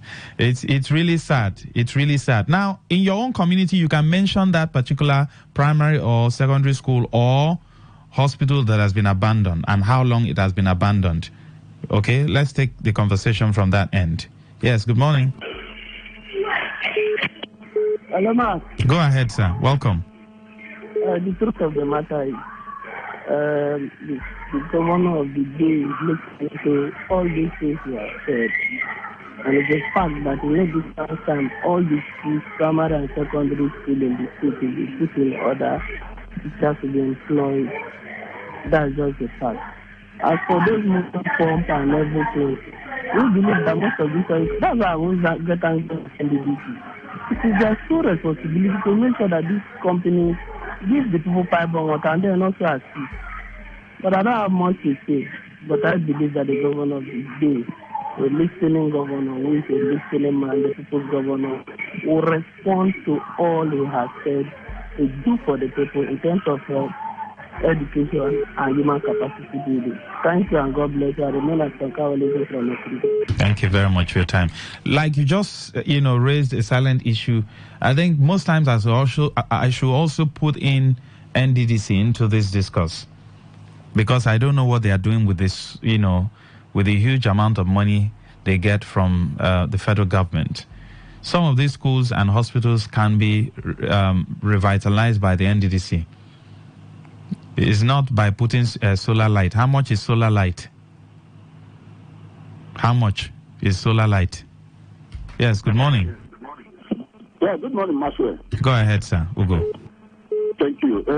Maswe, when you were talking, I was just laughing. Maswe, do as much as you can to access a community in come on. Okay, the name of the community is Odao. So Odao is in. Okay, but you can access it effectively through Bayelsa. And Maxwell, I am telling you that this community is an oil-bearing community. In River State, this community, if you see their school block, just only two I structure. You know that I structure. Only two for such a community. This community, do you talk of road? Now that rain has commenced, my brother, to access it, and nobody in that community has a vehicle. So the only thriving business there is this wood they cut to make planks. So people from Bayelsa and other places so come through there with their Hayab and other type of vehicles like that. Then go in there, saw this wood, carry them, go out. So two persons just have motorbikes there. I know what I am telling you. Now, that community has no light, no electricity, an oil-bearing community, no electricity, no roads. Don't even talk of water. This your hand borehole you talk about them. Have it there. So, what is the fate of that community? And we kept asking them during the election, do you people vote? They say, that those people will come, the politicians and their representatives will come, talk, carry sweet, put for mouth to talk, woo them, do everything. Immediately, election is over. You no longer see them. Ugo, do you know, I literally wept when I saw these communities. One of my guys that, were traveling with asked me a question, and he said, Maxwell, why is it that all bearing communities are so poor? I said, Oga, I don't even know what to say. Very poor. Very, very, very poor. There is this other community, Ihuama, in Avoda. Oh, our duty now is also inside bush. And only pipelines crisscrossed all of these communities. So you cannot see good roads. You cannot see anything. You can effectively access it only with the use of motorcycles, motorbikes. Even Keke cannot go there. Because if Keke goes there, the engine will sink in the water. One or two few vehicles that maybe carry mineral products and so on to, kiosks, shops inside there. That is how they continue battling with, they stop here, they carry loose tire, go and pump again in another time. They continue doing this, come back again, motor will not start, you push from here to there, you lose quickly, you go back again. Before you just transport something in a day, you must have gone back to town 2 or 3 times to repair your tire or your kit or your bill and come back again. So government, my brother, I don't blame the people of that area. It's just that is why when they see any company coming to work here, They try to, give all their problems to the community to solve for them. But that is not the how it should be. So it is government. It is government's attention. I will advise these people, whatever agreement they will go into with any politician, let it be written. Let them write it. And let their elites not deceive them. It's wrong. Their elites have been deceiving them. Their elites will come, little thing they will give to the community or do for the community. The elites will take it. All right. When they Thank you, take sir. it, they go back to Port Harcourt. Thank you. Those people are suffering so much, honestly. Thank you, sir. Yes, good morning. Good morning. My brother, good morning. Good morning, sir. Go ahead, sir. God bless you.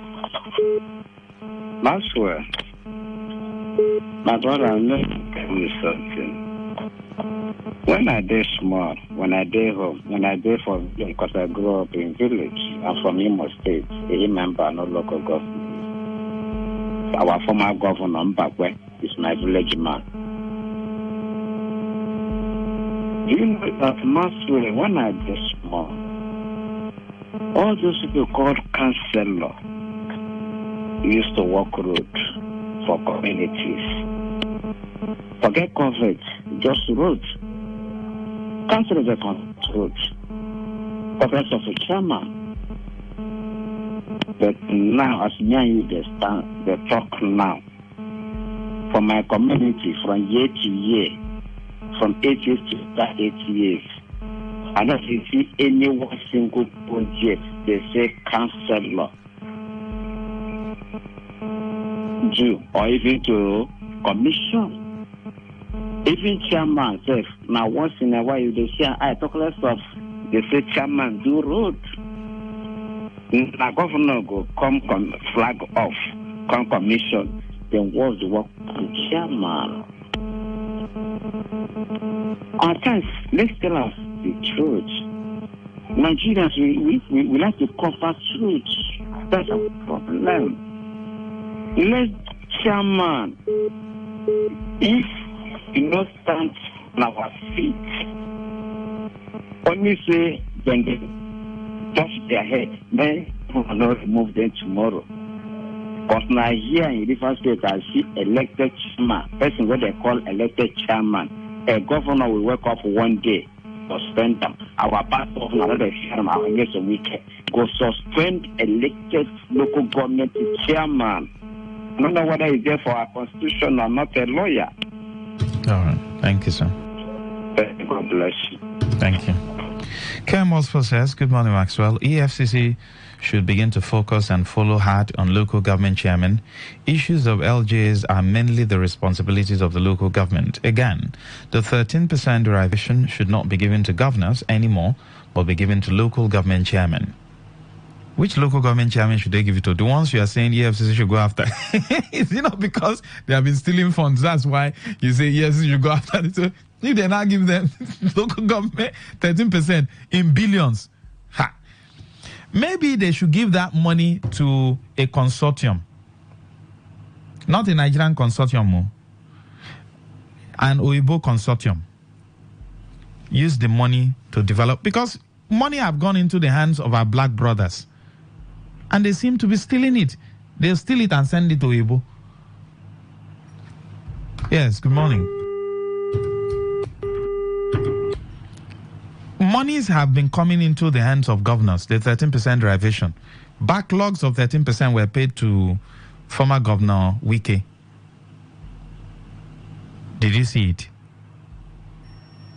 Yeah, these communities, if you go to oil-bearing communities, they are so poor. The one in Ogba Egbema, the one in Ahoda, oil-bearing community also, very poor, that I saw with my eyes. It's not the eyewitness, it's not the one they usually call on radio and tell me. No, I saw with my eyes. Then we crisscross entered Imo State. You see Ajip in Imo State. Or Aji Egbema, my brother. You see poverty.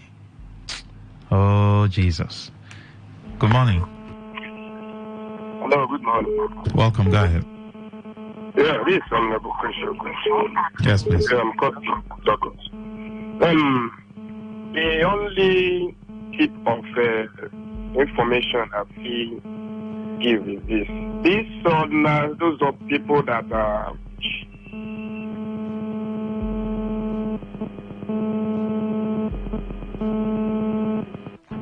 Good morning. Hello. Yes, good morning, sir. Go ahead. Okay, my name is Mawe.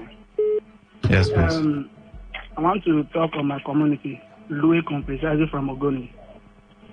In my community, since I was born, let me start it from before I was born till now, I have not seen NEPA pool, let alone of the cable. Not to talk less of the light. There is no road, there is no water. Our school, the time Amici was building the school, they scattered the old one, then start building the new school. All of a sudden, they didn't commission the school, and there was no place for the students, for the pupils to go. So it was like the community, they now do it like by force, make sure that the students enter the new school. Like it's the community that provides care. And if you go there now, there is nothing to write them about. So if there is any way the governor of Rivers State, Mr. Finn, will help us, they need to help us. And then also, we need to continue with the projects of other governments. Because if I remember last year, when I was going to either this side, when they were commissioning the others at the Ahuda side, when they were commissioning the part of the Rivers State school, I discovered that same compound, Amesi project was there. They built another part of university campus there, and the Amesi project there have been dilapidated. They didn't even arrange it so that everything will look uniform. They just concentrate on the new school, then do it, or which they are in the same premises. I was very angry within myself throughout that day that why would they do this kind of thing? You are building something where other things are there, then you will not like arrange it well. So that is my suggestion. I want to they should come and help us in my side, especially Loekun. Thank you very much. Thank you very much for your time.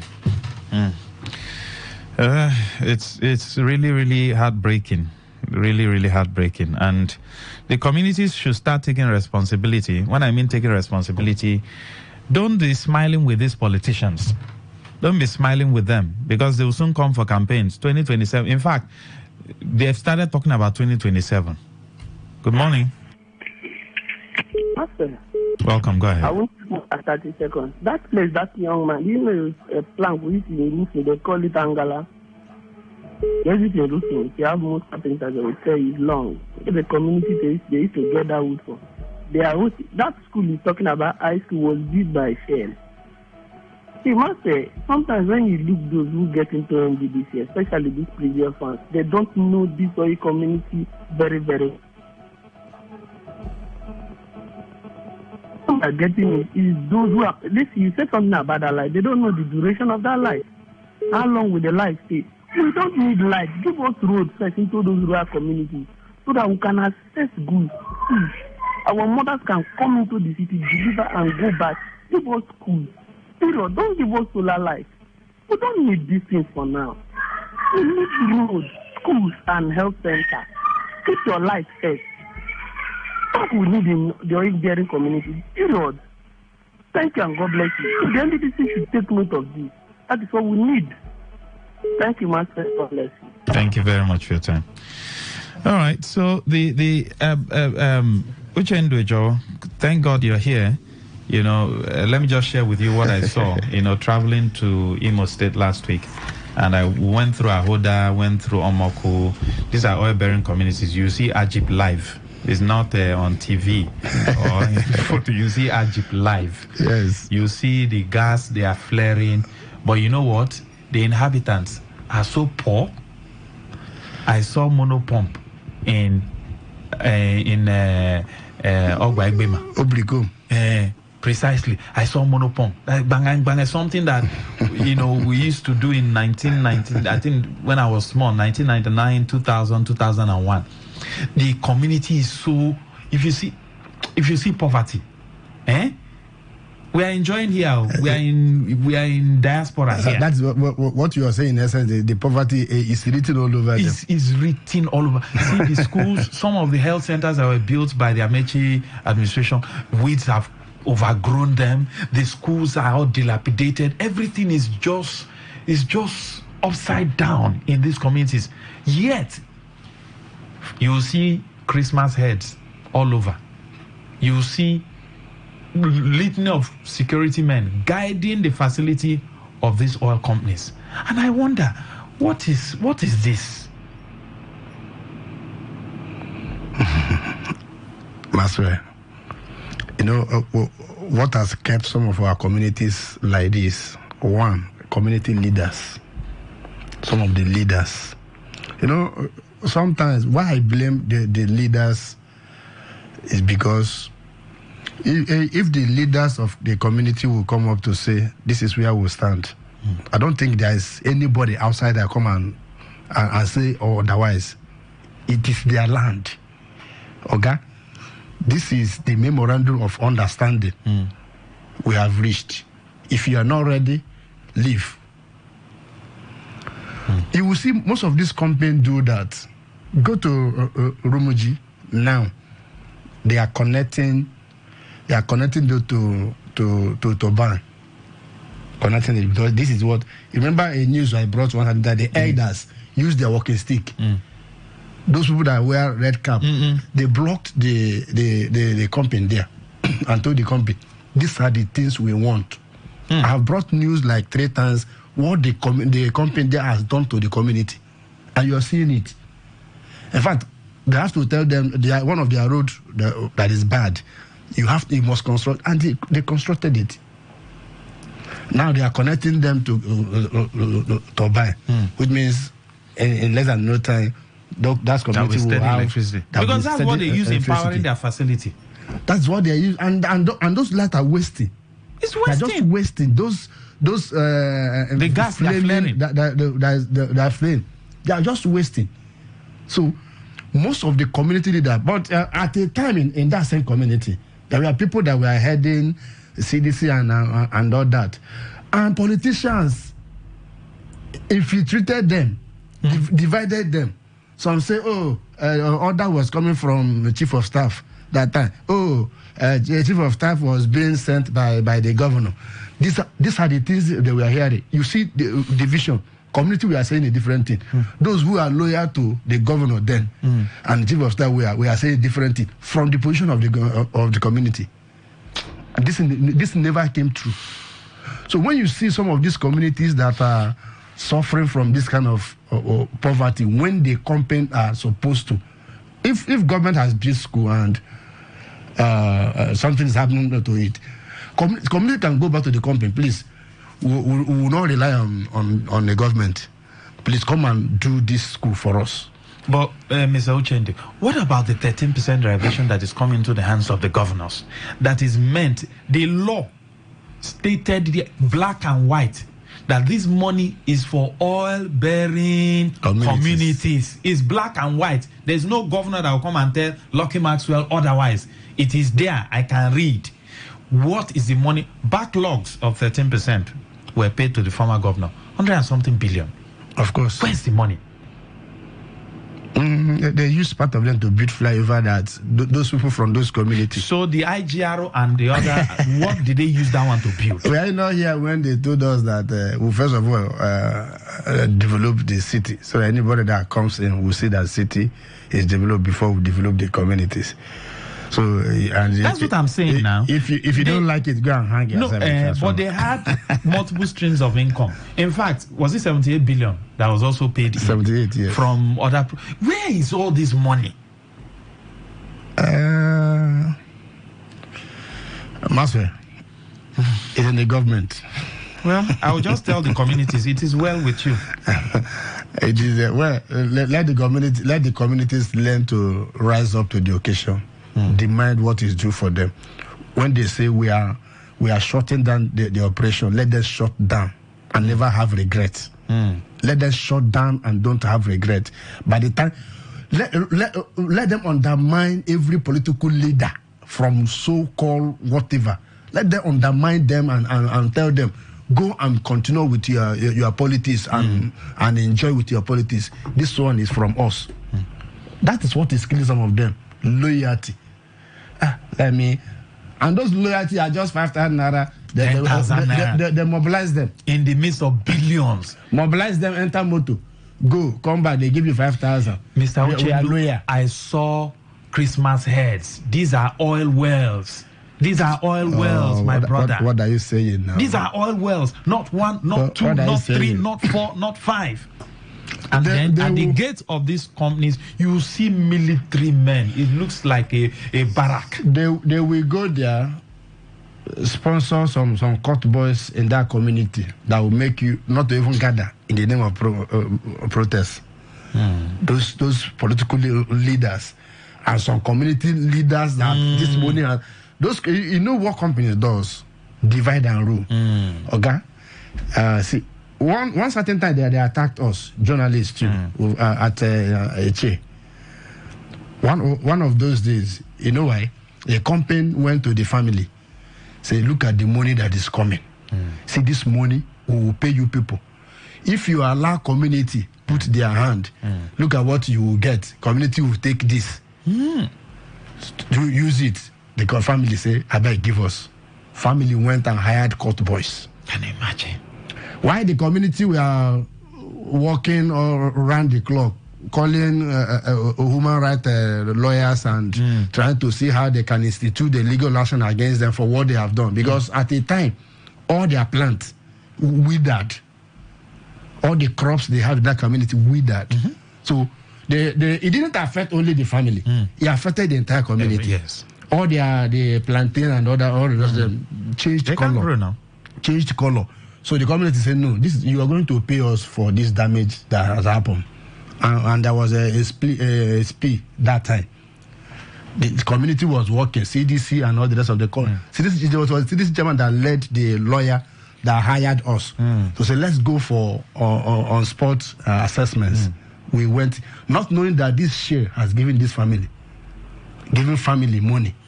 And the family collected this money, hired talks.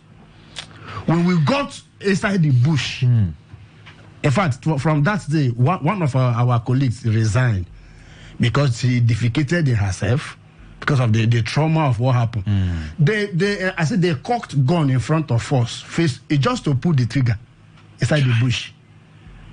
In fact, Maswell, you know, that's a discussion for another day. A discussion for another day. Thank you, Mr. Ochendu. Thank you, Maswell. For the communities, it is well.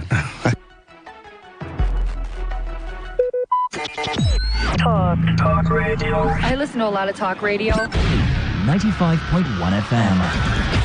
Madam, you don't try this new Lush Hair 4-in-1 no lie relaxer kit. We get free neutralizing shampoo and conditioner join. What? Me, I no deal. You're not even sabi waiting the apple for town. You see this Lush Hair relaxer soap. You know the pepper, you know the bond. It will even make your hair shine like oil. That's so. Lush Hair relaxer kit, na correct. We no go make your hair cut. We no go make your hair dry. You know the pepper, and they relax hair well. Come by your honor. Lush Hair. Be beautiful. Tune in for a journey beyond the ordinary. Fasten your seatbelt. We're not just a station.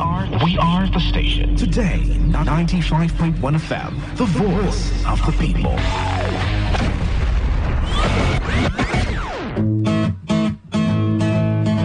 You may not realize it, but do you know you can always show your love for others with simple gestures? Here are some of them. Always look for the good in people. There are two sides to every story. We have our good and bad sides. So, look for the good in people. Focus on people's potential. Everyone has potential. So, rather than put them down, help them realize it. Choose to love. If you're given an option between giving love and receiving love, choose given because that is a more practical choice. Treat everyone as equals. This means letting go of all the prejudice and partiality.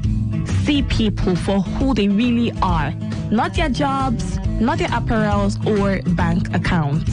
If everyone does this, then the world will be a better place. love yourself. You cannot give what you don't have. So, before you try to love other people, love yourself first. Forgive. We all make mistakes. So, whether it's a family or a stranger, the best way of showing love is forgiveness. Everyone deserves a second chance. 95.1 FM, voice of the people. And we're back.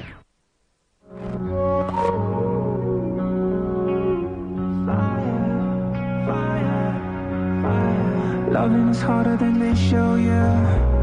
You never know until you're bruised and burned. 4 hours in the beer bar. All I've been making that left down turn. You want me to follow you to the colors. The rock getting dark and very narrow. I'm scared sometimes, but then I trust you. That you would never hurt me, oh no. Oh, I need you. Oh, I don't ever need you. Anything for you. Oh, I need you. Oh, my Lord, this my baby, maybe go my young. Oh, my Lord, oh, my baby, set me on fire. Oh, my Lord, this my baby, baby, go my young. Oh, my Lord, oh, my baby, set me on fire. Fire, fire, fire, fire. You set me on fire. Girl, you set me on fire.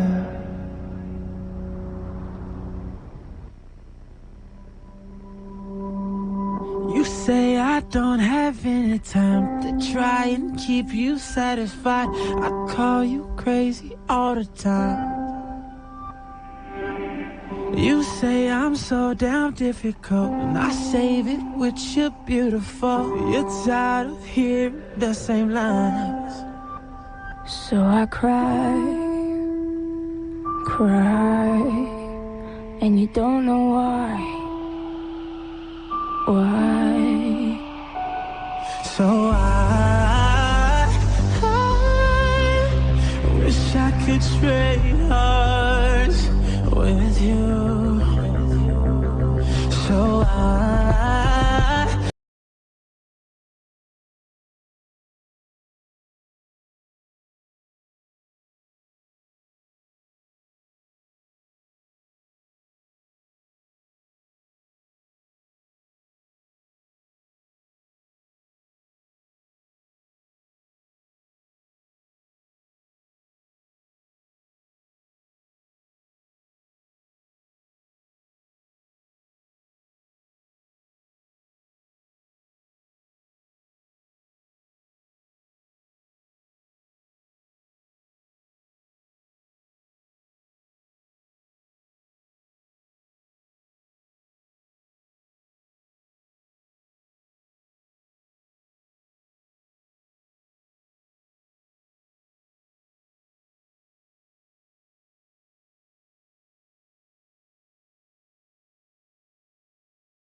All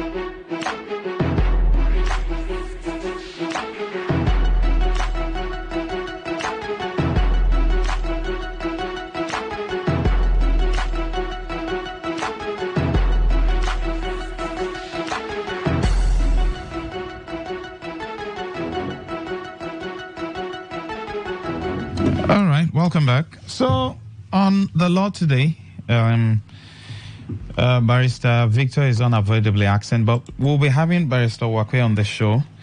For those who buy properties in their wife's name or in their husband's name, who truly owns the property? For instance, if you buy a property in your wife's name, Mrs. Angelina Okorie, who truly owns the property? Or as a wife, you bought a property in your husband's name, Mr. Wakwe, as it were, who truly owns the property? We have Barrister Wakwe join us on the program. Good morning, sir. Hello, Barrister. Good morning. Yeah, good morning. Good morning, Maxwell. How are you today? I'm great. Thank you for joining us. This is your maiden edition on the show. Hello, Barrister, can you hear me? Yeah, I can hear you now. I didn't hear the last one. Okay, I said this is your first time on the show. Okay. Did you hear me, Barrister? Okay, just let me move around a little. Okay. Yeah, okay, go ahead. So I said this is your first time on the show. Okay. Welcome, sir. So let's look into this issue. If a man buys a property in the wife's name, okay? Who owns the property? Or the other way around too, if the woman buys a particular property in the husband's name, let's look at it. What does the law say? Yeah, it goes two ways.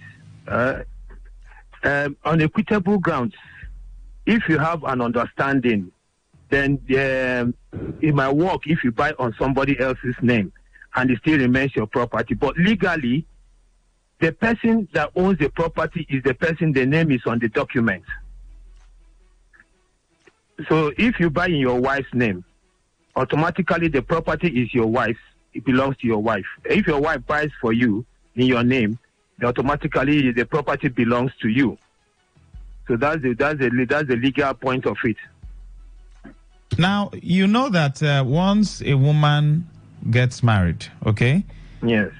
She automatically starts answering the husband's name, except in cases where, they have agreed that they will maintain their names. If the wife is involved in any, maybe she's a celebrity or something. But naturally, the woman will also do a change of name. It means, does that not also mean that whatever belongs to the husband belongs to the wife? Because she will now be answering Mrs. For instance, let me use yours, Mrs. Uwakwe. I don't know if you understand. So if you buy a property in her name, Mrs. Angelina Uwakwe, for instance, does that not mean also that that property belongs to you? Yes. Strictly saying, like I said, the name of the person on the document, that's represented as the buyer. Because the reciter will say who's involved, and the seller is this and the buyer is this. Even if it's by wife's name, Benedict Uwakwe, that is on the document, it automatically belongs to her. Okay. Yes. Now, let me bring in this angle. There are cases in our clime, Africa, Nigeria, different states of the Federation, where I don't know why is it that it is only the men who die. In some cases, in many cases, you have a lot of widows. Men just die like that. We'll talk about that, on the show one other day. Now, the brothers of this man will come and say this property belongs to them. Now, also note that when the woman got married to this man, she automatically started answering the man's name, maybe the family name. Then why would the brothers come to claim these properties if these properties, of course, also belongs to her because she's now answering that person's name. Yes, in those situations, those are the traditional views before, but the law does not recognize that. The law does not recognize that. I mean, before women don't inherit properties, but now the law allows them to inherit properties. The Supreme Court has ruled that the woman can inherit property even in in her father's house. So if your husband dies, maybe your husband died intestate, automatically, through probate, the property belongs to the wife, because it's the husband and she bears the name. Unless where the man made a specific will and say this property goes to my brother or this property goes to my nephew or whatever. But where she dies intestate, the property automatically rests on the family. The next when you say intestate, that's without a will? Without the will, yes. Without the will. But if he makes a will and makes it specific that property A goes to Mr. B, my cousin, this one goes, then it's different. But where he doesn't make a will, then the property resides on the woman, the family. Maybe the man has a son or a daughter. The daughter cannot be disinherited because she's a woman. No, the Supreme Court now says they can inherit in their father's property. Exactly. That's another angle to this conversation. In cases like that, where the male children will now say, oh, the properties belongs to them, and then disinherit the female children, what can be done? That is, there's remedies in the court, because like I said, the Supreme Court has made it possible for women to inherit properties. They shouldn't be disinherited because of their sex, of being female. So they can't be disinherited. So where there's an issue, the female child can go to court to seek a remedy. She can go to court, right? Yeah, she can go to court. So you don't disinherit female children again. No discrimination. Now, including the wife, if the brothers of the man is coming to claim the properties, it means she can also go to court. Definitely. Because if they are not mentioned anywhere in his will, the property goes to the woman and the immediate family of the man. Immediate family, that's the wife and the children. The children, yes, the biological children and the wife. So it means if someone buys property in someone's name, because it also happens between, let's say, you hear a grandmother bought a property for the last child, and then the grandmother dies. Okay, and then the firstborn, that's the first grandchild, will now say, no, that property was grandma's own, and then they will start looking for a way to take the property. So it means if the grandma wrote the name of that grandchild on the property, on the document, it means that grandchild actually owns the property. Definitely, correct. He owns the property. Whoever's name is on the document and that is described as the buyer owns the property, irrespective of who signs the document on his or her behalf.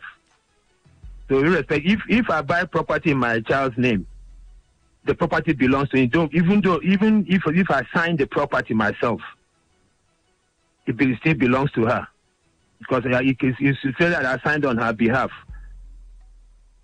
So if the grandmother buys the property for the grandson, it belongs to the grandson. All right. Barrister Wakwe, I would want you to stay on air so we can take some calls for people probably who also have issues, if they can send in their... Because he's a male, you give him more, then you give less to a sensible female.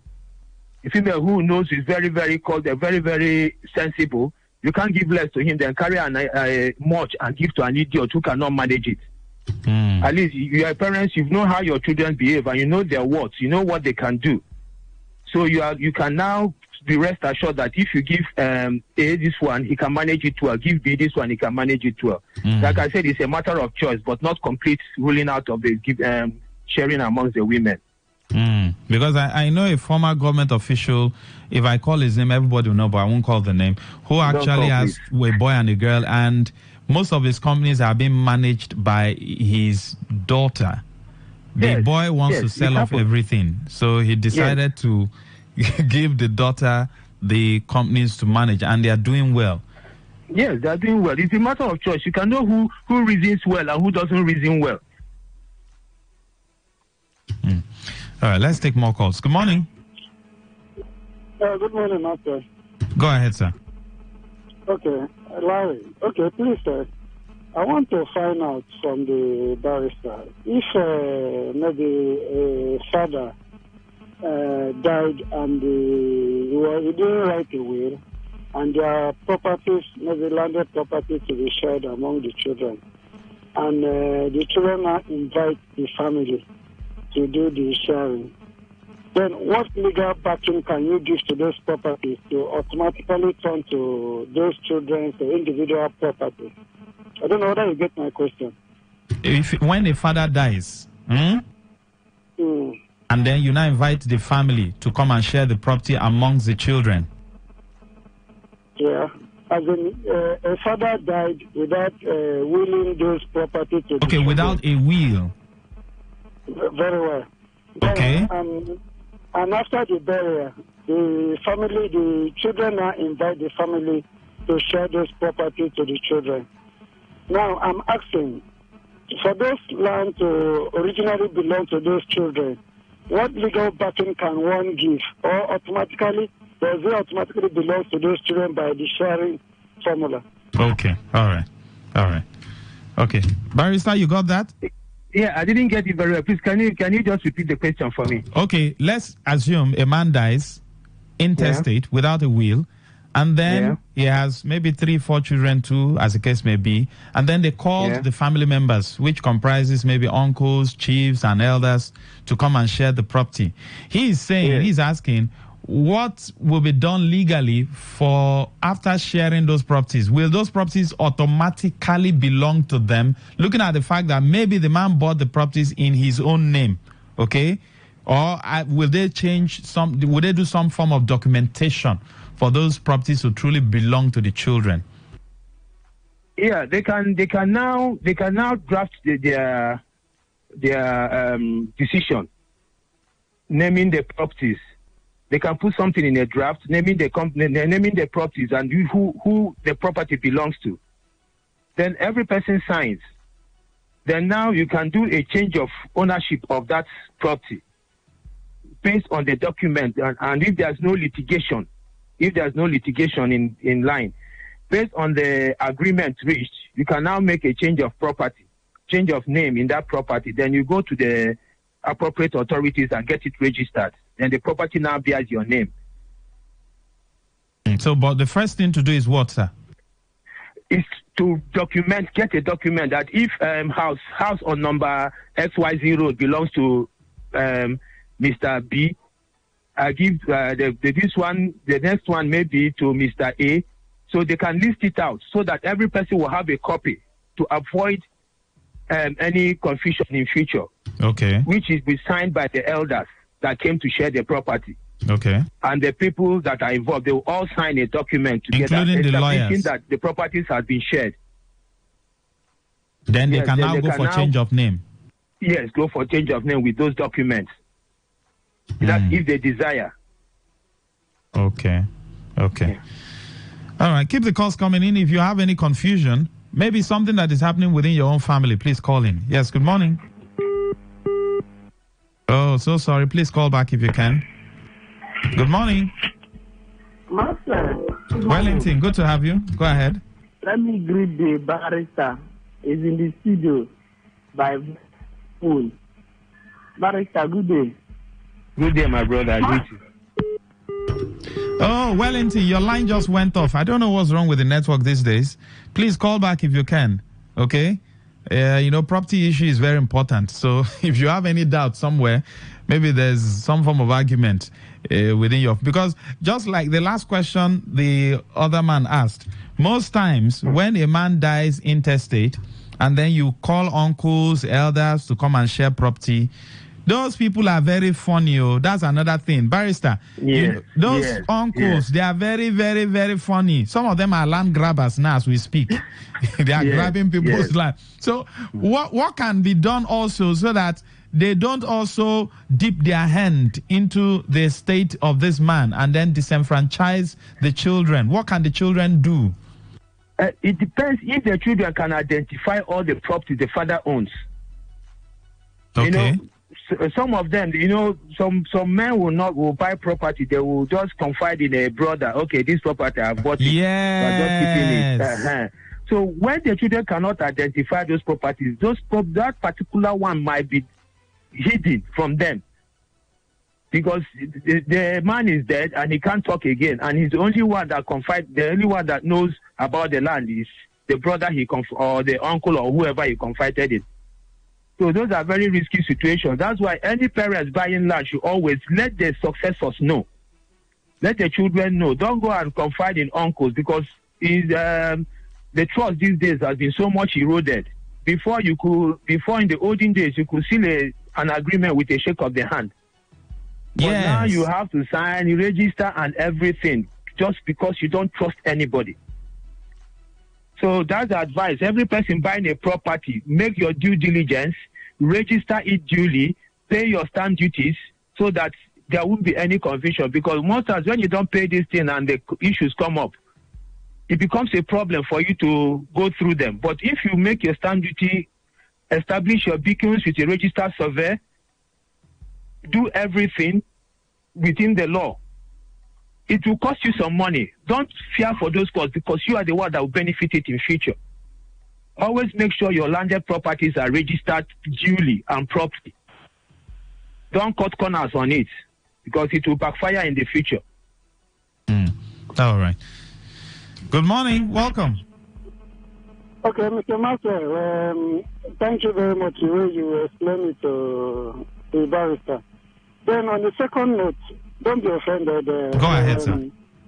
Okay. For example, those property that were shared by the elders or the chiefs, then now, before the sharing formula, it was given to one particular, the senior member of the family, as in the senior children of the man. But after like 15, 20 years that the property was shared, the guy, the senior child, refused to show the other ones those properties. And now it's now going behind, selling some of those properties that has been shared among the other siblings. On that, he said, what is one supposed to do? Okay, you're saying that when the property was shared, it was given to the senior members of the family, the first, second, third born thereabout. Is that what you're saying? Exactly. It was given to the first son to be to oversee. To oversee, pending when they will share it. Okay, pending when they will share it. Then, years later. And now it has been shared. Sorry? And now it has been shared. But the senior one refused to show the other siblings those properties. When they shared it, was it not in the presence of the younger ones? They shared it in the presence of the younger ones, but it was on paper. It was on paper. So now he's now saying that we need to go around and identify our properties by ourselves. On the process of doing that, I discovered that some of those properties have been sold by him. Whoa. Okay. So what legal action can one take, and what is the next step? All right. Thank you. Barrister, you got that? Yeah, I heard him. He said that the senior one that was entrusted in the land to hold it on trust for the other members of the family went behind and was selling it. Yes, they can go to court and they can void those sales because it was sold illegally. Oh, they can revoke it? Yeah, they can revoke the sales. They can go to court and they can revoke the sales. Okay. The court can revoke the sale because it was sold illegally. If something was given to you on trust, then you misuse the trust. It's a breach of trust and it's actionable in court. So they can go to court? Yeah, they can go to court because there's a breach of trust there. Maybe the other siblings were not of age as at the time their father died, and the thing was entrusted in the most senior one. Hold this on trust for your siblings, and you now go and sell it. It's a breach of trust. Outright breach of trust. Wow. So they have remedy in the court for breach of trust. Okay. 0810-9510-951 0817-0000-951. You can call in and read out your questions. The barrister is right here to deal with them. You can also send in messages. So if the property was given to your elder brother and he sold them, you've heard the barrister, you can go to court and those sales can be revoked. So he will cough out those money wherever he kept them. Yes, good morning. Hello? Good morning, welcome. Yeah, good morning, Maxwell. Go ahead, sir. This is calling from Chava. Yes, please. Okay. I want to know from the barrister, what if as long in the olden days where properties are being shared among the male and the female were left out, do they still have legal right to go back to court and to ask for anything from their brothers? Okay. Now that the Supreme Court has given them the right to, of course, own something, right? Yes. Okay. Barrister, you got that? Yes. The action cannot lie before the Supreme Court ruling. It can only lie after the Supreme Court ruling, because in the olden days, before the Supreme Court made the rule, they can't go to court now based on that time. Unless from the time the Supreme Court made the decision that female can inherit property, that's when they can go to court, but not before. So that particular ruling, takes effect from the day of the ruling. Yes. It takes effect from the day of the ruling. So after that, any share they give without the women can go to court, but not in the ones done in the olden days, before the law was made. Okay. Good morning. Hello, good morning, Mr. Maxwell. Welcome. Good to have you. Go ahead. How are you, sir? Go ahead, sir. Yes, my name is Barrister Idoibo Fortune Bidikuno. Yes, please. Please, let me just quickly make a correction. I will not say my learned friend there is wrong. It will be disrespectful. However, let me just put the record straight. That is on the issue of a property bought by a woman, by a wife, in the name of her husband, and the one bought by the husband in the name of the wife. Now, let me quickly refer the public to the Court of Appeal Authority of Jolubu and another against Aino and another. Jolubu is spelled Joulugbo against Aina, Aino, again and another. It is a 2016 decision of the Court of Appeal reported in Legalpedia Electronic Law Reports 40352. That's where you find it. Now, the exact words of the Court of Appeal is what I want to mention now.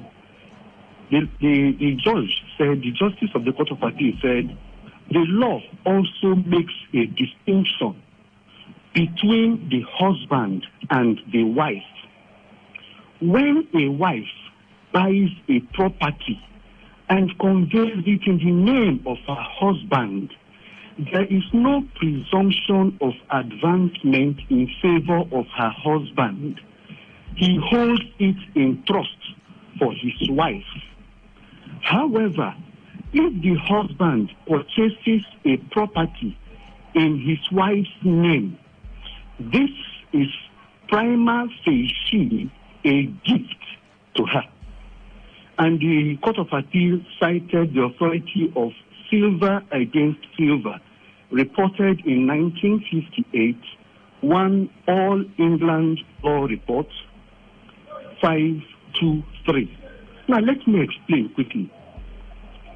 If a woman buys a property in the name of the husband, say for any reason whatsoever, whether she was in government or whatever it is that she could not disclose her name, her identity, and she buys it in the name of the husband. My learned friend said it is the person whose name is on the document that owns that property. The answer here is no. The law says if it is the wife that buys it and there is evidence to show that it was the wife that actually bought it, that property belongs to the woman. It belongs to the wife. It does not belong to the husband at all.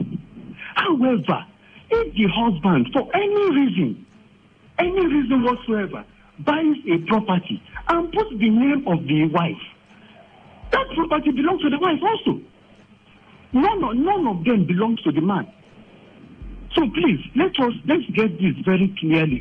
It's important to get it. I repeat the authority, Jolugbo and Aino. There is no authority that has set aside this particular one from the Supreme Court. This is for now the position of the law as it is. There is no Supreme Court authority right now, to the best of my knowledge, that has set aside this particular one.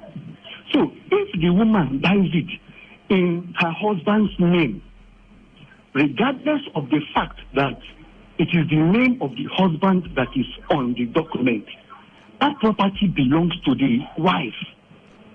Maxwell, are you with me? Go ahead. Yes. So please, that is the position.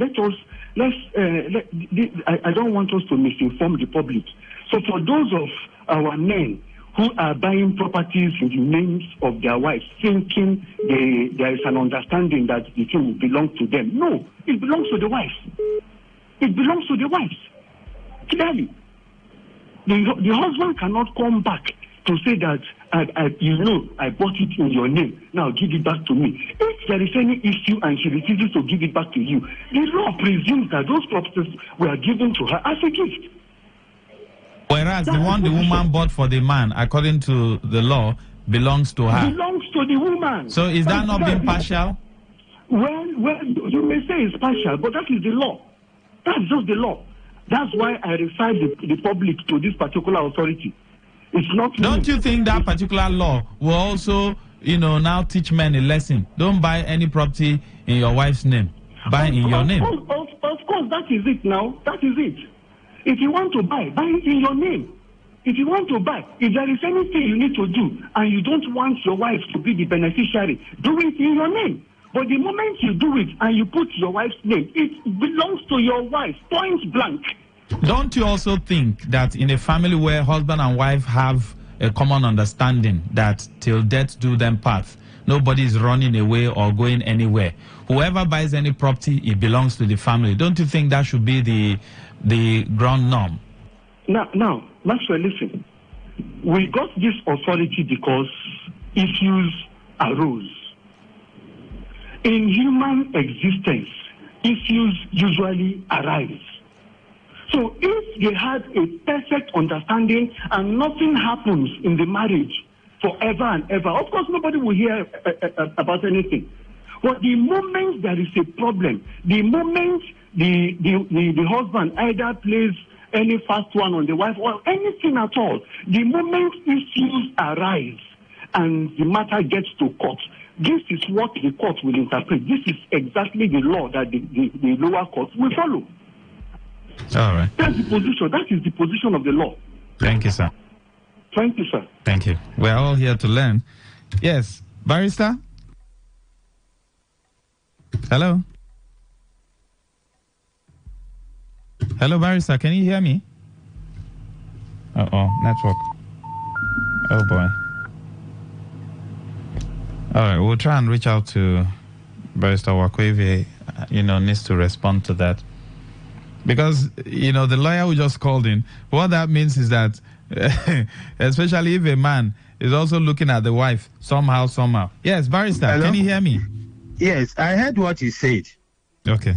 I wouldn't join issues with him because I've not gone through that particular authority. I took note of that authority and I will go through it. Then I will also have my own interpretation of it. Okay. Yeah. But like I said, if for instance, in a family, husband and wife is supposed to be one, I guess so. Yes. And I know a woman who said she bought a property and she said she bought it in the family's name. That's in the family name, as in she's answering the husband's name. So she bought the property and added it to the list of properties they have as a family.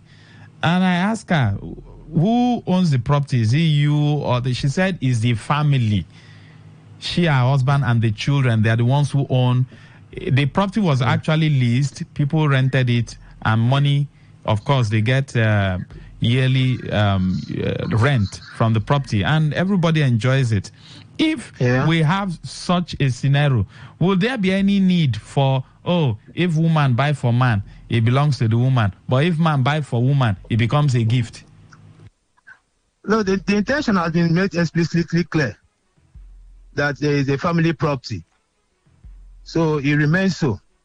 Because intentions also play a great role in actions of people. What was the intention of if you had before you got it? As the lady has said that it's a family property. It belongs to the family. All right. Let's take one more and then we'll wrap up. Good morning. 0810-9510-951. Good morning. Hello, good morning, Mr. Maxwell. Go ahead, sir. I want to find out, if a man, before he gets married, land, for instance, in his name. Okay, before he gets married, he bought a land. Yes. Oh, can you move away a little bit? Your line is shaking. Okay, can you hear me clearly now? Go ahead. He buys the land in his name, gives the deed of conveyance to his mom. That got married. Adventure, something happens along the line. This man dies, and the wife comes back to home and claim the land. It's her own. Let's get it clear. He bought a land, did the deed of conveyance in his son's name. No. The deed of conveyance in his name. In his name. Yes. And gave the deed to his mother. Okay, gave it to his mother. Yes. Then he now got married. He now got married. And along the line, he dies. So he has children. Who owns the land? Can the wife come over and fetch her own? Is that what you're asking? Yeah, exactly. Okay. Yes, barrister? Yeah, they said that if the man buys the land and gives it to the mother. Yes, but the land was in his name. In the mother's name or in his name? His own name. And gives it to the mother? Yes. And then it's a gift to the mother. It's a gift to the mother. So the wife can't claim it? The wife cannot claim it because it's already been donated to the mother while the man was alive. So what should the mother do? Change the name? It depends if she wants to change the name. Go ahead, because it's already a gift donated to her. And I'm sure the wife must have been aware of it when the man was alive, that the land was given to her. So she has no claim over it.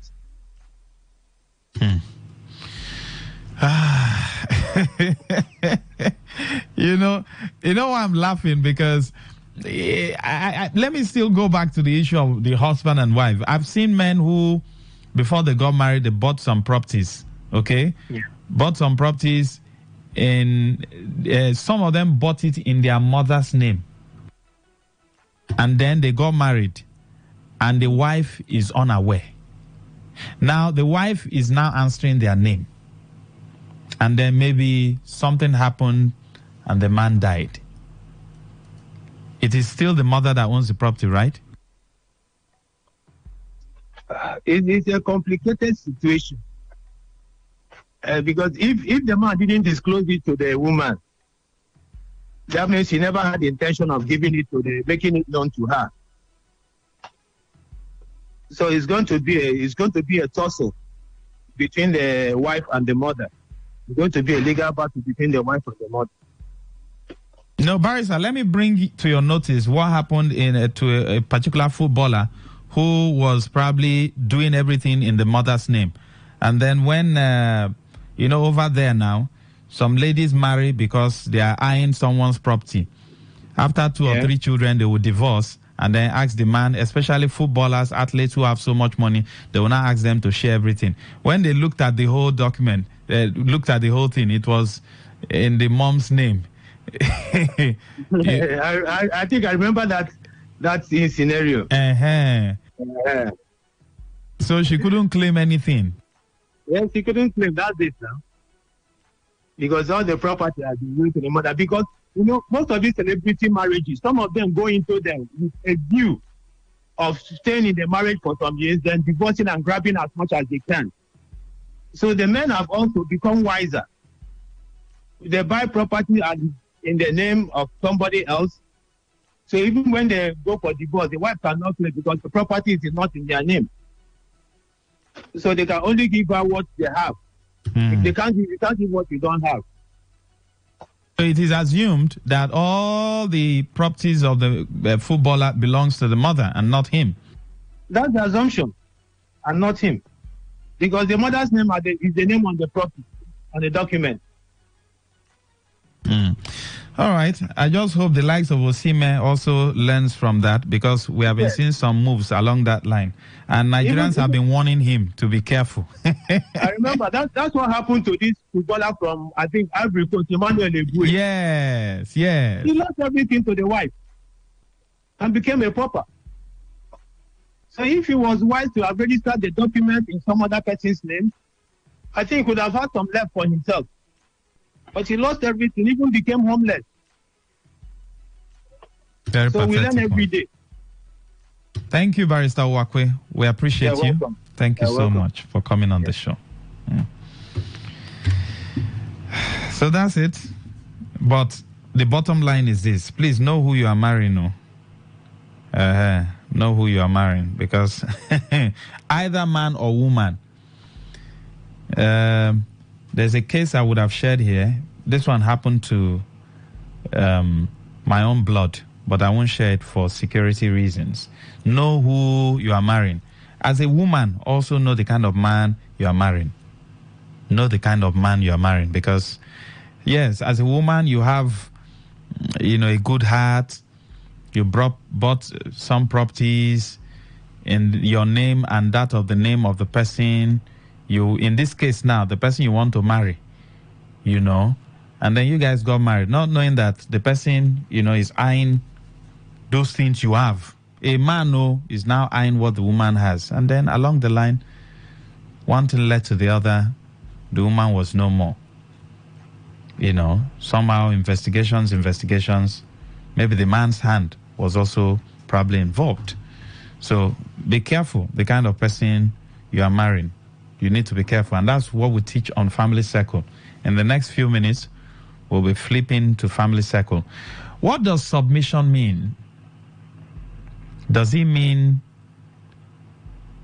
slavery? And then submission also. Does it also involve you submitting your money, your wealth? The Holy Book says the man should love. The woman should submit. I've heard some women say no. Yes, the Holy Book says I should be submissive, but I can't submit my money. Maybe I can only submit my body. Some submit 10, 20%. Some submit 50%. Some submit 5%. We'll look at that after the short break. Stay with us.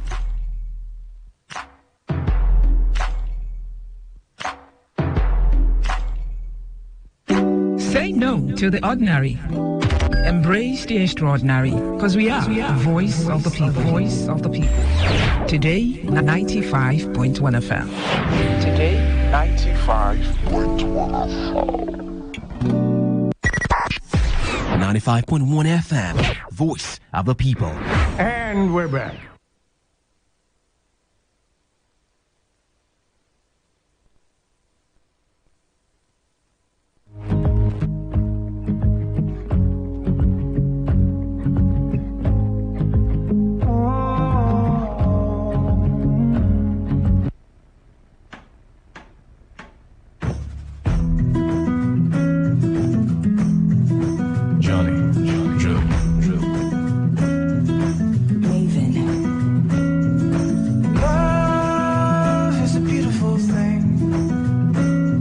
this love not for you and me. Be my Juliet and I'll be your Romeo, my love. It's the hand of God, now him bring you to me. It's indescribable what you mean to me. Would you be my Juliet and I'll be your Romeo, my love? Oh yeah, yeah. Would you be my Juliet and I'll be your Romeo, my love, my love. And when the stars come out at night, I'll think about you, my love, my love. And in the dark I see your lovely eyes. Darling, you are my light. You are my love.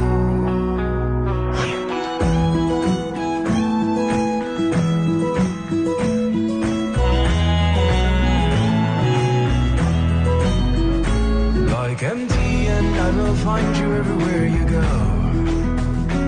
And like Chuck and Jake, our love will never grow old. Please be my Juliet and I'll be your Romeo, my love. Oh yeah, yeah. Would you be my Juliet and I'll be your Romeo, my love, my love. And when the stars come out at night, I'll be thinking about you, my love, my love. And in the dark I see your lovely eyes. Darling, you are my light. You are my love. Take my hand and walk with me, my love. Just say what you want and I'll get it for you, my love. Take my all, I give it all and take it back. All I want is your love. You can take my all, I give it all and take it back. All I want is your love. All I want is your love. Oh yeah.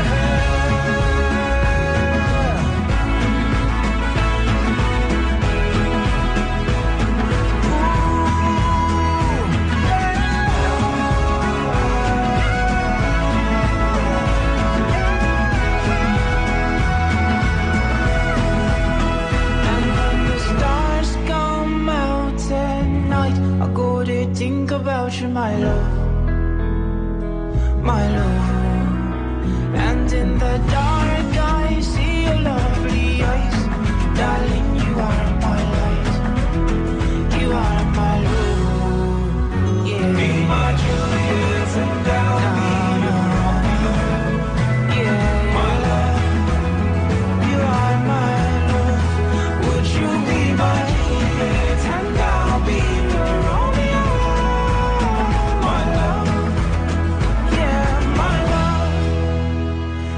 My Juliet and I'll be your Romeo, my love. Would you be my Juliet and I'll be your Romeo? Oh, my love. Oh, my love.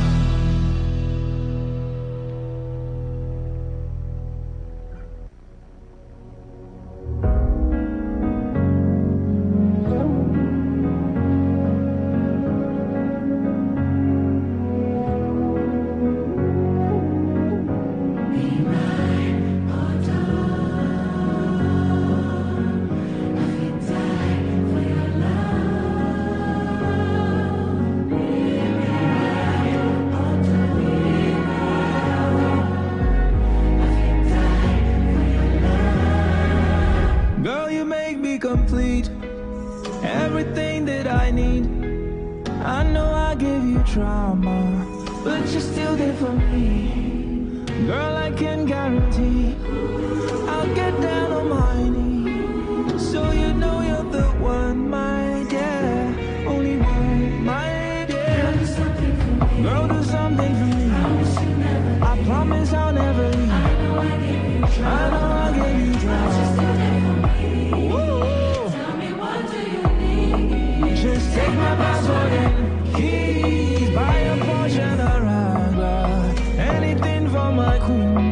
And I go anywhere you wanna. From Paris to Rwanda. You know that I'm gonna love you forever. But I go fi die for your love. Your door. Oh, door. Oh, door. Oh, go. Your love. Your door. Be my door. I go fi die for your love. Oh, I go fi die for your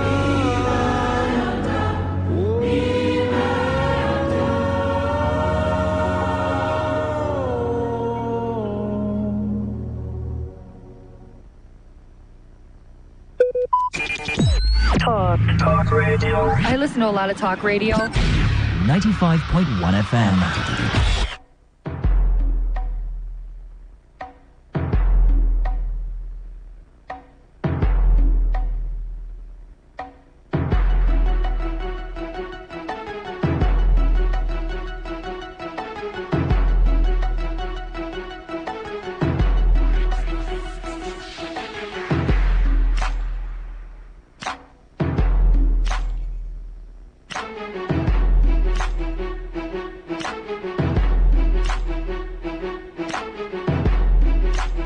So welcome back.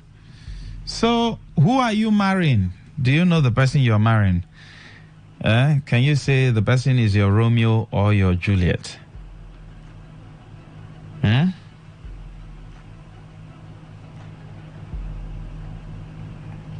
In those days, you know, our mothers and our fathers, they didn't have all these issues. Though.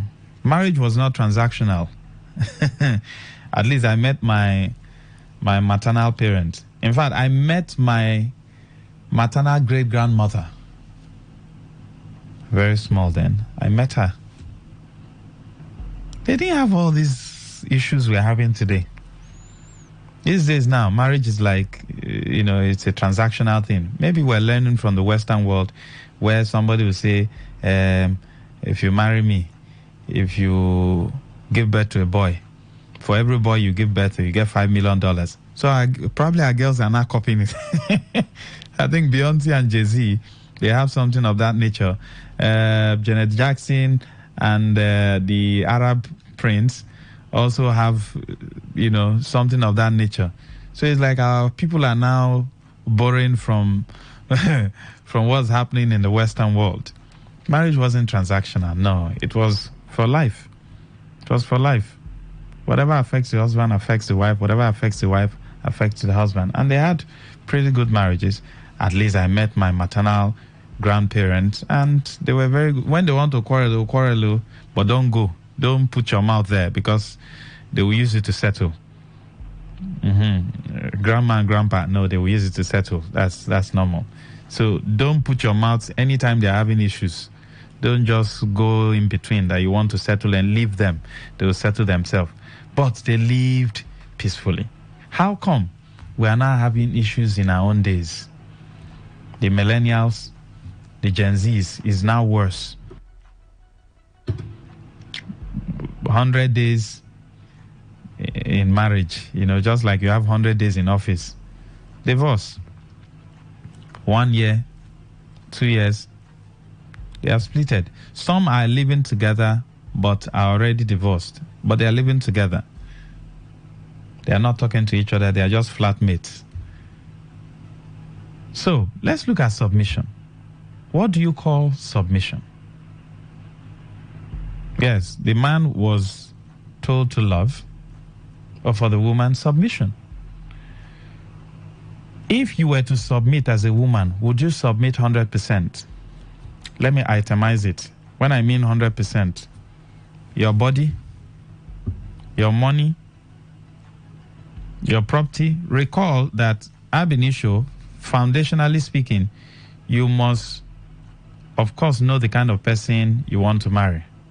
Will I be able to do life with this person? Who is this person?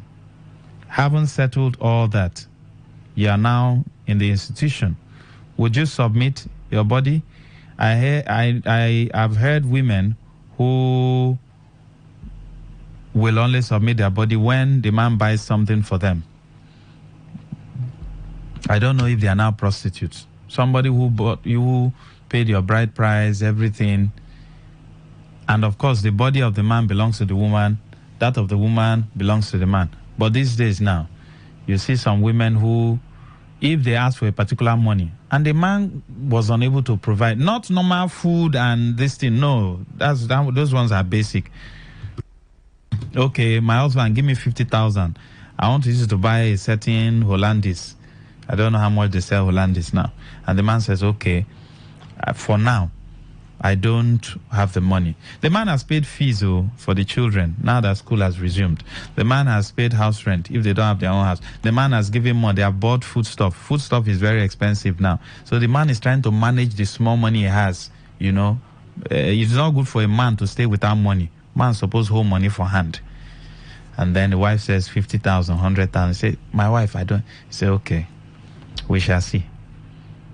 When we'll get to the gate. And then she now starts, she won't, some of them might not say anything. She'll start wearing jean trousers to sleep. How can you be a married woman and you wear jean trousers to sleep? Are you going for party in the night? In your dream? She won't say anything, but she's passing a message. What it means is that the gate is closed. No, you can't come in. Tell me how you want to remove someone's jean. And very tight one, no?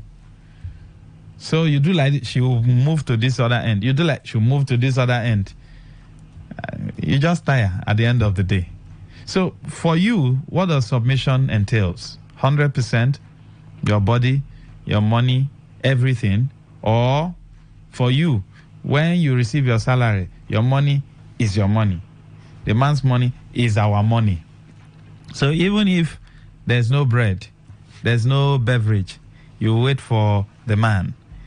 So it means your money is your own. Is that what submission means for you? But for the body, no, he can have it 100%. But other ones, my money, if, for instance, we just talked about property. If you bought a property and is under rentage, not only you, they chop the money.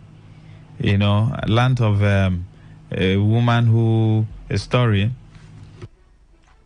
of a couple who were living, I think it's also in the movie. The man didn't know he was living in the wife's house. He was paying rent through the lawyer to the wife.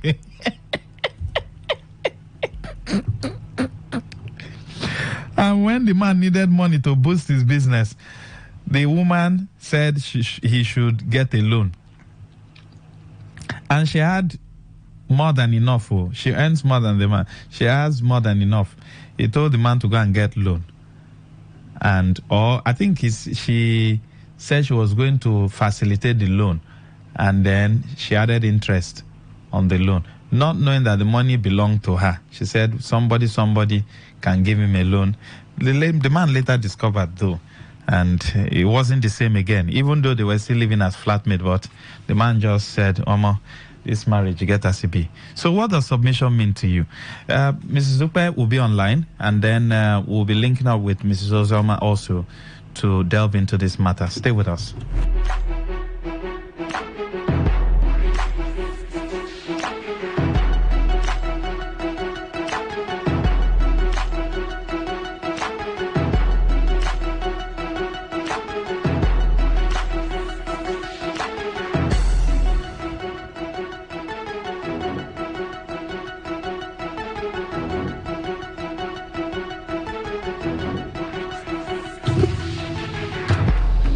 Mrs. Dupe, good morning. Good morning, Mr. Maxwell. Thank you for joining us. Now, we're looking at submission. As explained earlier, submission, what does it mean? Is it 100% submitting the body, money? We have some women, not all, who submit their body, but their money belongs to them. I narrated a case of a woman who had a house, and she and her husband, they were living, and the children, they were living in her house, but the husband was paying rent to her through the lawyer, and the man didn't know, you know. And then when the man also wanted to boost his business, the wife said she can work out a loan for him, not knowing that the money belonged to the wife, and then she added interest, and the man was paying the loan back to the wife with interest, although the man later discovered. So what does submission really entail? For some people, some women feel submission is, in quote, slavery. What does it mean? Okay. Okay, Mr. Magwe, I don't know. I don't know if you are hearing me. Very clear. I would really love us to treat this topic on a day that the network will be very clear. Okay. Because it's breaking up. I'm not really hearing most of the things you're saying, and I don't know if you're hearing me. Are you hearing me, sir? Yes, I can hear you. Hello, sir. Yes, I can hear you. Okay, so maybe you can just do a highlight or sort, a highlight. Because this topic of submission is very deep and it's also very sensitive. This topic of submission is something that is vital. This is one of the strong bases of which the Holy Book has its roots in marriage. If you really want to have a truly successful marriage, you must understand the topic of submission. You must understand what submission is all about. And submission, both for the male and the female, is very, very important. They'll get to a point where we'll talk. There's this place that says, submit ye one to another. So submission is not even totally about only the woman submitting alone. There are cases whereby you need to submit one to another. So this topic is very elaborate and deep. And I don't know if the network will be clear enough. But Mrs. Duka, you can just do an introduction. We'll go deeper, probably next week.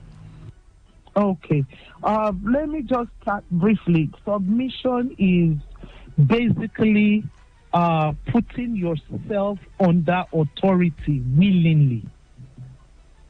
Putting yourself under authority willingly. A willing attitude. It's an attitude of willingly placing yourself under authority. Now, we've come to realize over time that the female part of humans, that's the male and the female, the way they are wired, they are multi-taxed, or they are, they are individuals that are wired in such a way that they can multitask. A man, the way a man is wired, it's direct, functional, and he's able to achieve whatever he wants to achieve because he's highly focused. But a woman can focus on several things at the same time and still, she can still achieve as many things as possible. So one of the reasons why the Holy Book will especially want the woman to willingly put herself under authority is because the Holy Book knows that she is very powerful. And you and I know, Mr. Maxwell, that power without control, it leads to what? Exactly. Hello? Yes, power without control will lead to disaster. Yes. It will become disastrous. A woman that is not under control, in quotes, if she's not under control, it could end up being very disastrous. If you place a woman under, if you ask her to achieve a thing, you discover that she will do it and do it excellently. The way she will do it, you will be surprised. But the Holy Book wants that woman to also be under control. That's why she will stress that she must submit to her own husband, knowing fully well that if she's still under control, she'll still be able to achieve more. So submission is willingly subjecting yourself, willingly accepting an attitude of being under control. Do we understand? Yes. It's very vast, because some people will say you must submit your body, you must submit this, you must submit your bank account, you must submit. Yes, a man that sees that you submit all these things, but your attitude is still wrong, does not appreciate the submission. Do you understand what I'm trying to say? Yes. Hello? Yes. Okay.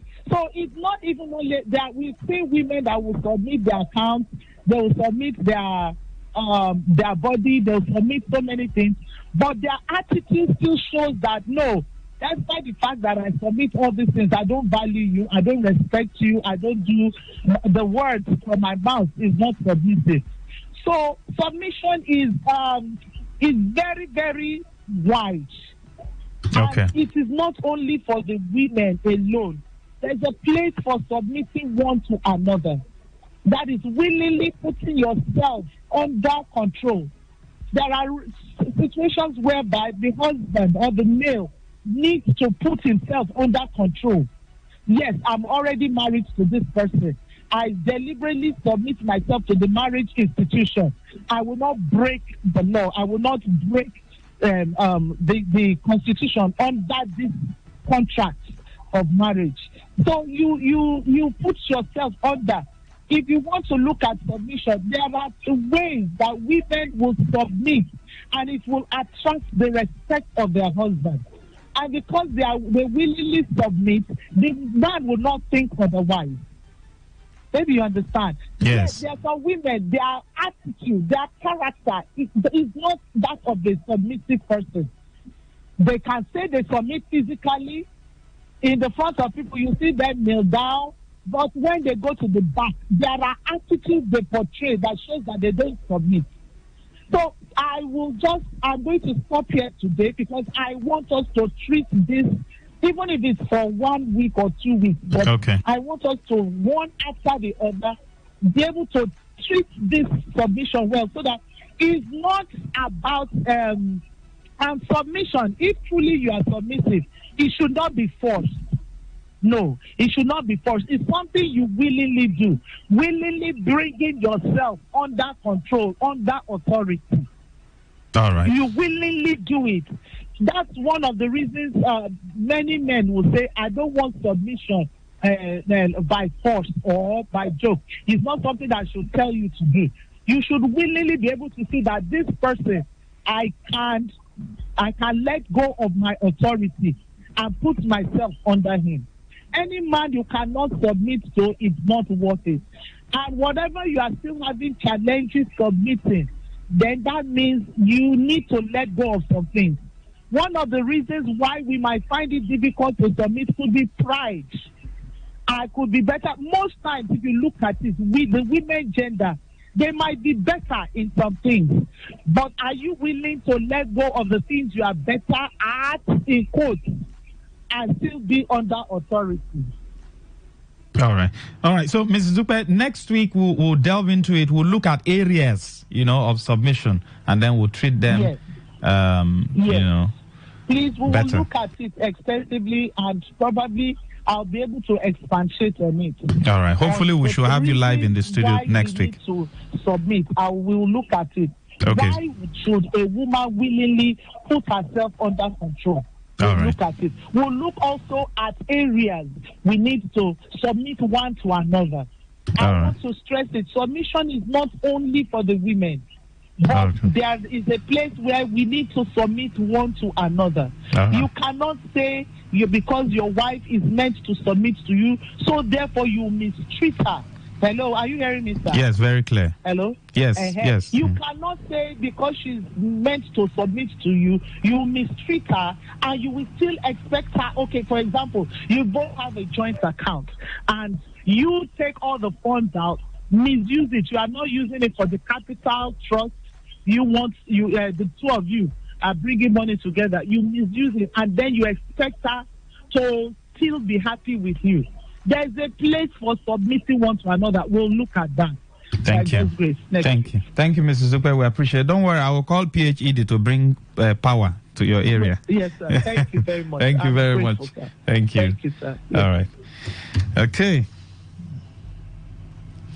Now you can call in. What does submission mean to you as a woman? Please, I love the women to be calling in. Please don't take the back seat.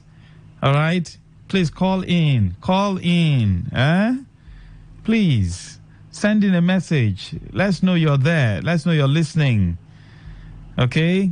Also, when your husband tells you to come and listen to this program, come and listen. There's a whole lot you will learn. Don't say, I'm not going to listen. No, don't do that. Yes, good morning. Yes, good morning, Maxwell. Welcome, Ugo. Go ahead. Ugo, I'm supposed to reach out to you. I'm so sorry. Okay, I'll reach out to you. Exactly. No, yes, I have me and this guy, we knew in the church. He was in church. We were together. Hello? Yes, sir. Hello? Yes, sir, we can hear you. So, yes, we were in the church together before he left to Abuja. Now, there was time he had problem with his wife. And the matter came to the church, and we were judging it. This guy openly told us, that committee, that resolved their issue. So he told us that we should ask his wife here present, out of how many of their children they had, I think about 3 or 4 children then, was there anyone he did not give her money before he was able to sleep with her? I am telling in open. What did you say again, Ugo? Yes, they had problem, and as we were resolving their issues, so the man now asked the church to ask the wife if of the how many children they had, if there was no one who did not give out money to her before sleeping with her. That in all the 4 children they had then, that he gave this lady money before he could sleep with her. Did you hear it now? I heard it too. And what did she say? Okay. She did not deny it. She did not deny it. She said yes. So did they marry legally? They married, yes. They married legally. They lived in the same house. But today, they are no more together. So the lady had now packed, even all the children, packed her things and the children and left for her own family. Because it was the mother, it was discovered that her mother was the person, in fact, misleading her, telling her to leave, giving her conditions with which she will live with the man and all those things. So it was now when they separated, or when she had come to her own place, that this man was able to open up to us and told us what she has been going through in the family here, how he was able to, pay her before sleeping with her to have the children. Who is the leader in the home, and giving him what is due him, the respect that is due him. Now, talking about submitting money, or whether you submit your money, you submit your body, that for me is relative. When a woman understands what submission is, she can choose how she wants to submit. There are some women who choose this guy. At the end of the day, she's not able to submit. She's not ready to submit. The guy wants to control her. The guy wants to keep her at home as a housewife and decide what she does, what she does not do, whether she eats, whether she wears clothes. You want to wear blue coat, he will tell you to wear red clothes. You understand? You married an authoritarian because you wanted to get married, and now you come to realize that you can't submit. So you have to be very mindful. That's why I tell people it's good to marry somebody that both of you are going the same direction in life, so that it will be easy to submit. So when it comes to submission, Max, for me, it's about understanding. There are people who don't understand what submission is. So they take it out of context and run with it. And some men, too, try to exert submission. You don't exert submission. A man who is a man does not need to exert submission. A man who understands what it means to be a man, you don't need to. For instance, I say this is not because he's my husband. My husband doesn't need to exert submission from me. I have utmost respect for him. He's a man of his word. He's a man that knows where he's going. He's a man that knows what he's doing. So at the end of the day, I have no option but to submit. And he's a man that follows God, has the fear of God. A man that has the fear of God and understands where God is taking him to. He doesn't need to exert submission. Some men want to exert submission. When your wife does not submit, you beat her up. When she does not submit, you don't give her money. There are some men who do that. They don't give you money because you refuse to submit. They don't take care of their responsibility. They say, my wife is not submissive. You don't exert submission. Yes, every man wants to be respected in his home. But at the same time, you don't exert it. There are some women that when you marry, you have to lovingly get them to that place where they can submit. I was talking to a couple, a husband, yesterday. His wife is a case. The woman is a total case. And I made it very clear to him. I think early last year and early this year, he's been having some issues, some major issues with the wife. And I told him, your wife is not somebody that you exert submission on. As much as it is required, if you fight for her to submit, both of you will end up quarreling. So I told him, I said, okay, you have to lovingly get her to that place where she will submit. She's the stubborn type. She's the type that doesn't care. She doesn't care what you will do. She doesn't care what you will say. And if you follow her that way, the house is going to be on fire. So what do? You will calm down. So I started teaching him. In fact, yesterday I was telling him what to do. I told him, okay, because he works, he's in another state, and the wife is in another state. And I started telling him, listen, the times both of you spend talking on the phone, spend part of it praying for each other. Pray with each other. There's this thing, this portrait. I always talk about it. There's this portrait I see in my grandparents' house. They say, the family that prays together stays together. I say, both of you should pray with each other. Spend time talking, talk about things that you enjoy doing with each other. Talk about God. Talk about the things that brought you together. It will help a great deal. And yesterday he was telling me, Pastor, thank you. You see that those things you told me really worked. I started spending more time praying with her. We talk about things that we love, things we miss when we're not together, and it saves us a lot of stress. So you see, sometimes you can lovingly get your spouse to submit. I know I don't have much time to say so much, so I think I should just hang it on there, Max. Thank you, Mrs. Ozioma. We appreciate you. Thank you so much for giving us, a little time. Thank you so much. Hello. Hello. Yes, thank you so much, Ma. We appreciate you. Yeah, you're welcome. You're welcome. Thank you. So, for you, what does submission mean? As a woman, like I said earlier, I'd love the women to call in. Please, call in. Call in and talk. Don't leave it for the men alone. All right? If you can't call, if you're shy, you can send a message. You can send a message 0701 9339 962. See, there's no sugarcoating of this topic of submission, but as a woman, before you marry, be sure that you are marrying a morally and mentally stable man so that you can easily submit to the man. See, submission encompasses everything: the body, your money, your properties, your respect, etc. When you find such a couple, especially woman, that you have finally found a virtuous woman, which Abraham founded in Sarah, and you must not be a truly God-fearing woman without being submissive. See, let me tell you the truth. The worst thing that will happen to you as a man is not poverty, but rather marrying a bad wife. Because even if you think that you are rich and you marry a bad wife, that your bad wife could still kill you. But be poor and marry a good wife, that woman will give you peace of mind, and so on. It is unfortunate that over 80% of Nigerian women are not submissive to their husbands. Unlike our mothers back then in the early 90s downwards, marriage these days is transactional.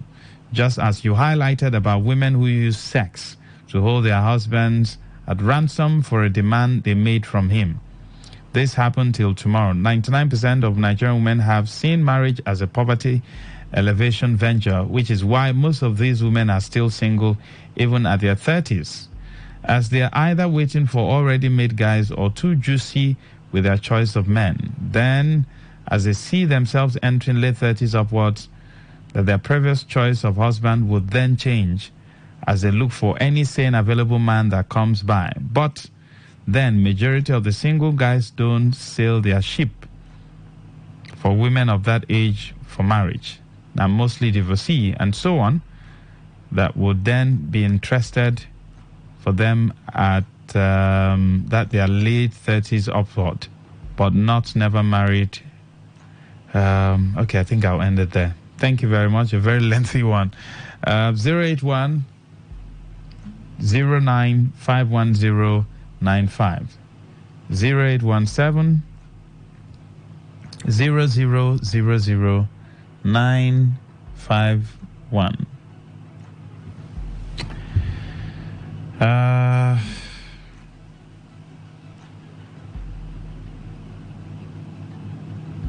Okay, you sent in a message. I've read the message, but put your name. Put your name.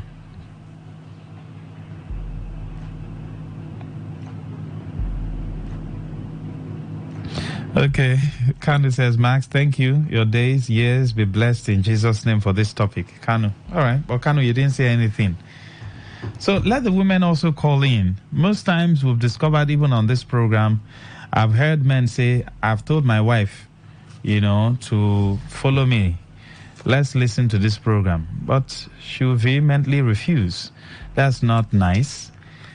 While you're doing whatever you're doing, just put on the radio, put it loud, listen to it. It's just for an hour.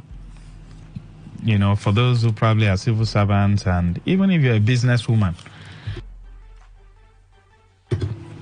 you have this small radio. There's MP3 radio these days.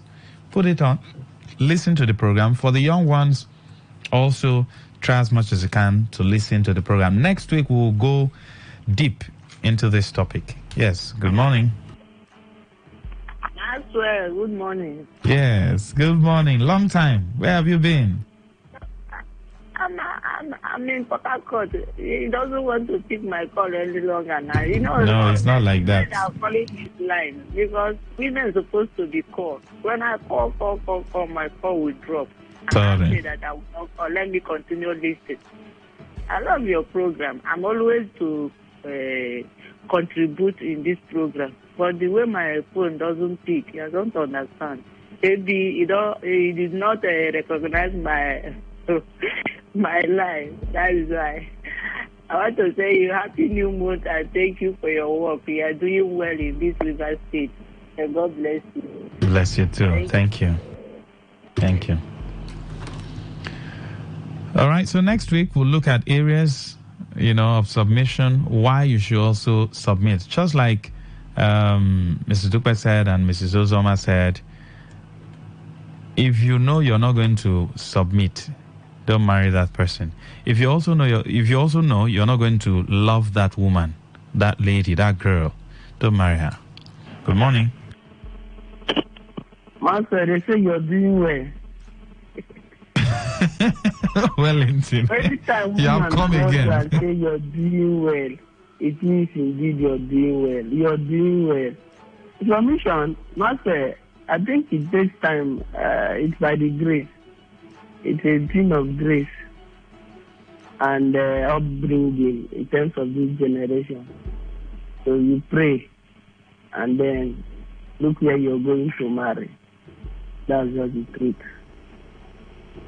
Knowledge takes a time to make a woman submit. It needs a lot of knowledge where she's coming from. That's just the truth.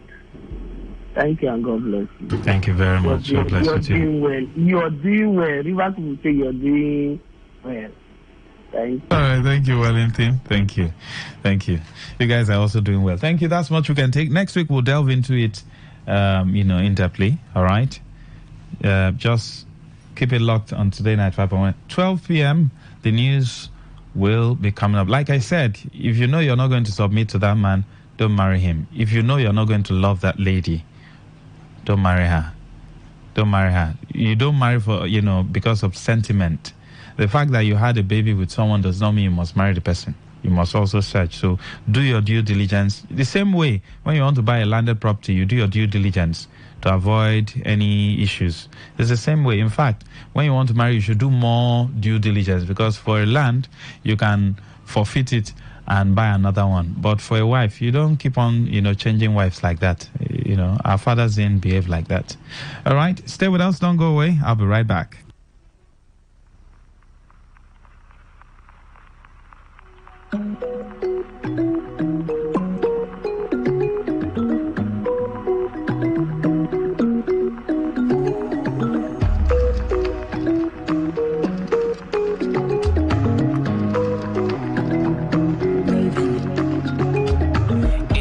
Been 3 long days,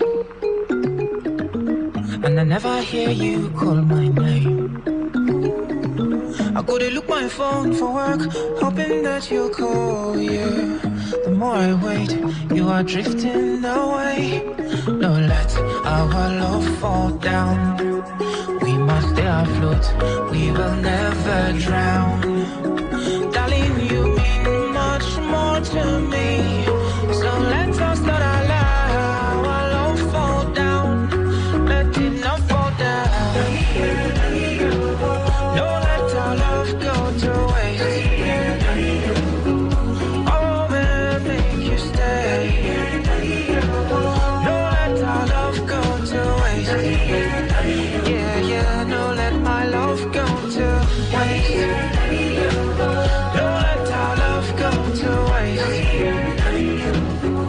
Oh man, make you stay. Don't let my love go to waste. Yeah, don't let our love go to waste.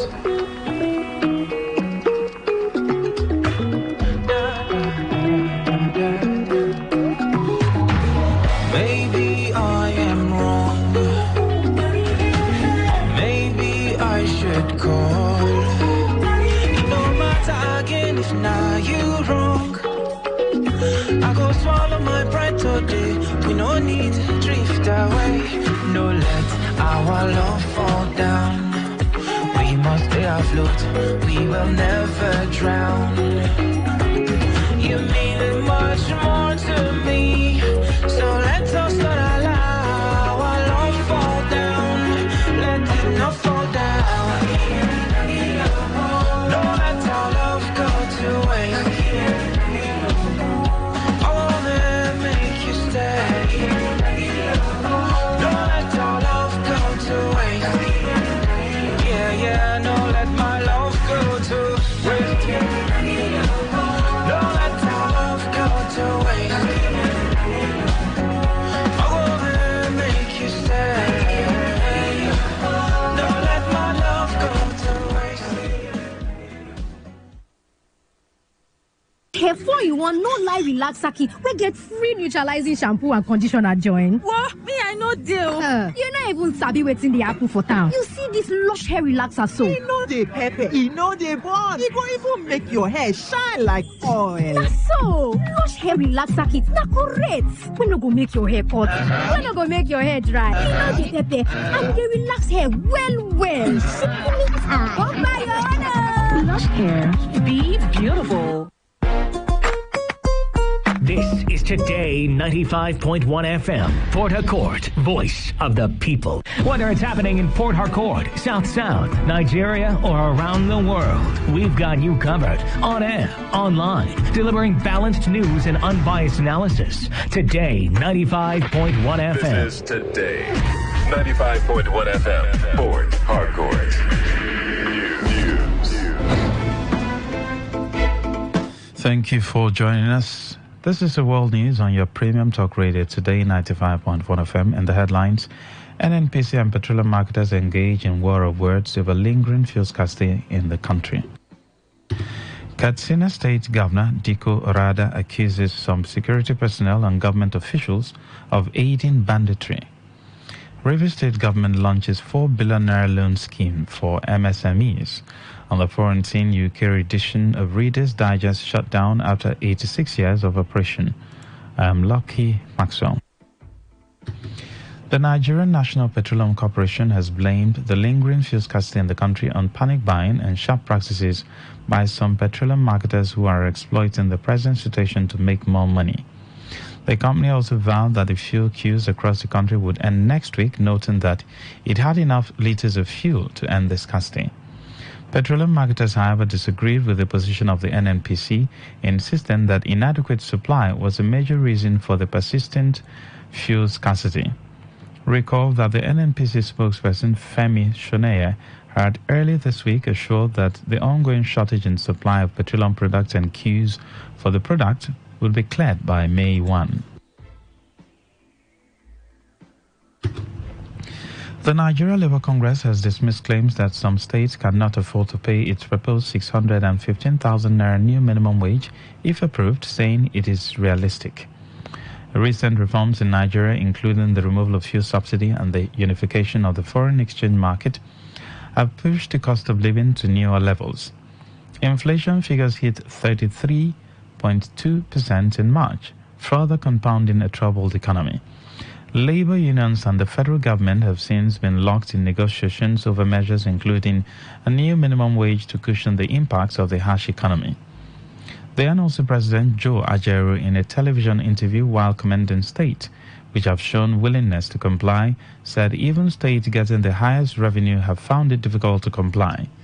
The unionist, who suggested states should go into mechanized agriculture among others, believes self-sufficiency in food production will help Nigeria fight the biting economy. The 615,000 demand is the most realistic. And being realistic is not all about collecting slave wage. Never. And we had a breakdown of this into about 10 items. We looked at housing and accommodation, electricity, stroke power. We made proposal for utility and water. We looked at kerosene, stroke gas. And we looked at food for 6 people, 4 children, husband and wife. And then we look at medical, clothing, education, sanitation. For the issue of transportation, if you sum this up, you're going to have the 615,000. We didn't add anything, assuming you are paying for security, or somebody comes to your house and you are buying mineral, or you are taking care of your aged parents, or even relation. It's very important. However, 30,000 is a big money if inflation is brought down. The Socio-Economic Right and Accountability Project, SERAP, and the Nigeria Guild of Editors, NGE, have called on Nigerian authorities to stop using repressive laws against journalists. The group made the call in a joint statement as the international community marks World Press Freedom Day. They said the government of President Bola Tinubu, the country's 36 governors, and the FCT minister must now generally uphold press freedom, ensure access to information to all Nigerians, obey court judgment, and respect the rule of law. The groups expressed serious concerns about the escalating crackdown on the right to freedom of expression and media freedom and the flagrant disregard for the rule of law by authorities at all levels of government. They noted that the suppression of the press in recent times takes various forms ranging from extrajudicial to unlawful detentions, disappearances, malicious prosecutions, and wrongful use of both legislation and law enforcement.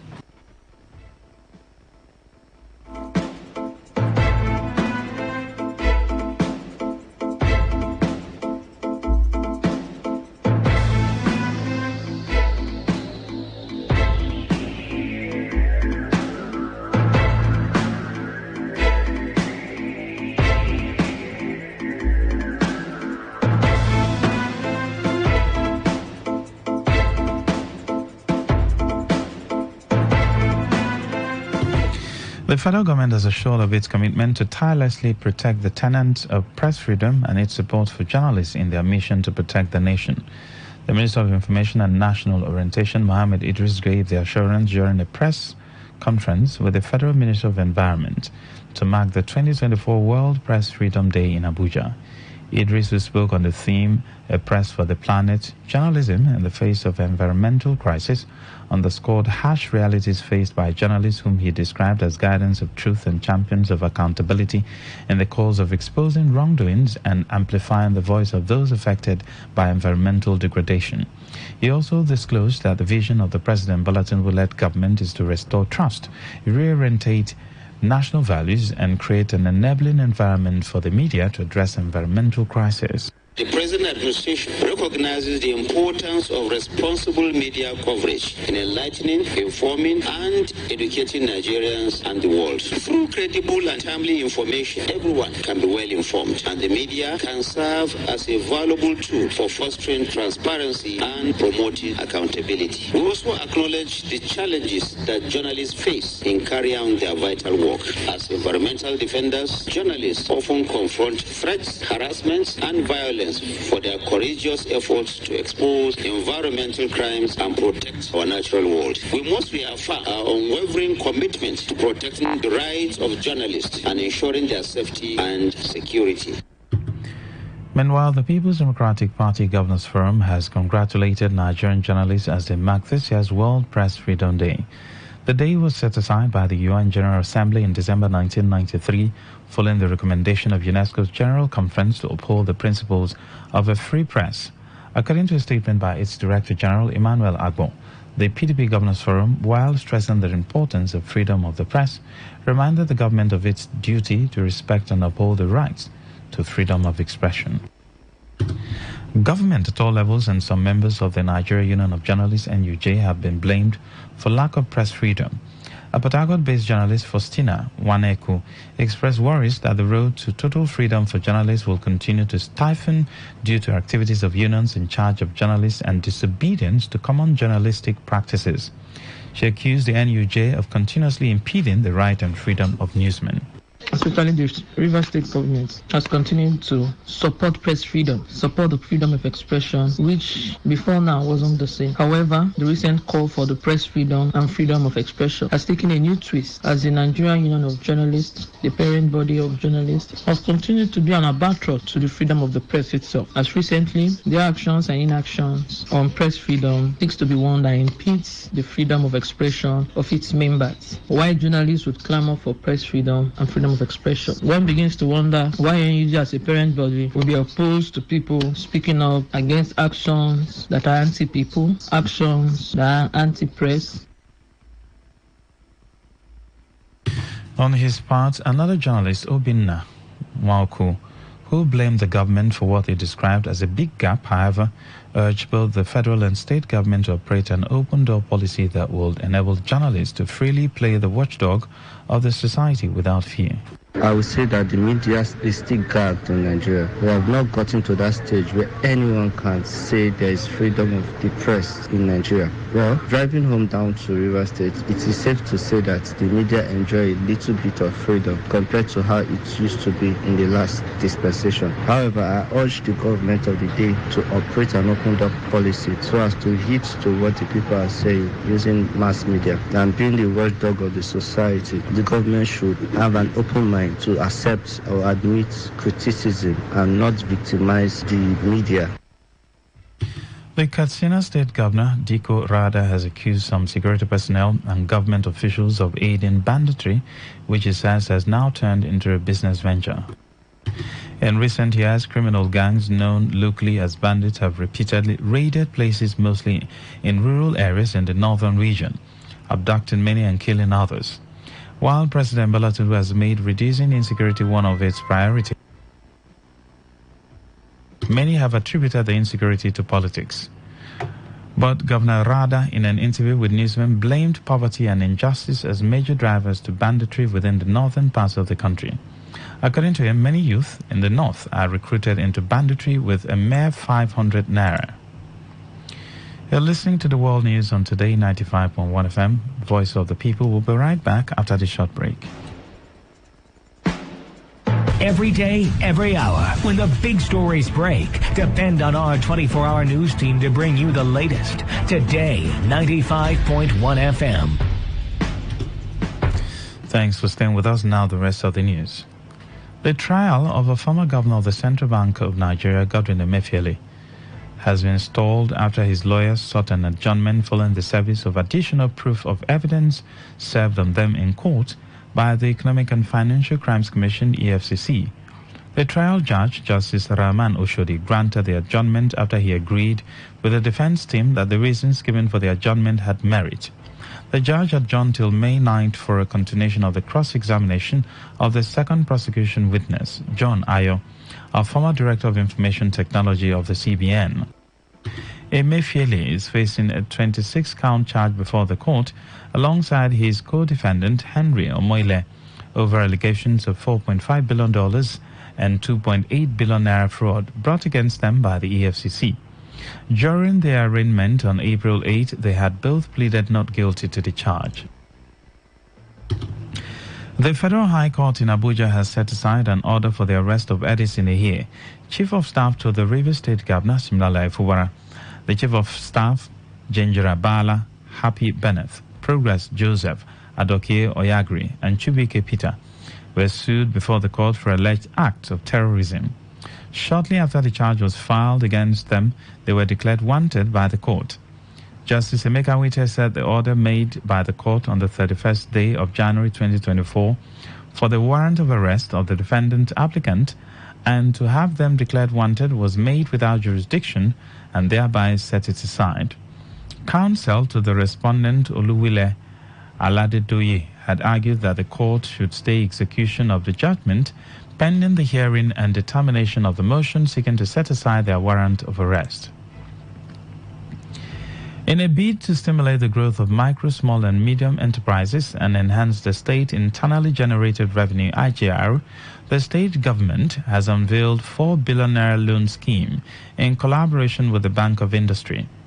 While disbursing the loan to beneficiaries at the Obiwale Cultural Center in Port Harcourt, Governor Fubara expressed optimism about the positive impact an improved MSME sector could have on the state revenue generation. Highlighting the critical role small businesses play in the economy, the governor also acknowledged the challenges they face, particularly due to lack of access to adequate funding.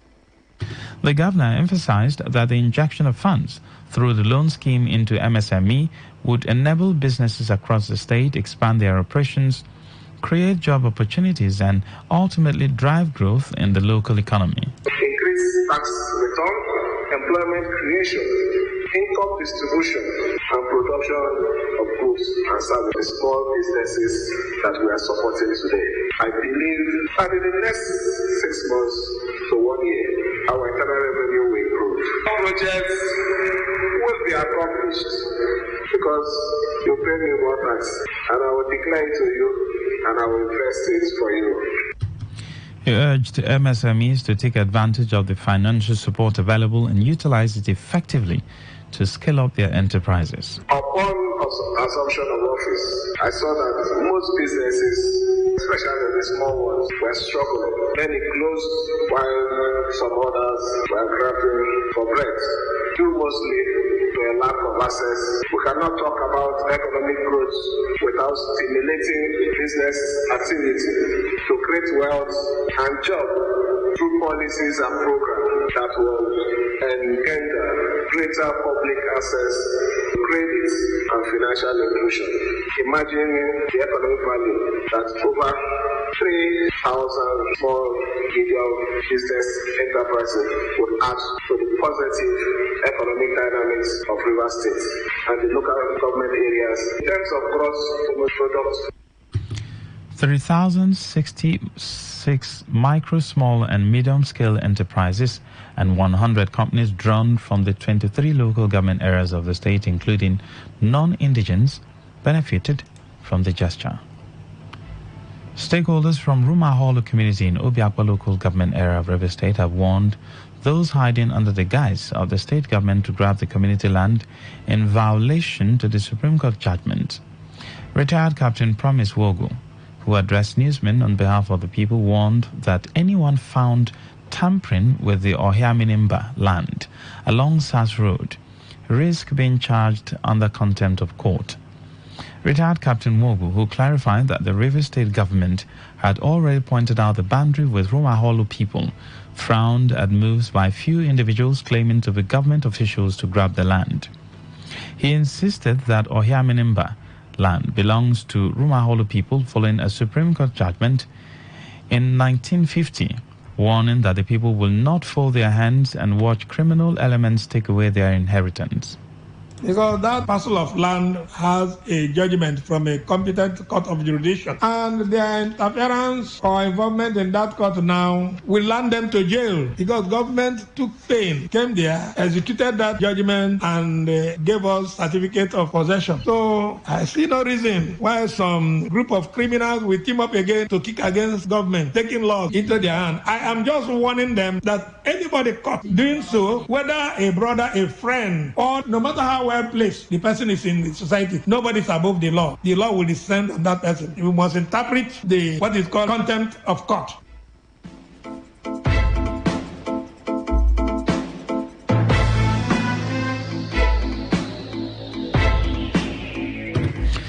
On the foreign scene, the United Kingdom edition of Reader's Digest is shutting down after 86 years of operation. The magazine's editor-in-chief, Eva Makevich, announced this development on LinkedIn, where he explained that the magazine, founded in 1922 by Dewitt Wallace and Lila Wallace in the U.S., has been struggling financially. Makevich said he's very sad to share that after 86 wonderful years that Reader's Digest UK has come to an end, describing it as privilege and joy to contribute to the iconic publication for nearly 8 years, leading its talented team for the last 6 years. To end the news, as a summary of the major stories. We told you that the NNPC and petroleum marketers have been engaged in war of words over the lingering fuel scarcity in the country. Katsina State Governor Diko Rada has accused some security personnel and government officials of aiding banditry. We told you that the Rivers State government has launched a 4 billion naira loan scheme for MSMEs. On the foreign scene, you also heard that UK edition of Reader's Digest has shut down after 86 years of operation. Uchendu Joe edited the news. For comments and inquiries, please call 0818-389-2850. Send your emails to news@todayfmlive.com. Read our stories on todayfmlive.com. I am Lucky Maxwell. Good afternoon. Today's news, today's entertainment, today's sports, today's issues. Today on Today 95.1 FM, Port Harcourt. Our Ubunge customers. Management of Port Harcourt Electricity Distribution PLC, PHED, they informate all their Kajad customers. Say starting from April 3rd, 2024, their new tariff regime will start. And this one concern only Band A customers waiting for their franchise area. Under this new regime, Band A customers where they enjoy at least 20 hours of power supply every day go also begin pay 225 naira per kilowatt hour. PHED, they assure Band A customers, say service go better now for this new tariff regime, as the company don't promise say they go make sure say everything improve well. Customers fit check their band on top their website for www.phed.com.ng or they fit chat with Ibinabo on top 0818-820-6515. Remember say this now for only customers wait day for Band A. This message now from the Port Harcourt Electricity Distribution PLC. Don't get it mixed up. You are listening to Today 95.1 FM, your premium talk, news, and sports station in Port Harcourt. We are the voice of the people.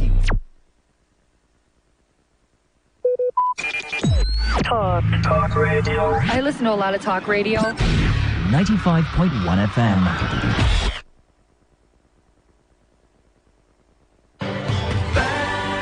Welcome to Echoes from Heaven with Nathaniel Osawe. Be blessed as you listen. We have been talking about repentance, and today we want to look at the connection between repentance and prayer. There is a connection between repentance and prayer. You know, today there is a prayer movement. We have online prayers, go to churches, we have prayers, prayer meetings, online prayer meetings, and many people connect to these platforms and they pray. A lot of prayers here and there. That's good. Prayer is important.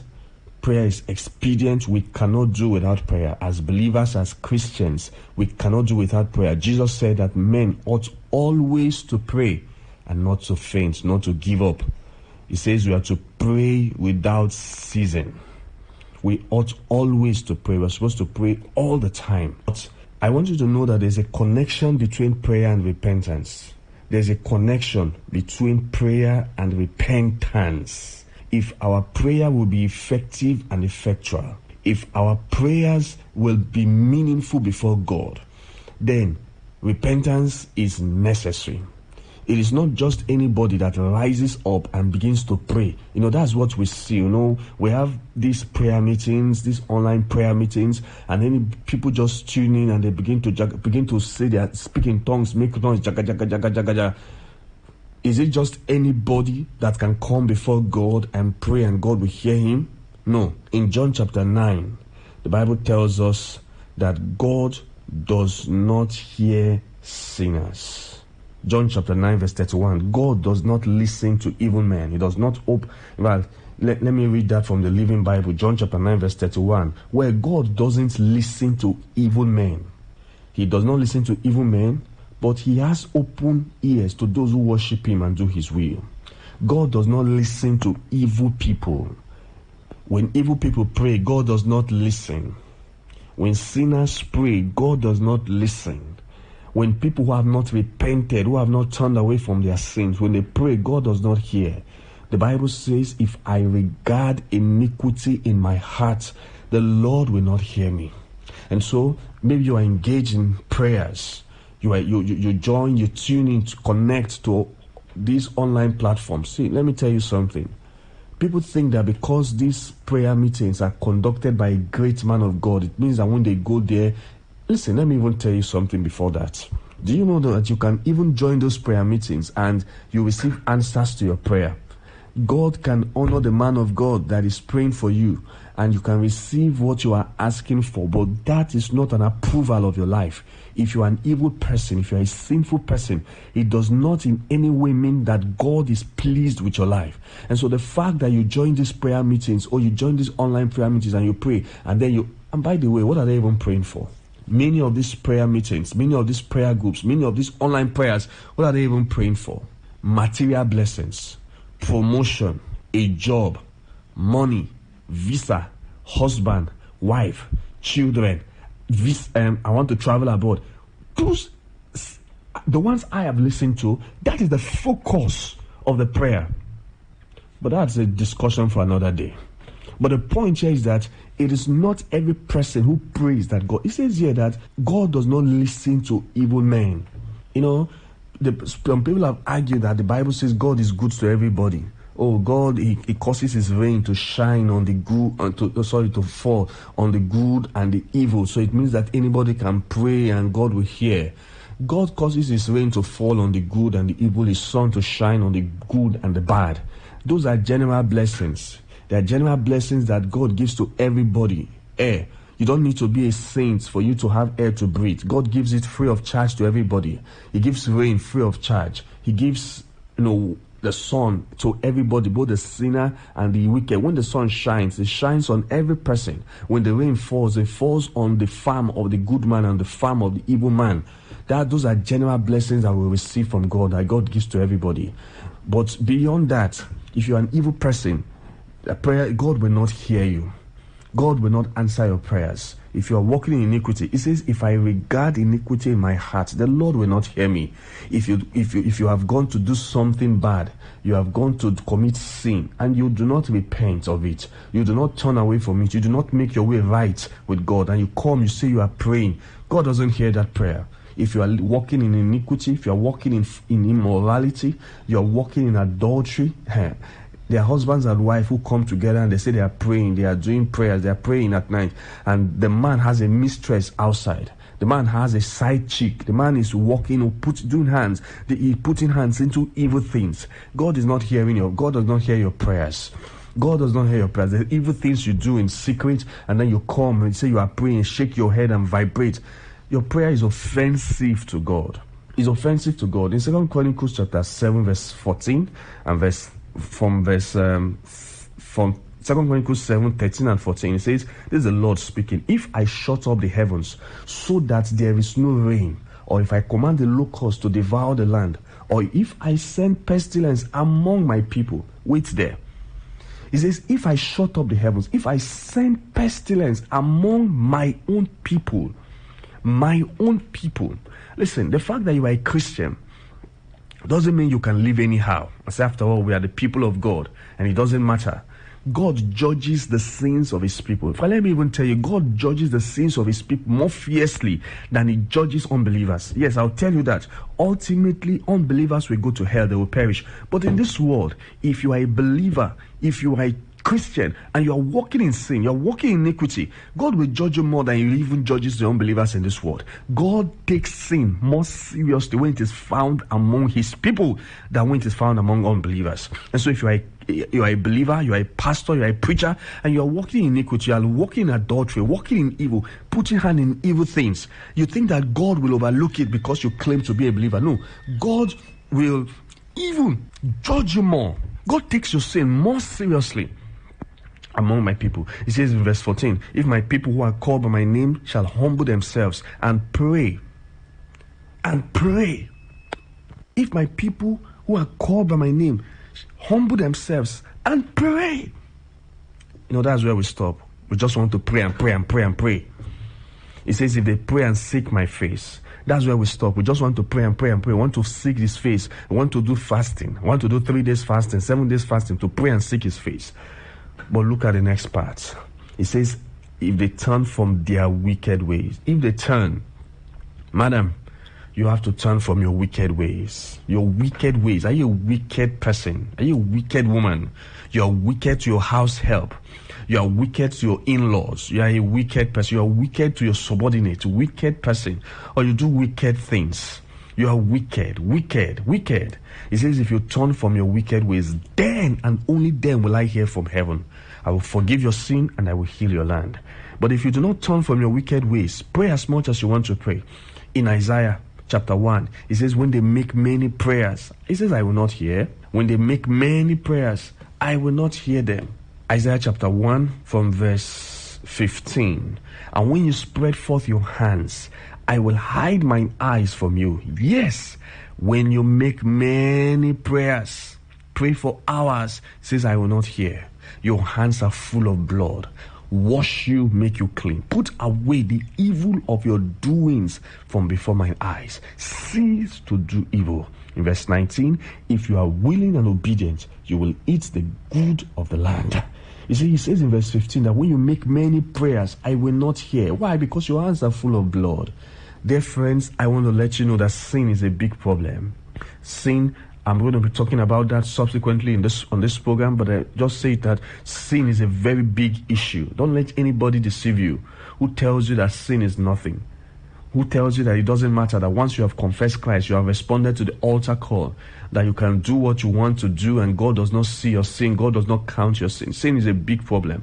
He says, my ears are not dull that they cannot hear. My hands are not shortened that they cannot save. He says, but your iniquities, your sins have separated between you and God, and that is why he will not hear you. Sin is a big problem before God.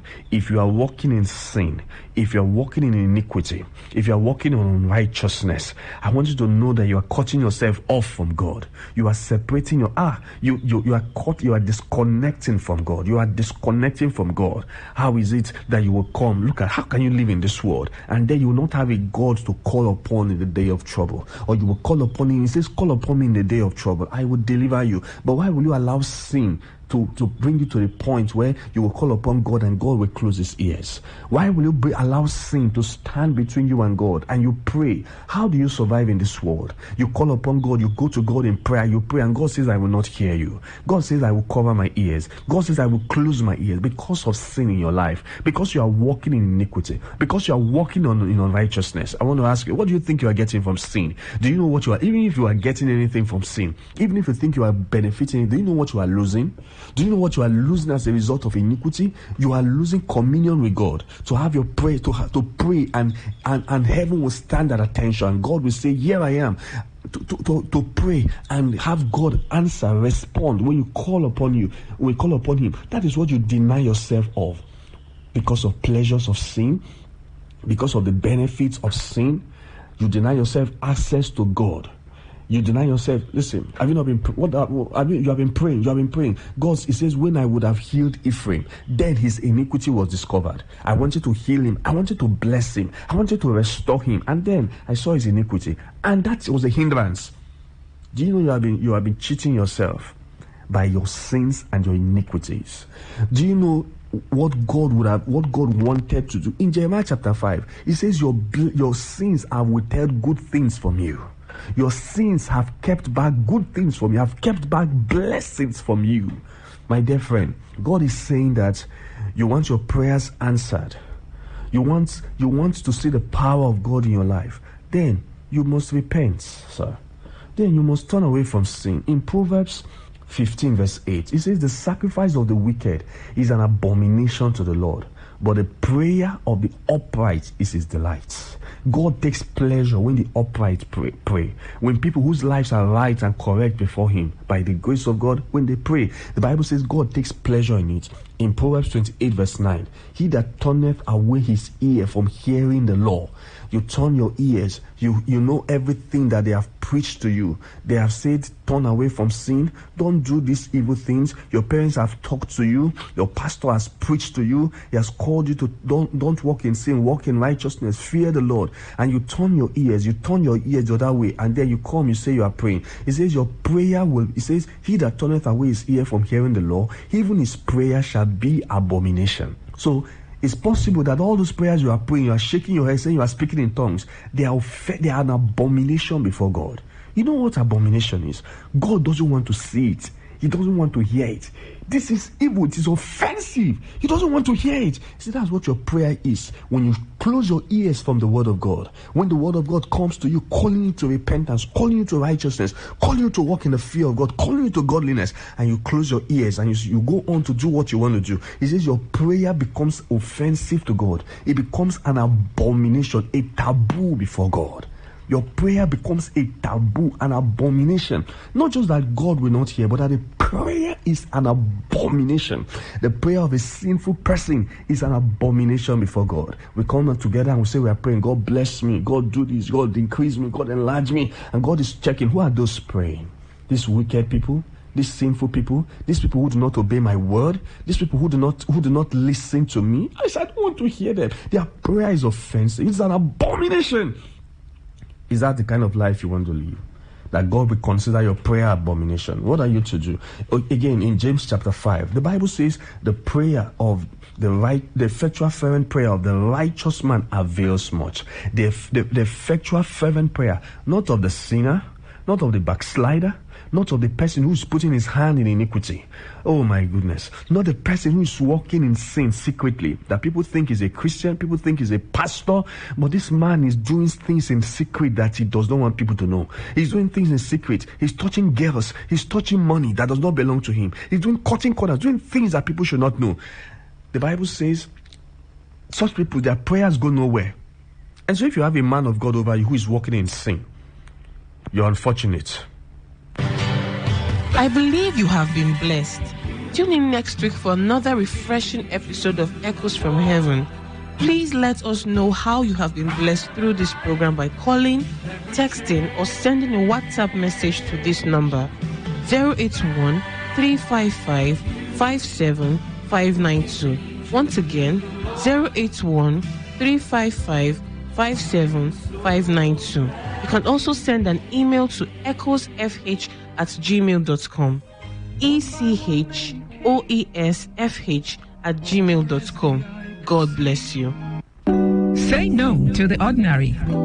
Embrace the extraordinary, because we are the voice of the people. Voice of the people. Today, 95.1 FM. Today, 95.1 FM. I needed your grace more than I thought I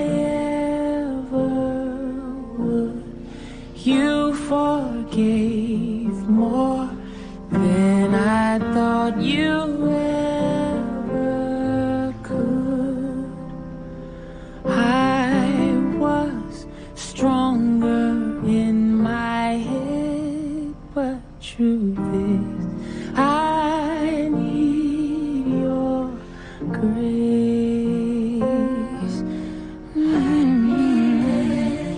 Your grace more than I thought I ever would. You forgave more than I thought you ever could. I was stronger in my head, but truth is, I need your grace. I need your grace. I need your grace. I need your grace. Couldn't make it out your grace. Been lost without your grace.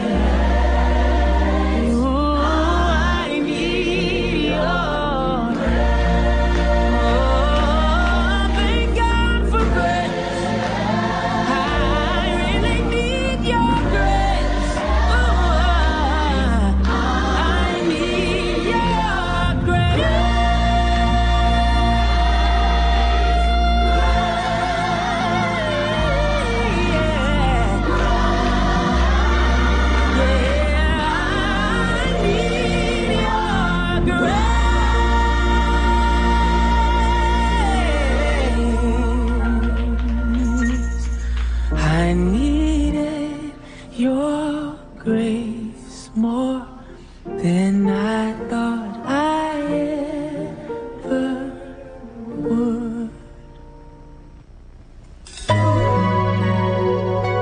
We give you glory.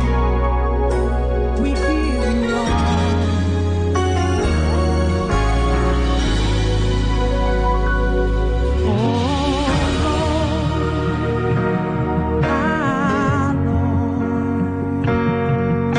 how excellent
tuned for a journey beyond the ordinary. Fasten your seatbelts. We're not just the station.